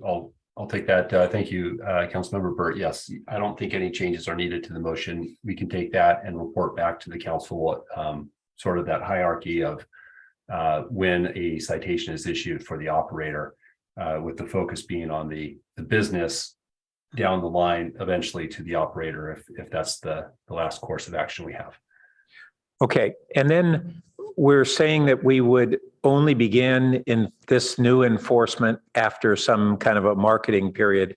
So the question I have is, we want to give a warning, basically. And we kind of have two different approaches that we can take to that. One is a universal warning, try to get the word out to everybody and hope that they all understand it and they all take it seriously. That might cover it well enough. The other is individualized warnings. And that would be that upon a first infraction, there's not a penalty. There is a warning to the operator, obligation to go to the employer with that. And there is a warning issued to the property owner. And so I want to ask whether there is an interest by the maker on either of those. Whether we should stay with the kind of this universal warning that is a marketing program, or we should have a more specific warning.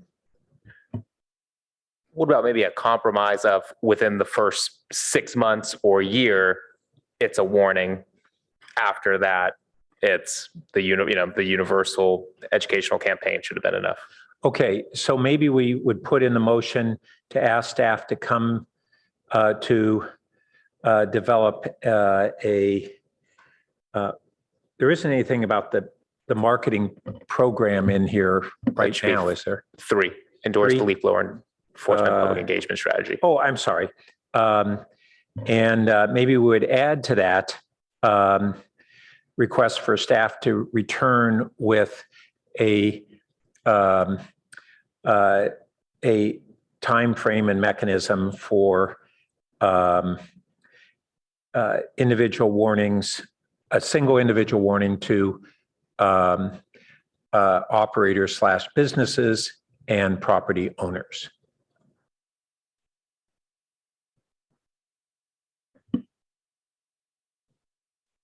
And Director Lake, do you think that kind of covers the compromise we just discussed?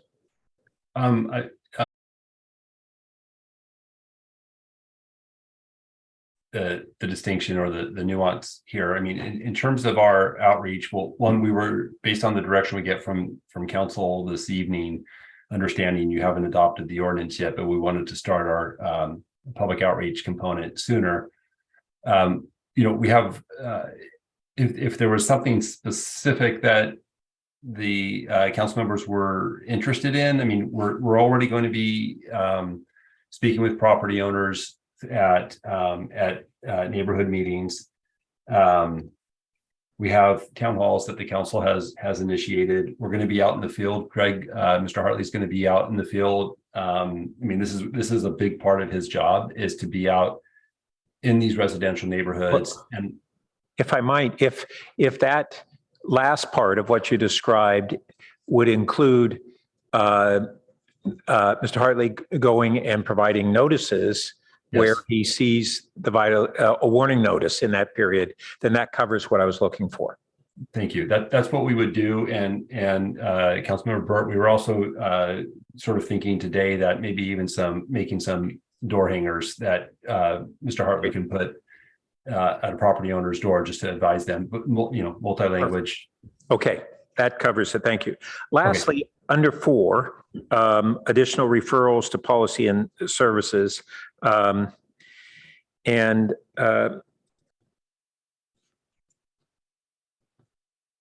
It's to also evaluate replacement of ICE or internal combustion engine landscaping equipment for residences and commercial properties based upon currently available technologies, replacement technologies. So we begin this process to look at what's that next phase, and not just leaf blowers, but we don't mandate things that aren't available.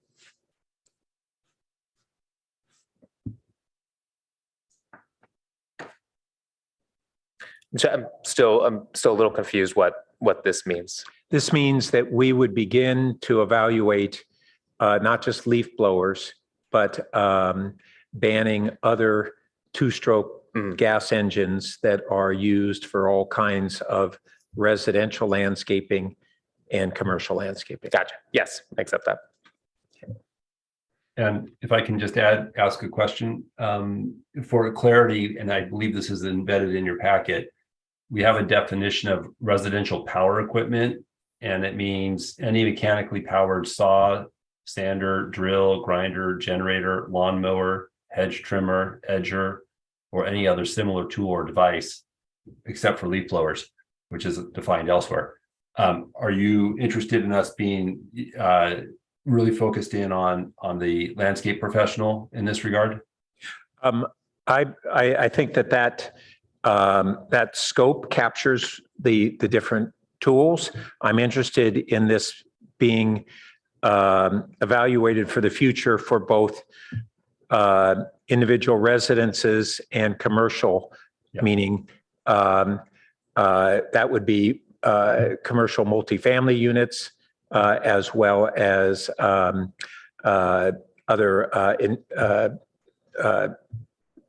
other commercial properties that are non-residential. Okay. All right. Thank you. Lastly,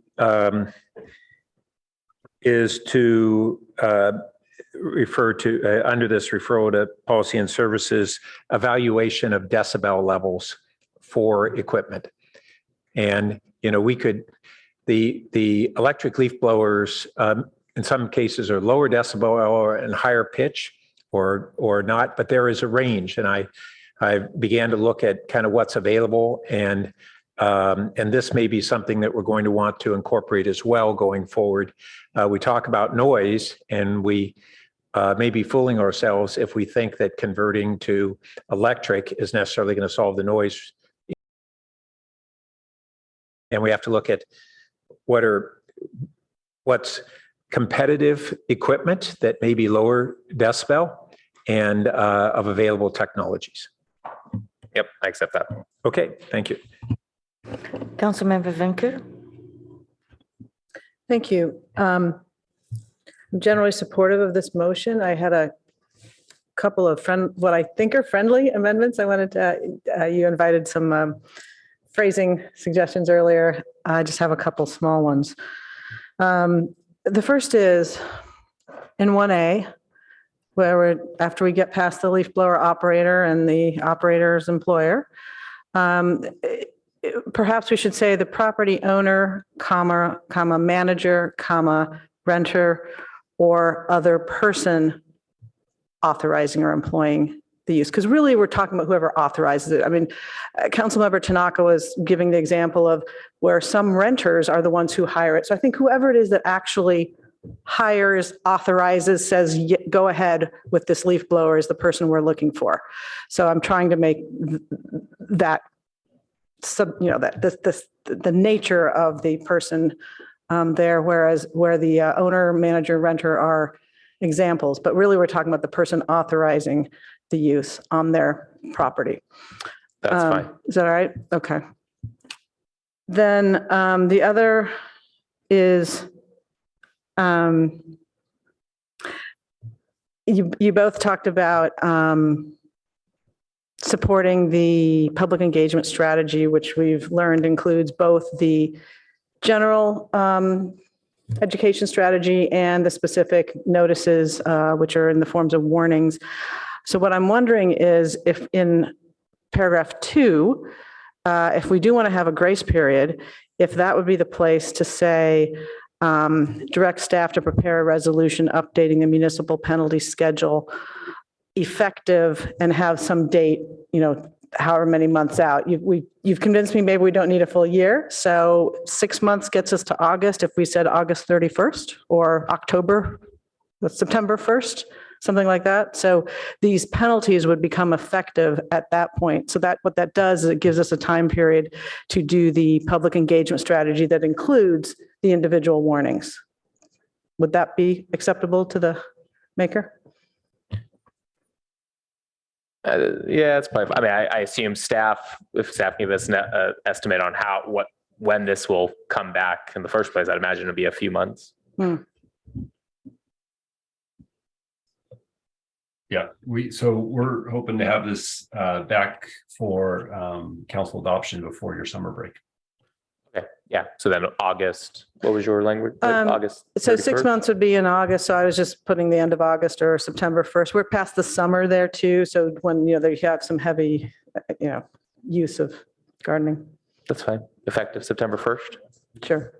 Okay. I don't know if the second or. Great. Okay. Accepted. Sorry, just one clarification. Yeah. So technically there are already penalties that exist for this violation, and the ones that are being proposed are increases. So Yes. just to clarify that if you want like a grace period with no penalties at all, so zeroing them out until a certain date, or you just don't want them to increase until say whenever. Just the increase would not become effective. So we would be having the penalties effective immediately, is what you're saying? Just the lower ones? Whatever the current penalty schedule is would remain in effect. As I think through that, we're really saying that the current system of this 5-day notice is really not a good way to go. And I wonder whether we should, while we're ramping up the program, we go ahead and just put in abeyance the current penalty system, unless we have kind of frequent and flagrant violators. And I don't know if that's something that staff is struggling with, needing this tool Would you want, Mr. Hartley, that question? Yep. Would you want to be able to retain the current penalty system while we have this 6-month marketing and grace period? Yes, I think we would still need to have some type of penalty in place. Thank you. So are we clear where we're at now with the motion? So the updated penalty schedule would not become effective until September, but we would maintain the current the current penalty schedule. Right. So if we just say updating the municipal penalty schedule effective September 1st, that would leave in place the current process with the 5-day notice and the current level of penalties. So I think so is that acceptable? Yes. And sorry, just one more clarification. So the 5-day notice is a different part of this motion. So we are still proposing to get rid of that effective whenever this ordinance would go away.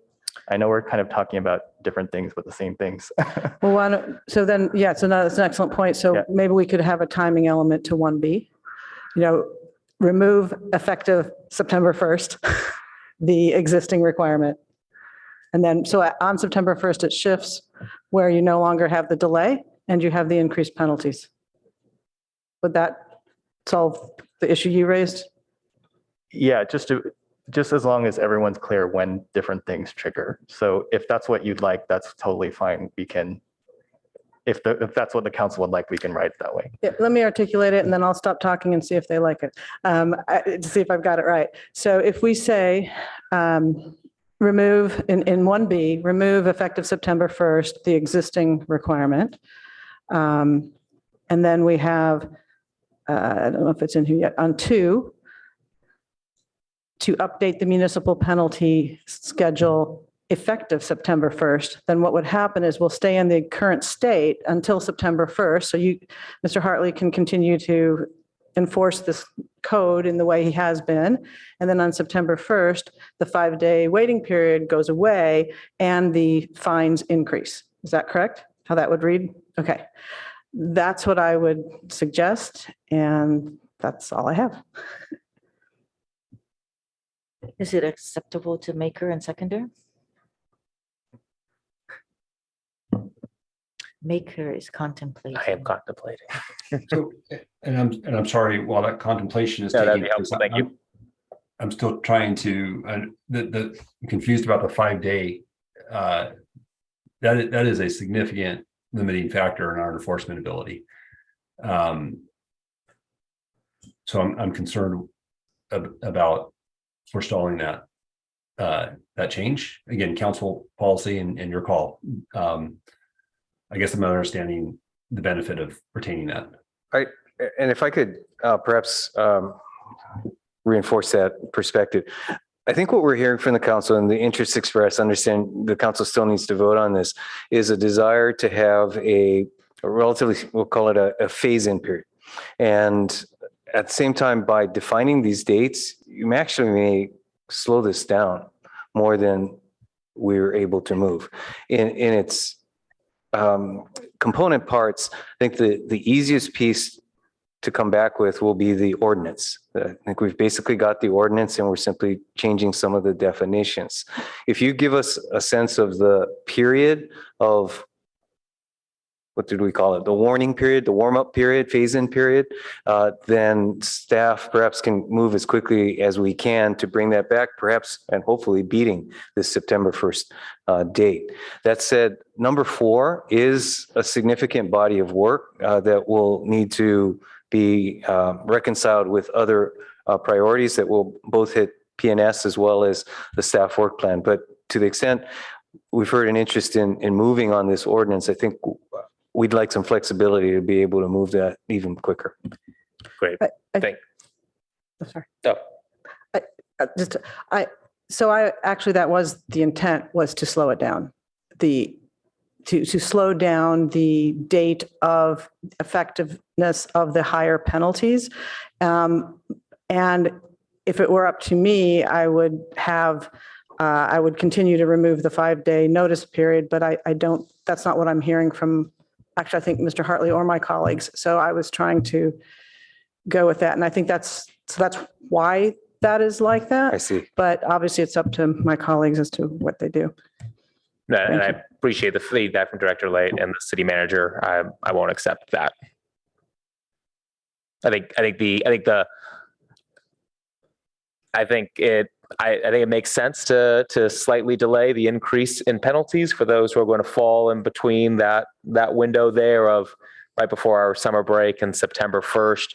I think that might fair enough that some people who might not be fully aware of this updated ordinance will get hit with a lesser fine. And then hopefully in those notifications that might go out at that time too, we could also make it very clear starting September 1st or whenever these fines will also be increasing as well. So I think it accomplishes it without further pushing this back.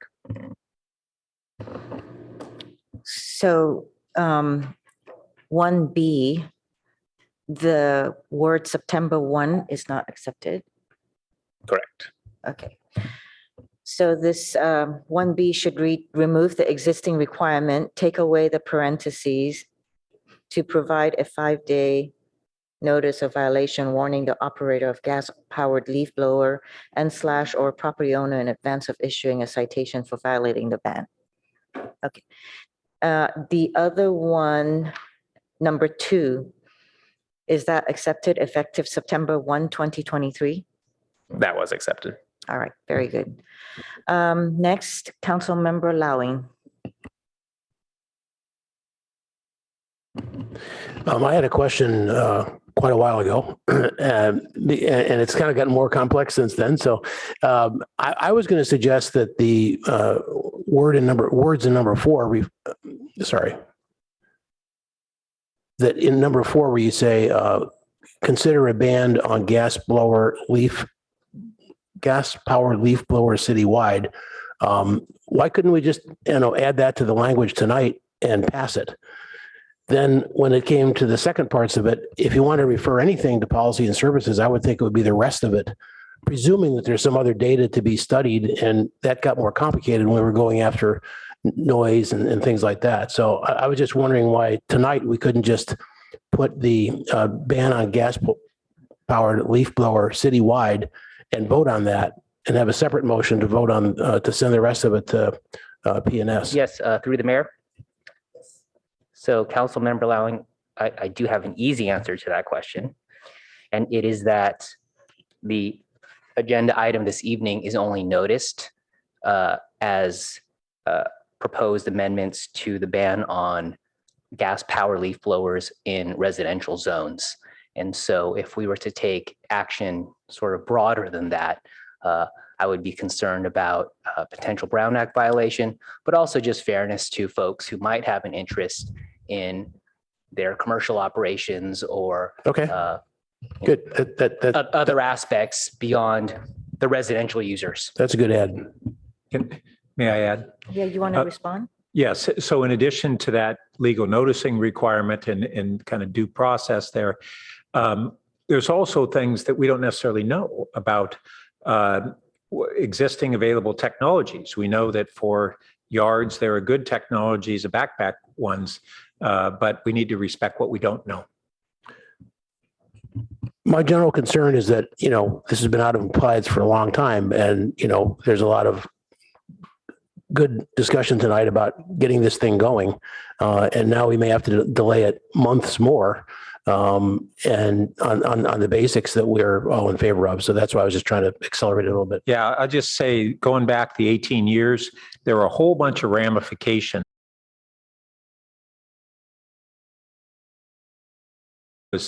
Months of kind of backpedaling and back and forth and learning. I think there are a number of implications of some of the things that I want to do, or at least pursue. But I respect that we need to have stakeholders not only at the table, but hear whether there are any significant barriers to being able to accomplish what we want to accomplish. Thank you. Councilmember Lau, are you done? Okay. Councilmember Tanaka? Yeah, so just back to 1B, I actually think that Councilmember Vinker got it right, just in terms of pushing it back, just because I think this is a fairly substantial change. And I don't think we want a bunch of upset people in our city. And so I think treading carefully on it and making sure that there's enough warning to people, I think is important. So I would actually support what she was trying to do earlier. Okay, one question for staff is, how much is the littering fine right now? How much do people pay? How much is the fine? Yeah, I think it's aligning with that. So 250 for first violation. And how much more after that? I think it follows the schedule that is on the screen. 250, 500, 1,000. Okay, so this is exactly the littering fine right now. Is what we're seeing here? That's my recollection, Councilmember, that we were aligning it to those other penalty schedules. Okay, well, I guess if it's not right, let me know. The second question is, how much was their fines before? So before this change, what was the penalty schedule? I don't have that information readily available. It's in the staff report, it says 100, 150, and 300. Okay, so I'm sorry, I thought you meant for the other citations. Yes, thank you, whoever commented on that. Can't okay. Okay, so these penalties are way higher. I'm reluctant to go so high on them because I just feel that, one thing about littering where you're there's a kind of a definitely, I don't think anyone would agree with that, right? And then this, which to me is more minor than littering, it has a much bigger penalty, and so I think the penalty is not commensurate with the offense. It just seems outrageously large to me. So I don't think I could support that part. Okay, and then on 1C, constructive knowledge. What does that mean? I don't understand the legal implications. What does that mean, a constructive knowledge? Can someone answer that? What does constructive knowledge mean? So if I understand Councilmember Stone, Vice Mayor Stone correctly, there's a concern about the word knowledge in our staff report and what that means to potential violators wiggling out of that.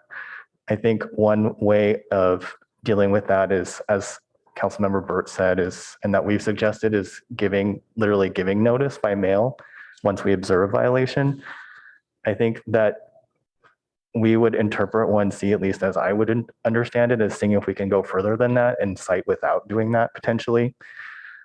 We would have to look into that, consider how we would operationalize that. But it does give us something to consider in drafting this ordinance. Wait, so C means that we don't, so I missed what you said. So you're saying that with constructive knowledge, we don't even have to give people notice and they just get fined right away? Is that what you're saying? So we don't have to give people, we wouldn't have to send people a letter saying that, putting them on actual notice. So is there a way, I think, interested in asking staff or staff finding a way of doing if staff don't have to do that. But constructive knowledge means, okay, so maybe should be considered including constructive knowledge, because it sounds like you're not even sure if this is possible. So are you making an amendment? If I can No, I'm trying to understand take a stab at this. Currently, as written, the ordinance prohibits or talks in terms of no person shall operate. And the problem with the ordinance as written is it makes it difficult to hold anyone other than the person holding the leaf blower responsible for this violation, so to speak. What staff proposed is an amendment to expand liability to those who knowingly hire or allow a person to use a leaf blower. So not just the person holding the leaf blower equipment, but anyone who knowingly hires them. The concern expressed by the council earlier was, well, how do we know that this person knew their gardener was using a gas-powered leaf blower? And so Vice Mayor Stone suggested relaxing the proposed amendment from knowingly hiring to anyone with constructive knowledge, meaning if we tell a property owner through this notice that we observed their gardener using a gas-powered leaf blower, they cannot then say, I didn't know they use a gas-powered leaf blower, because we have told them they have used gas. But what if the homeowner? That's constructive knowledge, right? We told them that we observed this. But that's different what you said earlier, which is we don't have to give them notice. But you were saying is you're going to give them notice that's issues happening. Separate issue. So this is how this issue of constructive knowledge addresses how we go about proving a violation has occurred. Either we witness someone using a leaf blower, or we tell a property owner, someone you hired or someone on your property was using a gas-powered leaf blower, and therefore you can be held responsible for violating our leaf blower ordinance. So that's sort of proving the violation of the ordinance. The 5-day requirement is separate. That is a procedural requirement that says before we issue any ordinance or any violation, we have to send via certified mail this notice to the property owner that we observe the violation. And if we see it again, we're going to issue a citation. So that's the difference between B and C. I'm seeing some nods. I'm also seeing some puzzled looks. So let me know if there's additional clarification I can provide there. It's a little bit complex, to be honest. It is, admittedly. And so, yeah, so because the scenario I'm thinking about is whoever hired the gardener has them sign a contract saying, do not use gas leaf blowers. Sometimes sends them text messages, do not use gas leaf blowers, and they use it. So is that person hiring that gardener in trouble then still after, having written notice to the gardener saying don't use gas leaf blowers? Like, unless you're expecting whoever hired the gardener to sit there and watch the gardener as they do the gardening, which is, I think, unrealistic. Yes, if we then go back and tell that property owner, we witnessed your gardener using a gas-powered leaf blower. So what is the person hiring them? Are they supposed to sit there and police the gardener themselves? I mean, they tell them by text, they have them sign a contract. I mean, what more are they supposed to do? Councilmember Tanaka, if you would like to make an amendment, please make the amendment, and let's see if the maker and the second. I'm going over time, so let's because we're going through scenarios and. Yeah, I understand. Okay, so the fines, I think the fines are too high here. I'll be interested in something lower. Maybe just a little bit higher than the littering fines, but not like going from 100 to 1,000. That just seems it seems excessive to me. So I don't know if the maker and seconder would be open to something like that. Do you have a proposal? So maybe like 10% higher. I don't think 10x higher is right. So maybe 10% higher than the current fees, but I don't think a 10x higher is right here. No. I mean, you talk about commensurate to littering. I mean, the California Air Resources Board mentions that 1 hour use of these is equivalent to driving it's okay. You said no. 1,100 miles in a Camry. So this is commensurate. That's fine. Okay, it's rejected. That's fine. The one thing I want to ask about staff here is, like I see 4, it says ban on internal combustion engines. Are we talking about cars here too? Because that seems awful broad. I mean, it seems crazy broad here. Or is it just referring to like, it's not just referring to leaf blowers. What is it? It seems 4 seems awful broad. In replacement of internal It's not combustion engine. referring to cars. Okay, then we should say that because it seems awfully broad to me. It's in the context of the entirety of this discussion, which had no reference whatsoever to vehicles. Okay, well, I think unless it's changed, I don't think I can support that one. And let's see. And then last thing here is the cost of enforcement. How much does staff think this is going to cost to enforce? How much does staff think it's gonna what? Cost to enforce all of this? Cost of enforcement. Well, it's effectively the cost of the staff we have handling the program. So our inspector and relatively speaking, any indirect costs for the outreach as that has been described.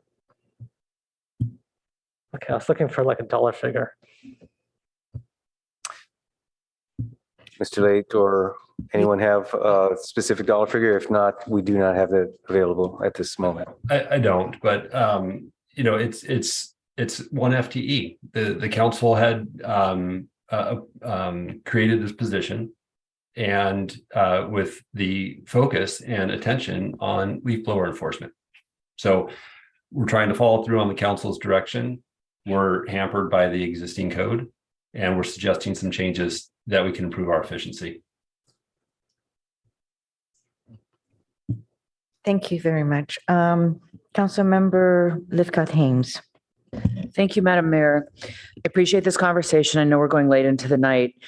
I just have not been able to stop thinking about renters as we've been having this conversation.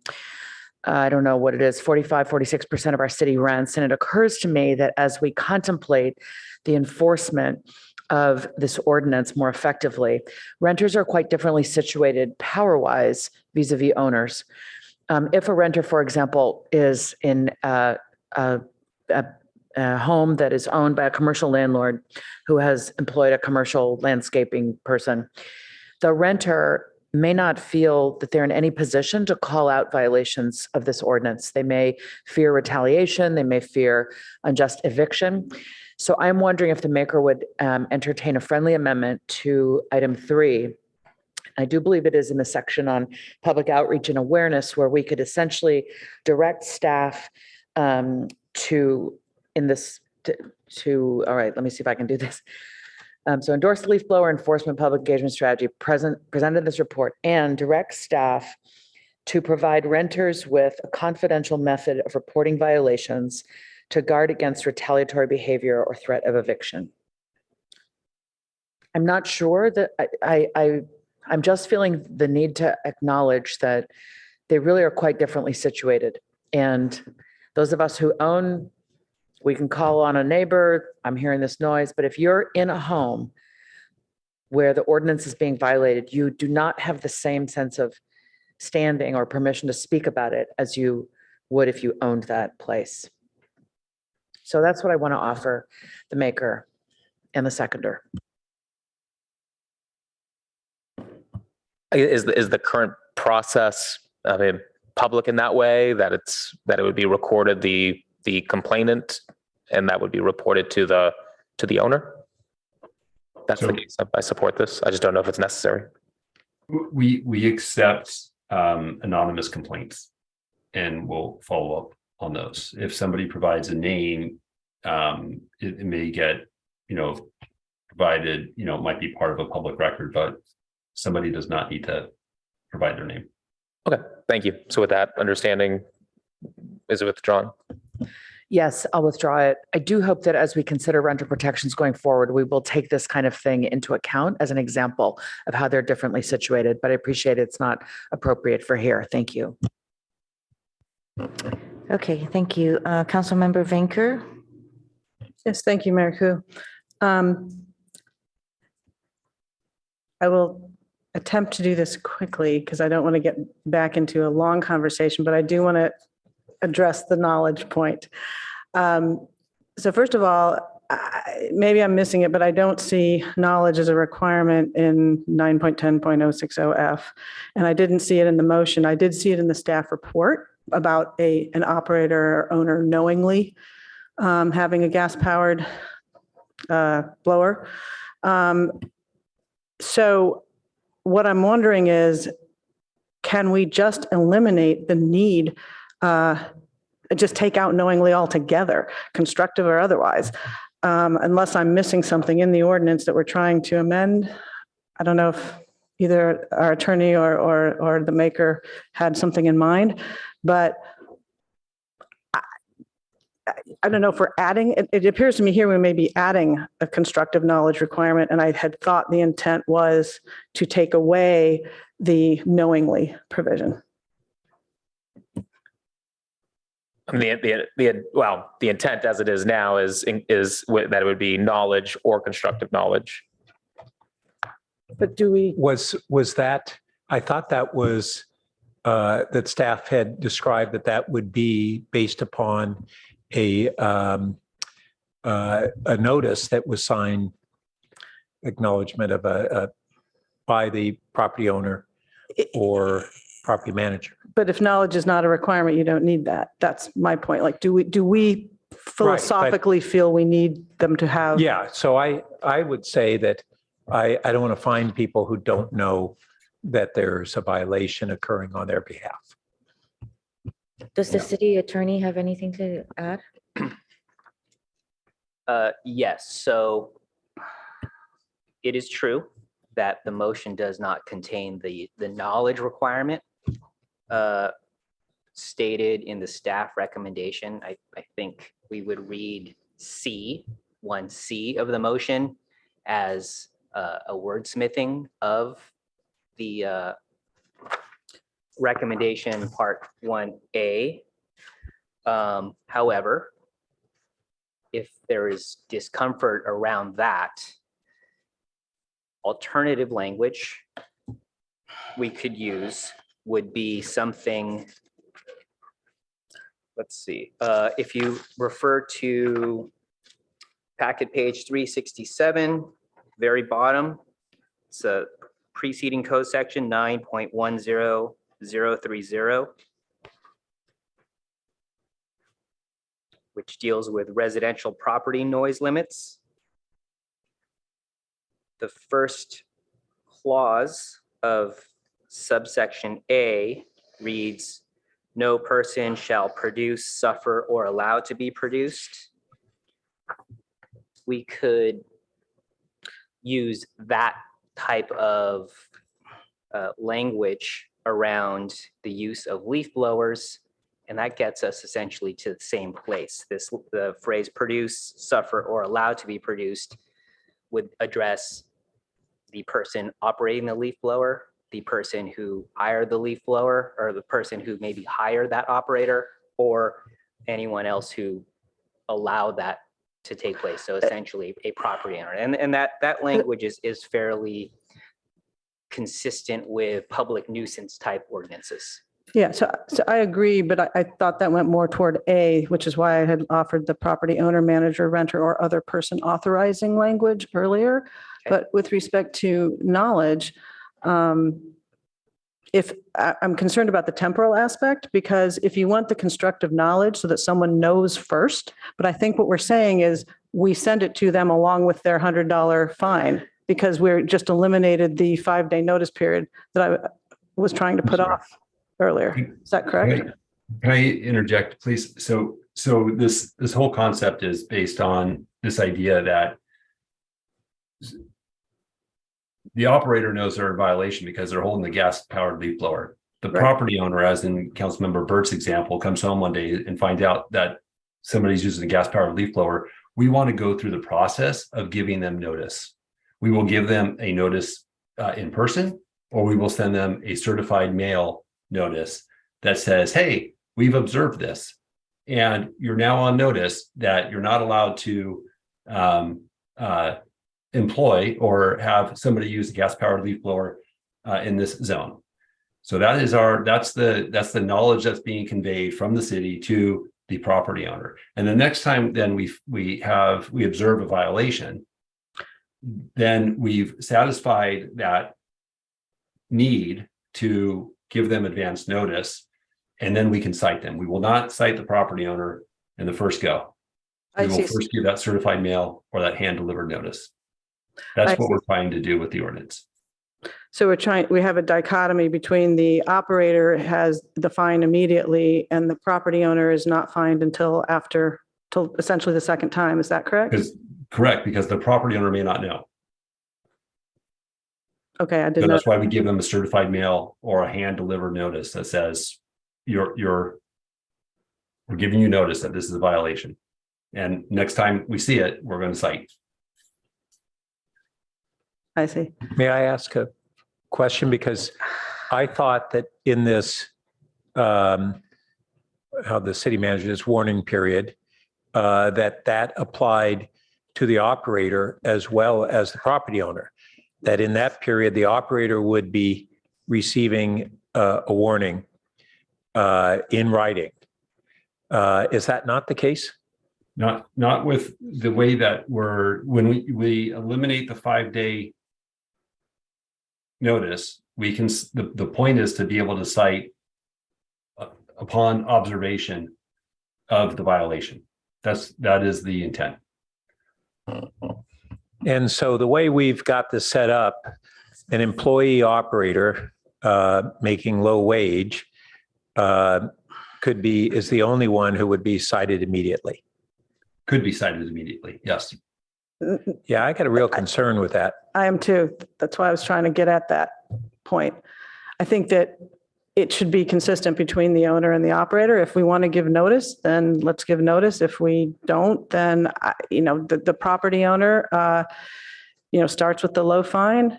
This is why I wanted the 6-month period beforehand, so that we can let everybody know, the owners, our residents, the people here in Palo Alto, to understand that this should not be happening on their property, or they should not be, if they're renters, hiring people to come into their homes that do this.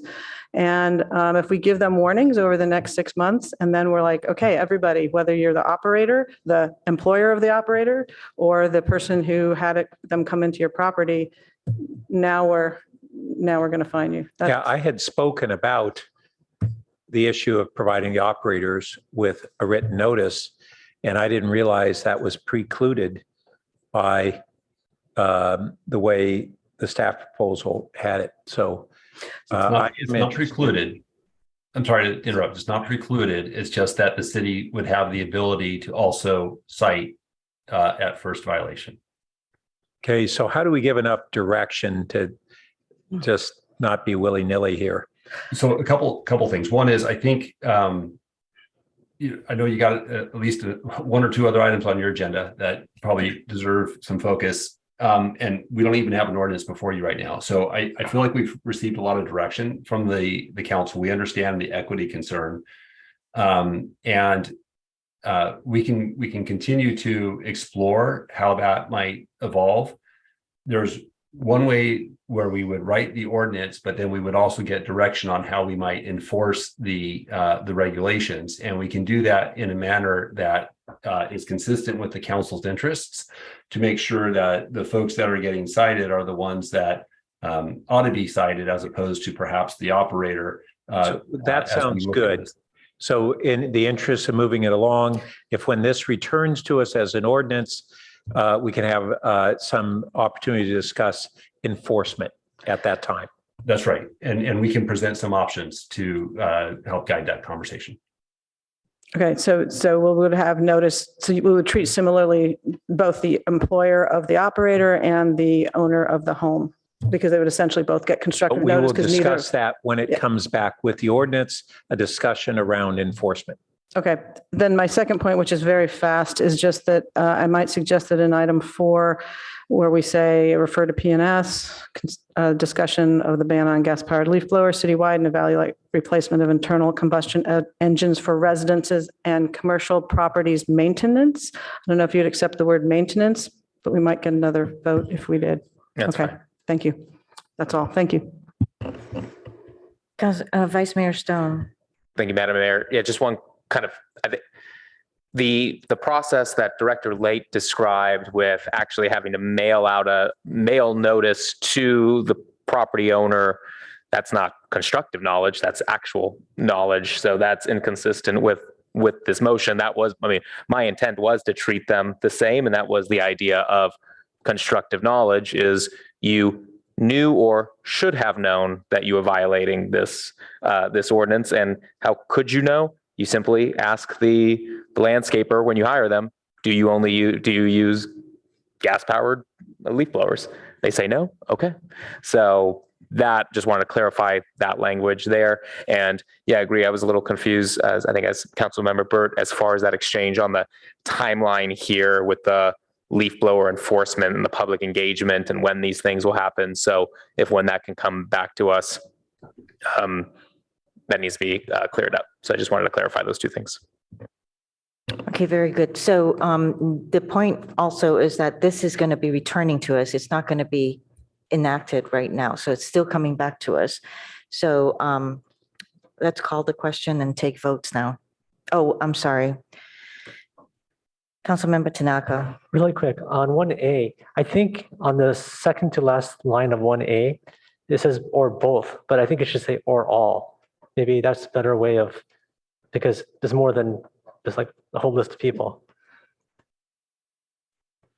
I don't know if That's to fine. Okay, great. And then I can support a lot of this, but I can't support 1B or 2. So I was wondering if the mayor could split the motion. City Attorney, can I split the motion?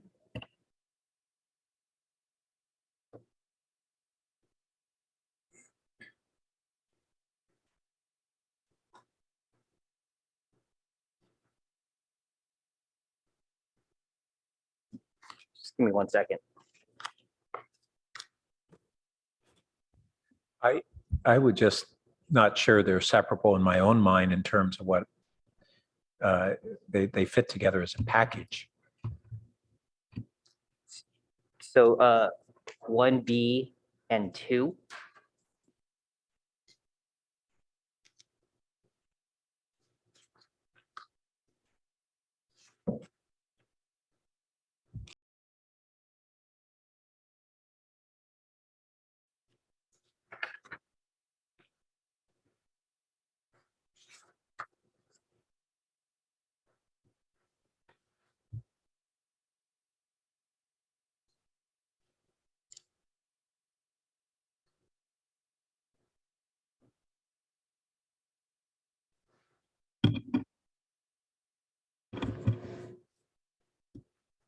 So under the council protocols and procedures handbook, on division of question, you can, if a motion contains 2 or more divisible propositions, each of which is capable of standing as a complete proposition, if the others are removed, you can split. So I think here you could, since we are talking about this procedural requirement around the 5-day notice of violation and the amount of the fines. And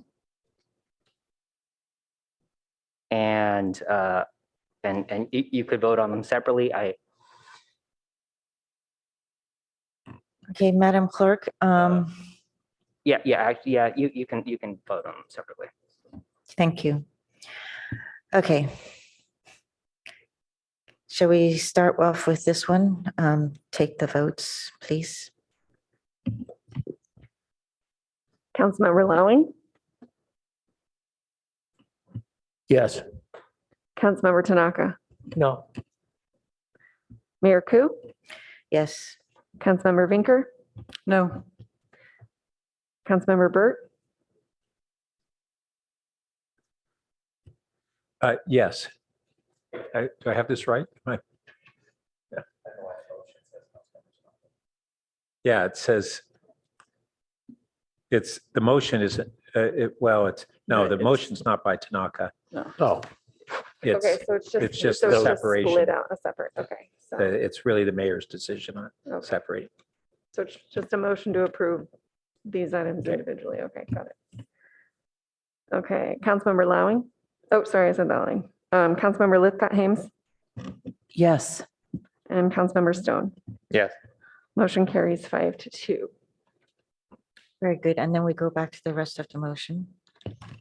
And just for clarification, so does this get incorporated into the original motion? Yes. Yes. Okay. Thank you.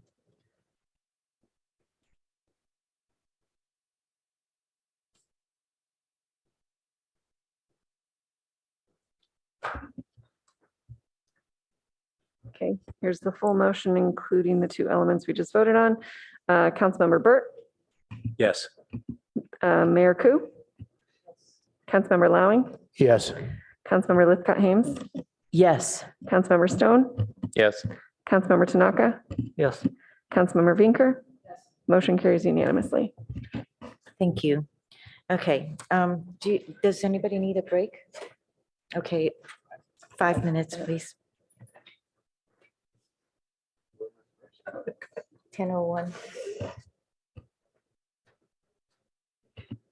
Mr. Kelly,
Members, can we get you back on the dais?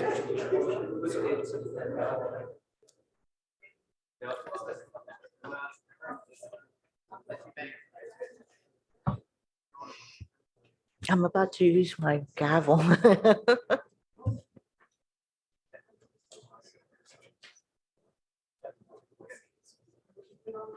I think you need to use a gavel. You have a gavel there. You need to like pound on the table there. Oh, seriously. Mayor, this is your gavel. This is like. So do we have a quorum right now with the four of us? Yes. All right, so let's get going. It's done. Okay, I have a question to ask council members. We're at 10 o'clock right now, and usually we do a check-in if we can take on a new topic. And so I want to know if we want to defer this and actually add a weekend day, maybe Saturday, but let me let city manager Sure, Sicardo say. I'm curious what happened to the rest of your council. We have a quorum. Okay, so the question was recognizing there is no way we can actually get through this item tonight. To recognize that you likely need to schedule a special session, whether it be to schedule another Saturday session. And again, this is specifically on the objectives because you do have time sensitive business on your other agendas, and continuing to have a domino effect just is really disruptive to the business of the city. The other alternative would be to start your meeting earlier on a Monday, say at 1 p.m. or sometime in the afternoon to enable more time. So again, we're really just proposing some options to help you get through what is becoming something of a backlog. Yeah, and I want to take this time to apologize to the members of the public. I know some of you have been around throughout the meeting, but starting a new topic at this hour is going to take too long.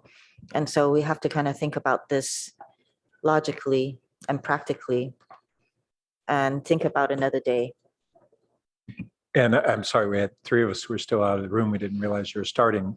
But sometimes what we do is allow members of the public to speak to the item only. Is that what you were already talking about? I haven't talked about that yet, but I was going to ask council if they would be open to a Saturday or starting a meeting earlier so that staff can prepare.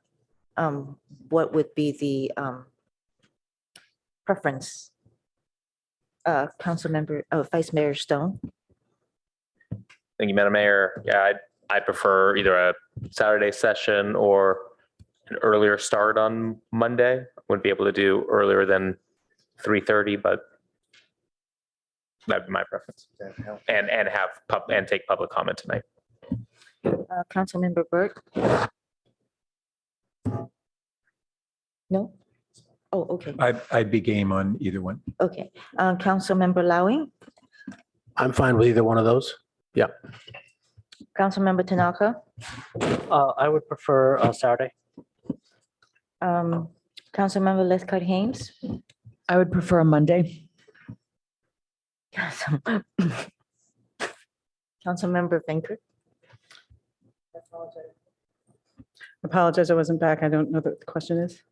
Question is, would you prefer a Saturday meeting or an earlier start on a Monday? Oh, for this agenda item following up on the retreat? I'm fine either way. Okay. So it sounds like there's a majority for either way. So Madam Clerk, maybe a doodle poll? Thank you. And we will take public comments on this topic.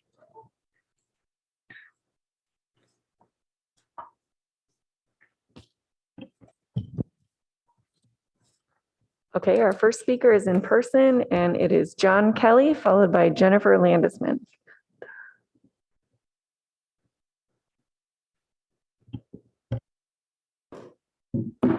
Mayor Koo, Vice Mayor Stone, I don't know whom to thank, but I appreciate your taking down the sign about the mask. So thank you, someone. During the time when I left and when I came back, I sent you all a letter. I presume that you haven't had a chance to read it, and I'm not even going to try to summarize it right now. But I would ask that you read it.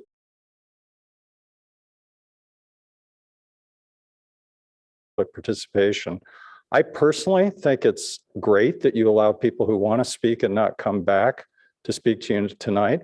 But I think it's not really great when you open a public hearing or have public comment and then you foreclose people from speaking when you take up the issue again. I just think that's a bad way to do business.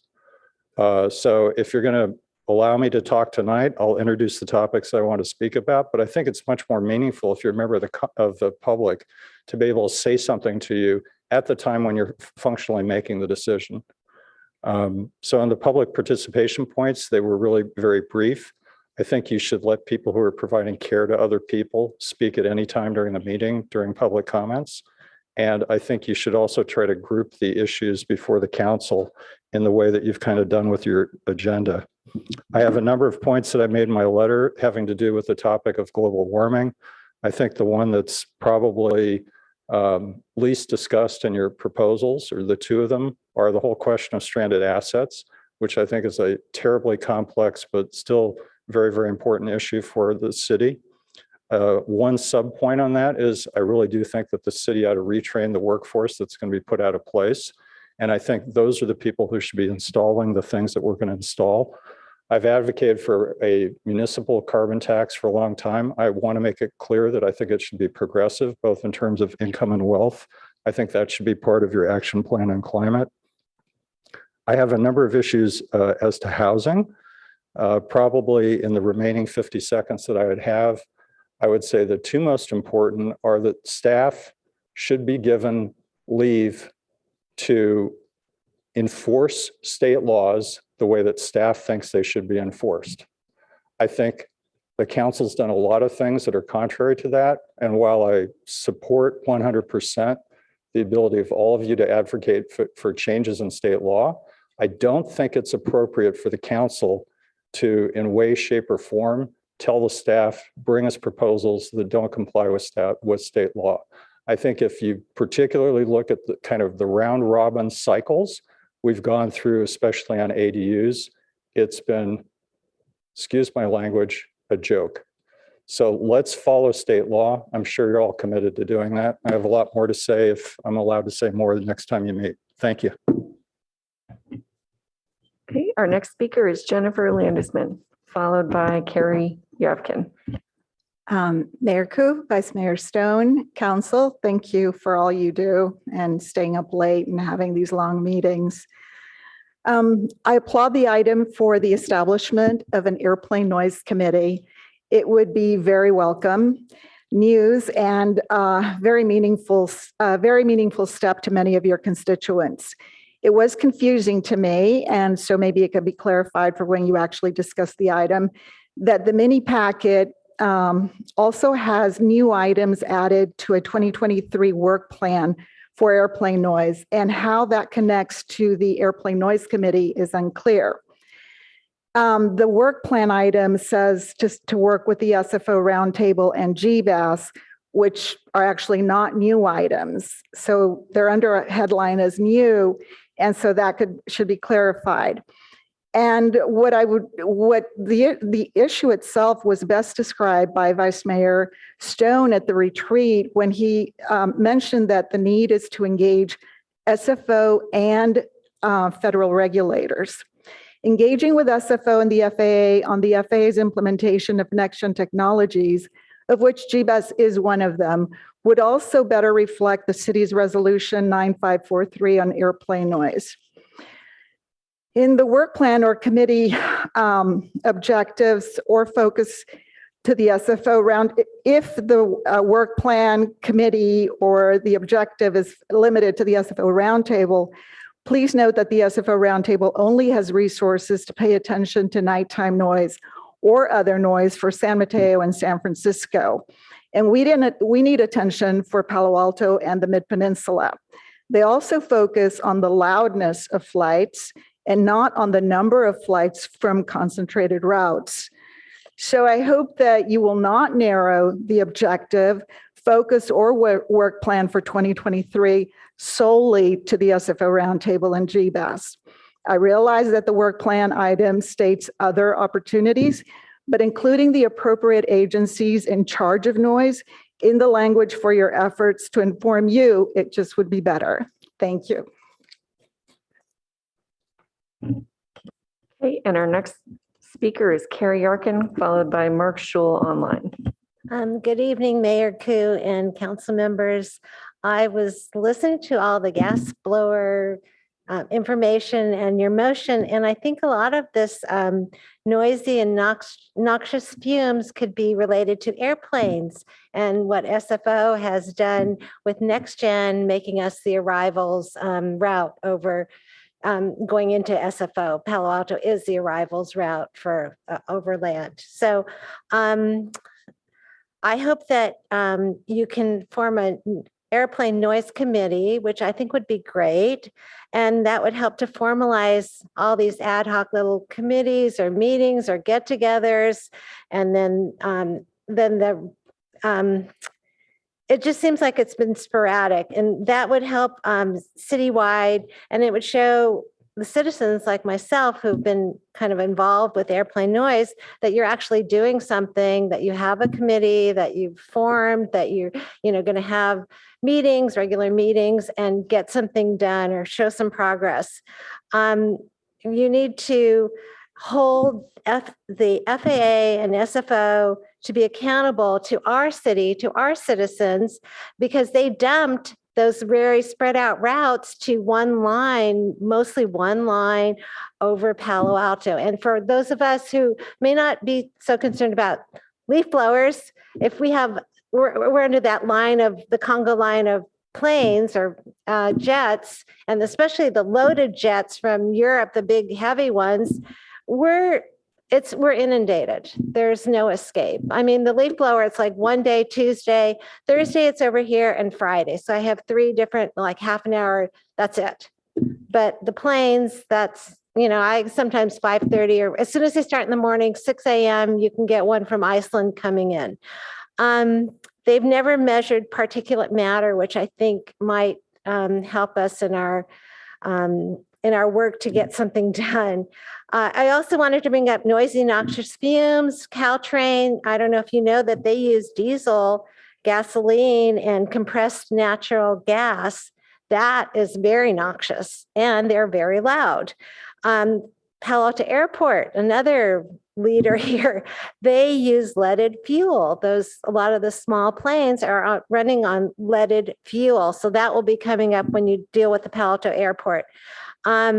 So I said fine particle matter from the large jets from the arrivals route has not been measured. And it might be good to get some kind of a measurement or some kind of a baseline. Let's see. So please help us restore our once beautiful skies to be quiet, healthy, and clean once again. Thank you. Thank you for your comments. Next speaker is Mark Schul. Thank you very much. Air traffic into SFO is now heavily concentrated over Palo Alto. Some of this is due to the FAA, but is also due to 50 years of traffic shaping by the SFO Roundtable. In 1999, when SFO conducted tests over Palo Alto for its dual landing system, there were approximately 70 flights per day, and the average altitude is 5,400 feet. Today, there are nearly 250 flights per day, and altitudes range between 3,000 and 4,000 feet. SFO has grown, but in terms of operations, but not by that much. Palo Alto had no input into any of the changes involved in this growth. The FAA relies on roundtables to fine-tune where traffic is located, and for 50 years,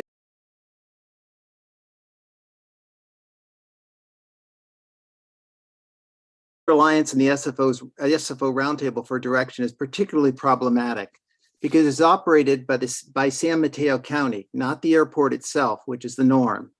was essentially created as part of land use and building permit negotiations between the airport and the county, which is why it's operated by the San Mateo County Building and Planning Department. In 1997, land use related negotiations included a revision to the Airport County MOU that opened membership to, quote, all cities in San Mateo County, regardless of noise impact, unquote, but excluded those outside the county, no matter the impact. I think Palo Alto needs to take a stand on this. The SFO roundtable is federally funded under what is called Part 150, which requires expenditures to be tied to impact and equity. Part 150 funds are not supposed to be a block grant to San Mateo County to do as they wish. It would be great if we could simply go around the roundtable, but SFO's master plan requires it to coordinate with the public through its roundtable, and FAA regulations reinforce this. We have asked for membership for 25 years. I think it is now time the city take more assertive action, including legal, to gain a full seat at the table in matters related to SFO traffic over us. Thank you.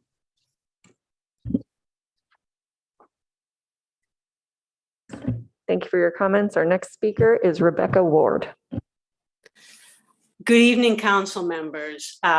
First of all, Mayor Koo and Vice Mayor Stone, I would like to thank you for all your efforts to try to address the problem of concentrated SFO jet traffic over Palo Alto. However, it has been 7 years since the FAA implemented NextGen, and the concentration has only worsened over those years. Bluntly, converging SFO arrival traffic has been shifted beyond the border of San Mateo County and into Palo Alto, where the airport and FAA literally ignore it. For example, the surfer route from the south cuts diagonally across Palo Alto and is heavily used. The airport has documented surfer has serious problems. To fly the surfer route, pilots need to use speed brakes, flaps, and early landing gear deployment. This creates excessive noise over Palo Alto, yet the FAA and airport have done absolutely nothing to address the route. Additionally, SFO's Gated Community Roundtable has blocked Palo Alto from membership for 25 years, ensuring that we don't have an equal voice.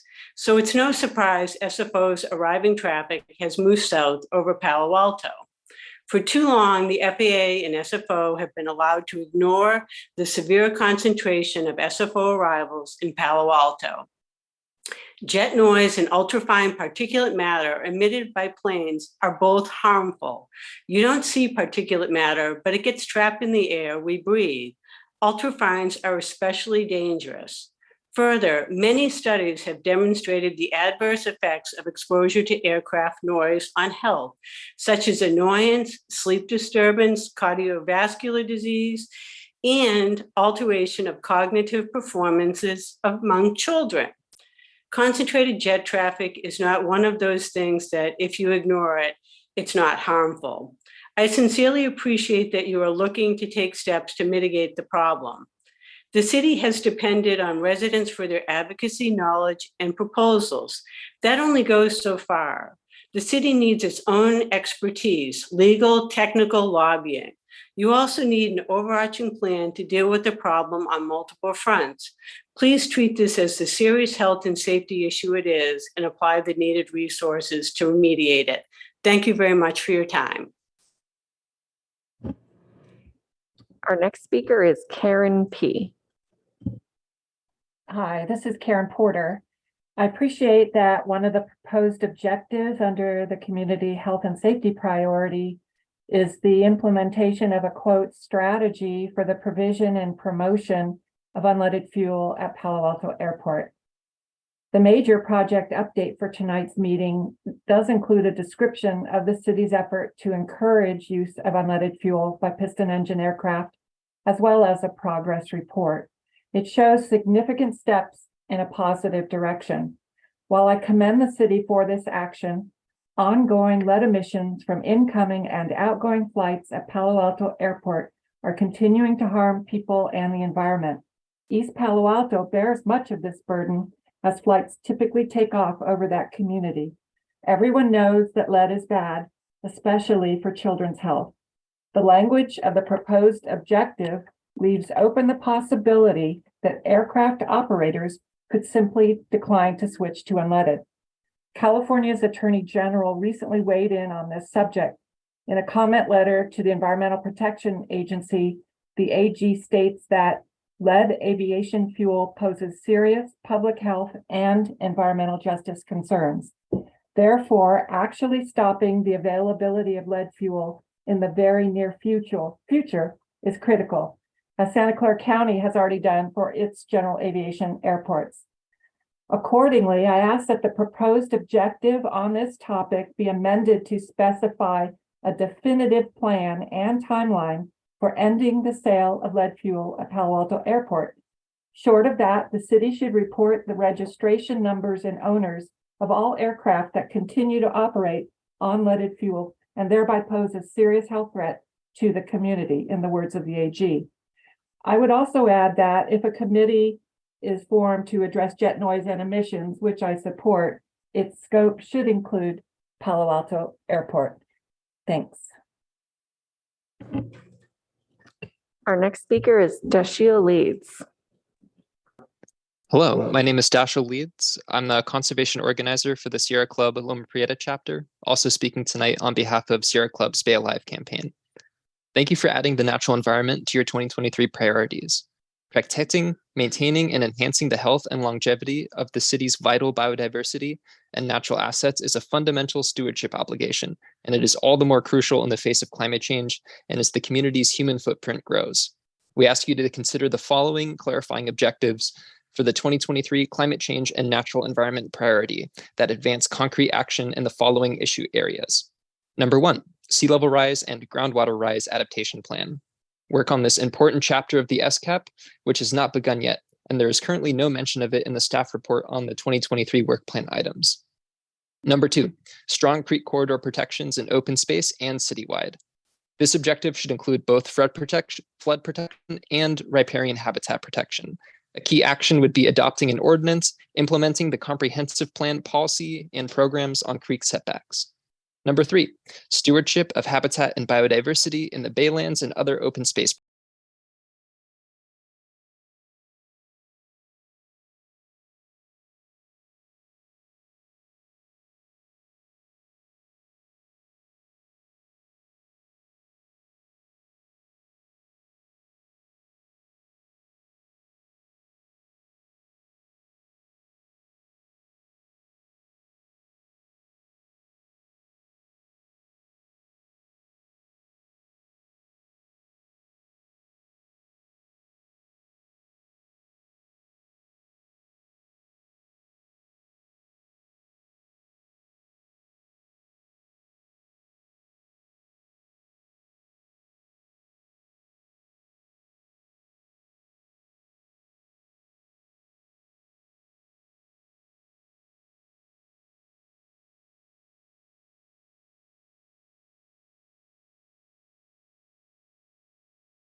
Brutal killing in Memphis.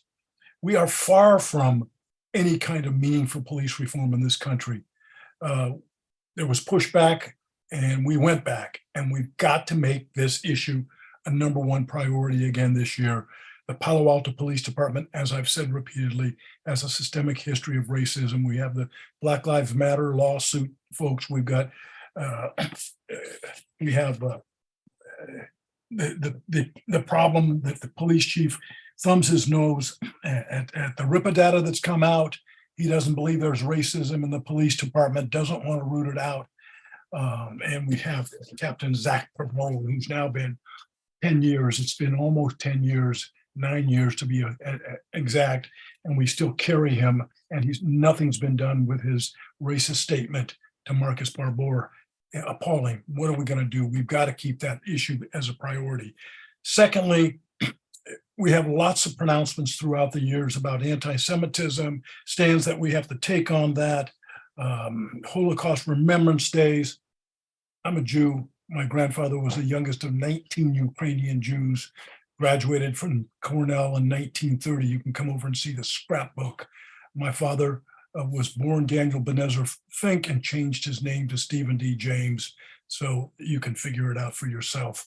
Legitimately a Jew. Don't like anti-Semitism, but we have got to recognize the Palestinian human rights. I believe our failure to do that is creating more and more anti-Semitism, making Jews the target of all sorts of problems. If we don't treat the Palestinians fairly, then that's a huge problem. We need to have a referendum in this county, a resolution supporting the human rights of Palestinian people. Third, I tried the nuclear weapons case in 1979, 44 years ago, involving defendants, my clients, that walked across to protest the production of the Trident missile, a first strike weapon. We still have those weapons being built in our backyards. Talk about one, we're talking about first strike weapons in violation of international law. I sent you in Ray Weller that I litigated for about 7 years post the trial. We have to also consider that Sunnyvale Missile and Space is still building first strike weapons in our backyard, potentially the ultimate climate disaster. Thank you. Those three things have got to be top priorities. Our final speaker is Ken Horowitz, who would like to defer his comments to the next meeting. Thank you. And with that, we're going to move to